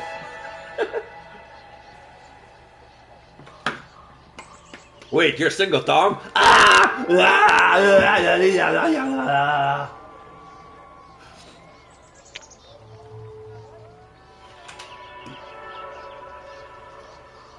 Olga cautious. Of course, she wants blood. I think that we should keep talking, I said. It's not too late for a peaceful solution. Yeah, good luck about that, Olga nodded with a bitter expression. The cops were gathering. Police is sympathetic. The police were nervous, huddling in groups and shouting at each other and everyone who was in their way. They clearly didn't want to be there. Of course, something was up. It was apparent that they were waiting for something. Then it reached boiling point. It reached boiling point when the minister arrived for a photo op. I had a bad feeling about it all. We had attracted some attention, or we could use that. How could we use that? To negotiate. Alright, let's try. I have no idea where this is going, but yep, I took it as a good sign. We could use his presence to our advantage in more ways than one. I calmed down slightly. Preston sympathetic. I knew he was in for a nasty surprise. The reporter closed in on him, shooting uncomfortable questions about the legality of the logging and its forestry policy. In hindsight, you could argue that what happened next set a chain of events in motion that life-changing consequences for many. It all started earlier, but change didn't happen just like that. At that moment, I didn't know that. It's true. At that moment, I didn't know that. Zero rage. I was too overwhelmed to even think about the consequences. There were too many people around me, too many unknowns, too much at stake. The members of my sept has already moved to their position, and I also asked my part to play. Minister was bad news. Chance to start negotiation. We could still ask him to stop. No. Willpower Start negotiation. Boom. Olga raised her eyebrow. If you think there's any sense in talking to them, she smirked, now's the fucking time. She grabbed me by the elbow and literally dragged me across the clearing to where the minister and his people were standing. I've got this. I follow her. I thought about what to say. Okay, I'm gonna take my time. I thought about what to say. As we were pushing through the crowd, I planned what I was going to say. I was pretty confident. I had all planned out and felt quite confident. But Olga had her own plans. Minister! Minister! She yelled. Do you have a moment to talk about what's really going on in the forest? I caught his gaze. He looked at us coldly, like we were vermin. His eyes were distinctly dark and lifeless, like a shark, I thought suddenly. No, he said, smiling. We don't talk to terrorists. Zero rage. I put my hand on Olga's shoulder and felt how tense she was. Her muscle vibrated, resisting the change. He's not worth it, I whispered. We'll find another way. We went back to regroup. For real? Okay, so the minister is an asshole. The activists, humans, and werewolf alike listened as we told them what had happened. The atmosphere was tense. We started our preparation. We prepared ourselves for the worst-case scenario. Okay, let's move, I heard someone shout. Move it, people, move it, you know what to do. And they did. There was a lot of laughter and friendly pushing, chains clinking, and some people darted up trees and seated themselves in the branches. I was assigned to the human change. No, I wasn't. I'm a freaking ragabash. I had other plans. Willpower. It's now or never, I thought, walking towards where the Prime Minister was finishing his interview. Not the Prime Minister, Minister of Environment. It was time to play a little trick. I opened the top button of my shirt, then I tousled my hair and flashed my best smile at the minister. Oh my god, we're going there? Yoo-hoo! I saw Erica among the journalists giving me thumbs up. She was supportive, but suddenly I started wondering how the internet would react to what I was about to do. Minister eyes darted down my cleavage, and I could see him start to stutter. So predictable, whether it was Poland or America, powerful old men were all the same. Oh my god. I slapped him, I batted my eyelashes, or I flashed him with zero rage. Oh my god, should I do this? Should I do this?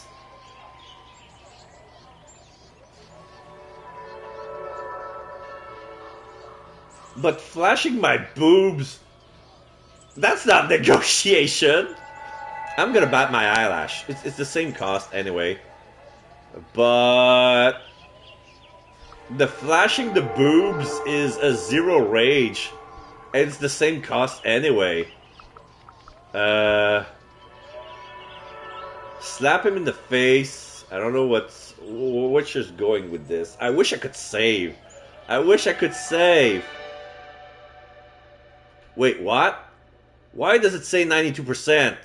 Am I almost done with the story? Fuck, I'm almost done with the story. At this point, fuck it.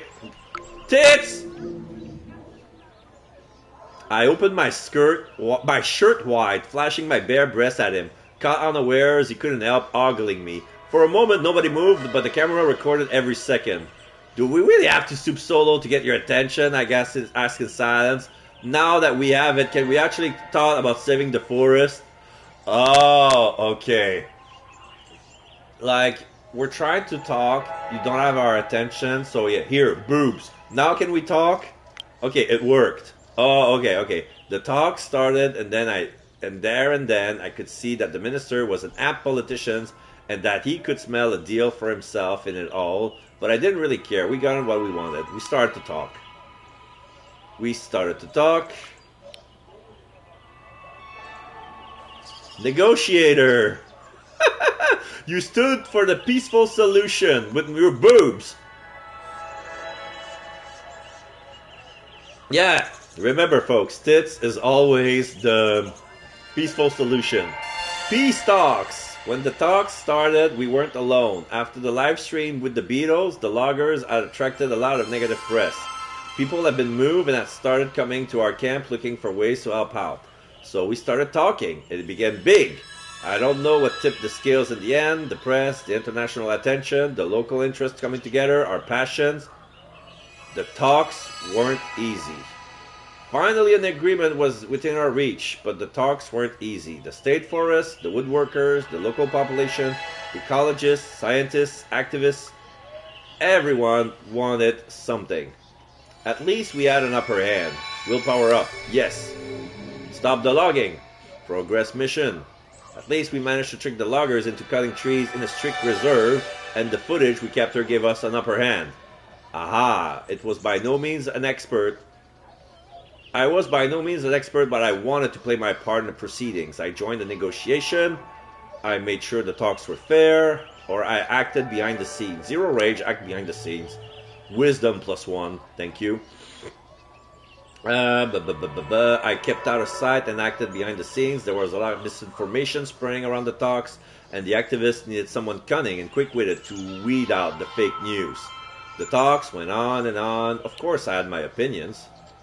Everyone at the scene had their own opinions and their own point of view, and I had mine.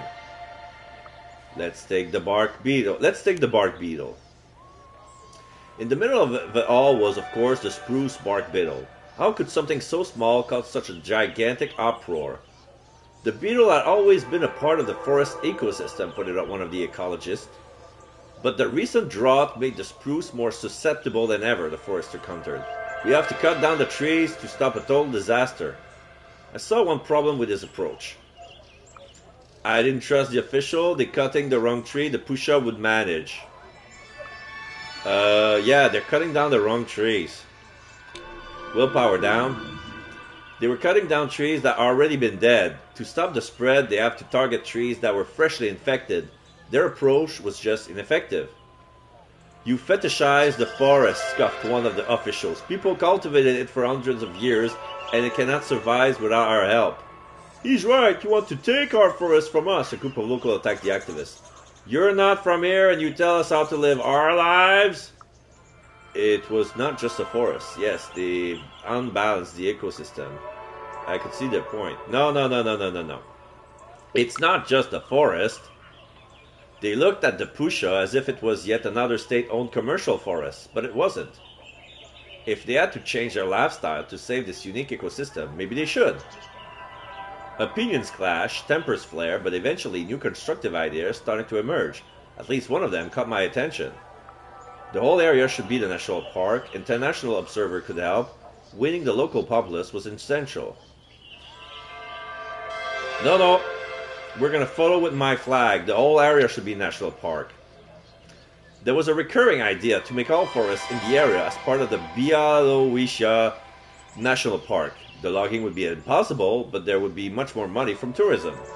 It was a long and hot day. I rubbed my eyes. I was so tired I could barely keep them open. My head was spinning. I hid in the shade, but I kept going. You know what? It's almost over. Let's take a halt for the... I kept going. What was a little heat stroke when so much was at stake? Talk continued. Of course, they had to make it dramatic. There were cameras, there were lights, and the negotiation lasted all day long. We reached the first draft of an agreement literally at sunset. I had no doubts. They only decided to stop the logging because they realized there was something in it for them. I felt relief. But at the moment, I just looked at the sky and laughed. I felt overwhelming relief.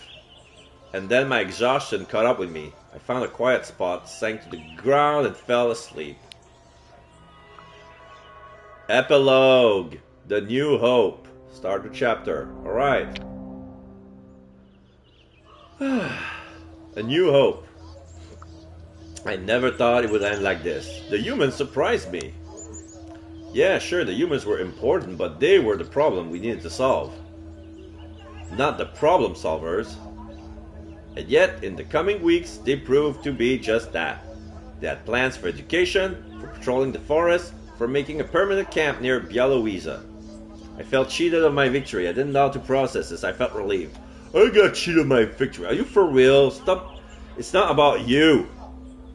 I didn't know how to process this, or I felt relief. You know what? Relief. It wasn't the war Olga had talked about, but it was good.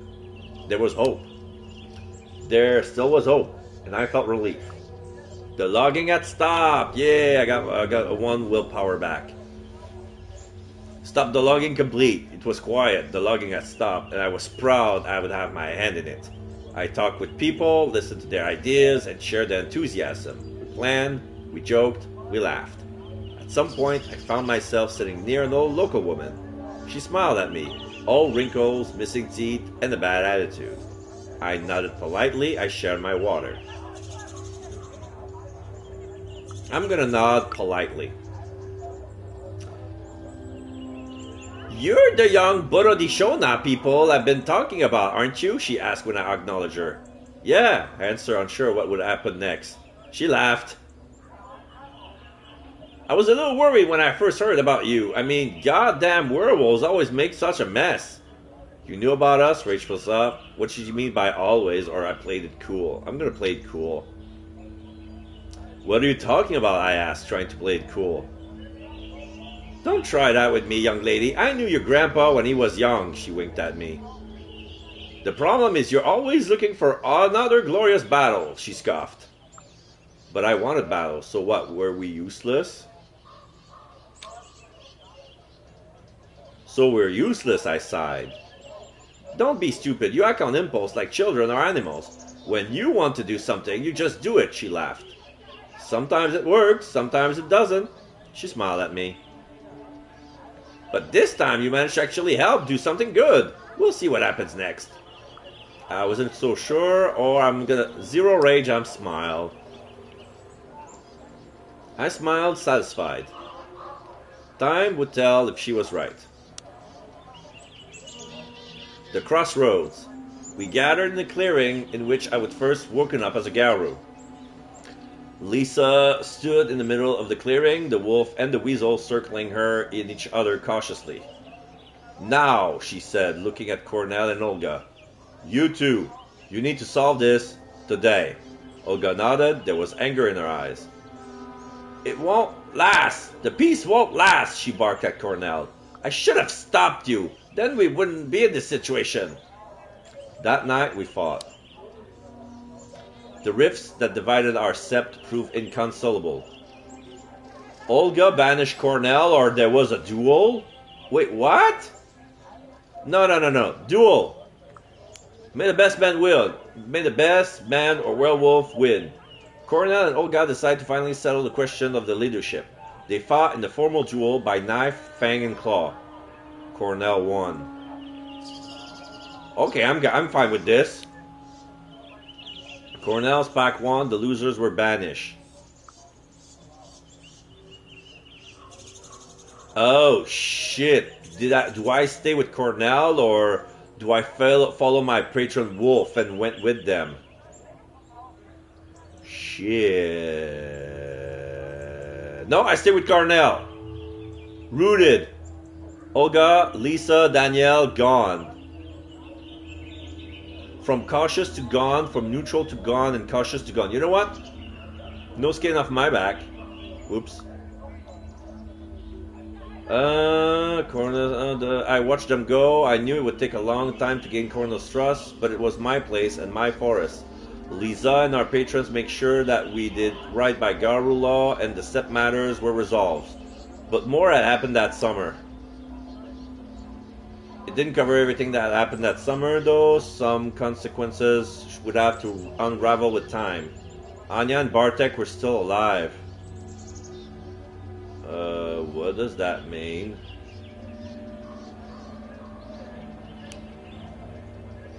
Despite everything that happened, Anya and Bartek were still alive. They had a summer fling they would both remember with a smile. We would disappear from each other's lives slowly, our paths too different to keep up with each other. But it was all still ahead of me. For now, the first chapter of my new life was coming to an end. I would come there for my family. So wait, there would have been moments when I would accidentally kill Anya and Bartek, but it would be like, you know what, it's for the best, since you know, your new life is a werewolf, and they're not part of that, so, you know, la-di-da. Okay, I'd come there for my family, willpower +1. Mystery, I learned my family history. Achieve gold, mystery. I'd come to Białowieża to learn something about my roots, and now I knew them. And knowing them, I could finally grow in the land of my ancestor, repay my family's debt, and perhaps even make a real home here. Pusha is sympathetic. I loved the Pusha, and I knew she was watching over me. Fireflies. Your story is almost over. This might be a good time to take a last look at your character sheet. Late that night, I was sitting with my back against a tree older than the country I was born in, watching the stars. Okay. Okay, so I got 2 glory, 4 wisdom, 2 glory, 2 wisdom, 4 honor. Family history complete. I managed to stop the logging complete. So goal, identity, earn glory, honor, and wisdom to make your own legend. Okay. So yeah, Daniel gone, Lisa gone, Olga gone.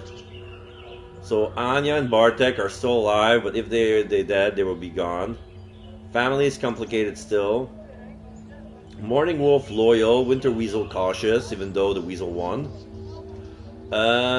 Kim sympathetic, Cornell cautious, Pat neutral. Okay. Pusha sympathetic, police sympathetic, press sympathetic.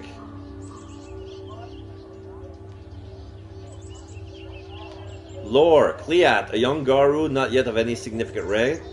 Ahmed, a Garu of human ancestry, also the human form of the Garu. Ragabash, those born under the new moon are cunning tricksters and unconventional tacticians, questioning tradition in order to find the wisest path. Okay.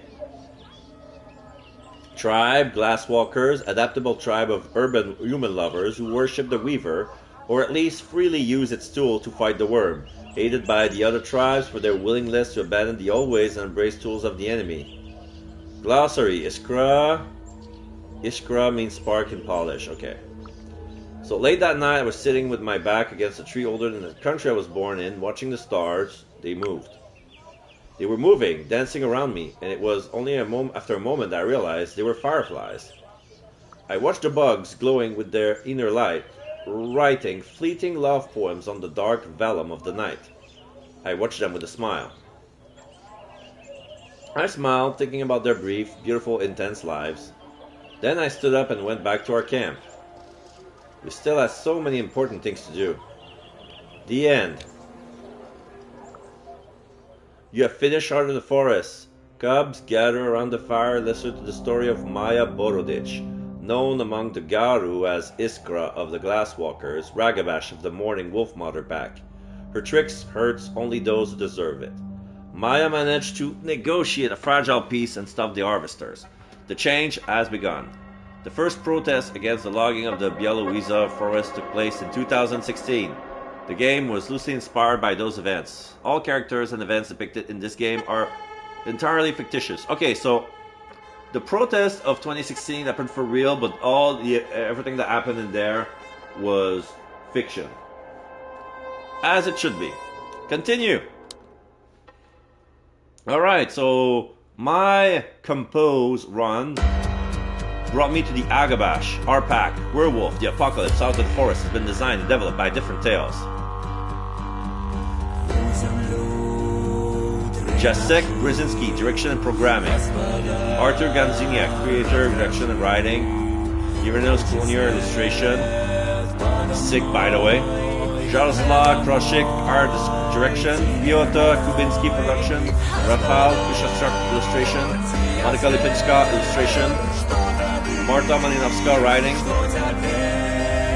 Remzislav Mosiszynski, sound design. Lukas Nowacki, illustration. Chris Panas, Galloway, editing. Magdalena Bankiewicz, illustration.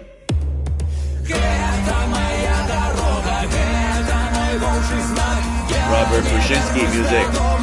Jakub Rakowski, business development. Joanna Walinska-Granciniak, writing. Valdemar Zbieko, illustration. Marta Zolotova, programming and art. News, HTTP, hashtag, // differenttales.com. Safe World by Rocky Clush. Rocky Clutch, music and lyric. Michael Pipple, Sallow. Marcin Bosinski, mastering. Bob Kalak, Ir Dorad Folk Band. Nadesai Daraklik, music vocal piano. Vladimir Dorad, vocal didgeridoo. Ayeshev Palukinia, drums percussion. And Alexandra Alexika, cello. Alexander Mikhailu, guitar. On Edorat.py. Walkabout Games, co-publishing, marketing and PR. Jakub Rakovsky, co-founder and CEO. Katarzyna Zieba, group CFO. Robert Kushinsky, co-founder and chief creative officer.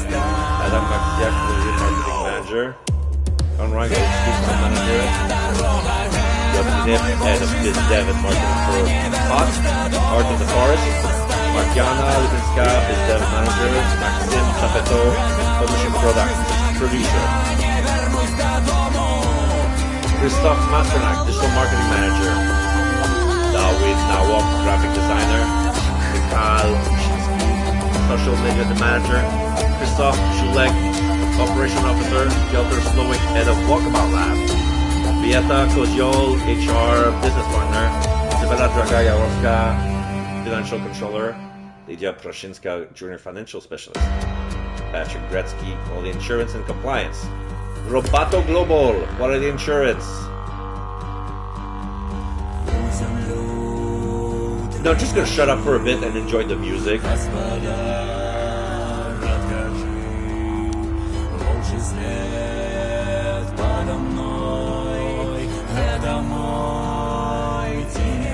World of Darkness, brand team, brand manager, Sean Greeny.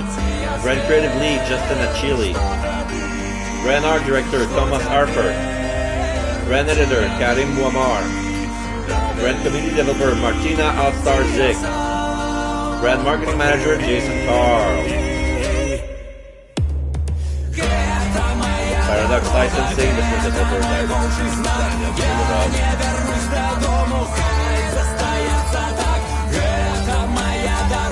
Legal, Paradox Interactive, Werewolf, The Apocalypse, copyright 2020, Paradox Interactive, AB, all rights reserved. Art of the Forest has been made in a wonderful Unity engine, copyright Unity Technologies. Art of the Forest has been written in ink, copyright 2017, Inco Limited. Back to me menu. There you go. Back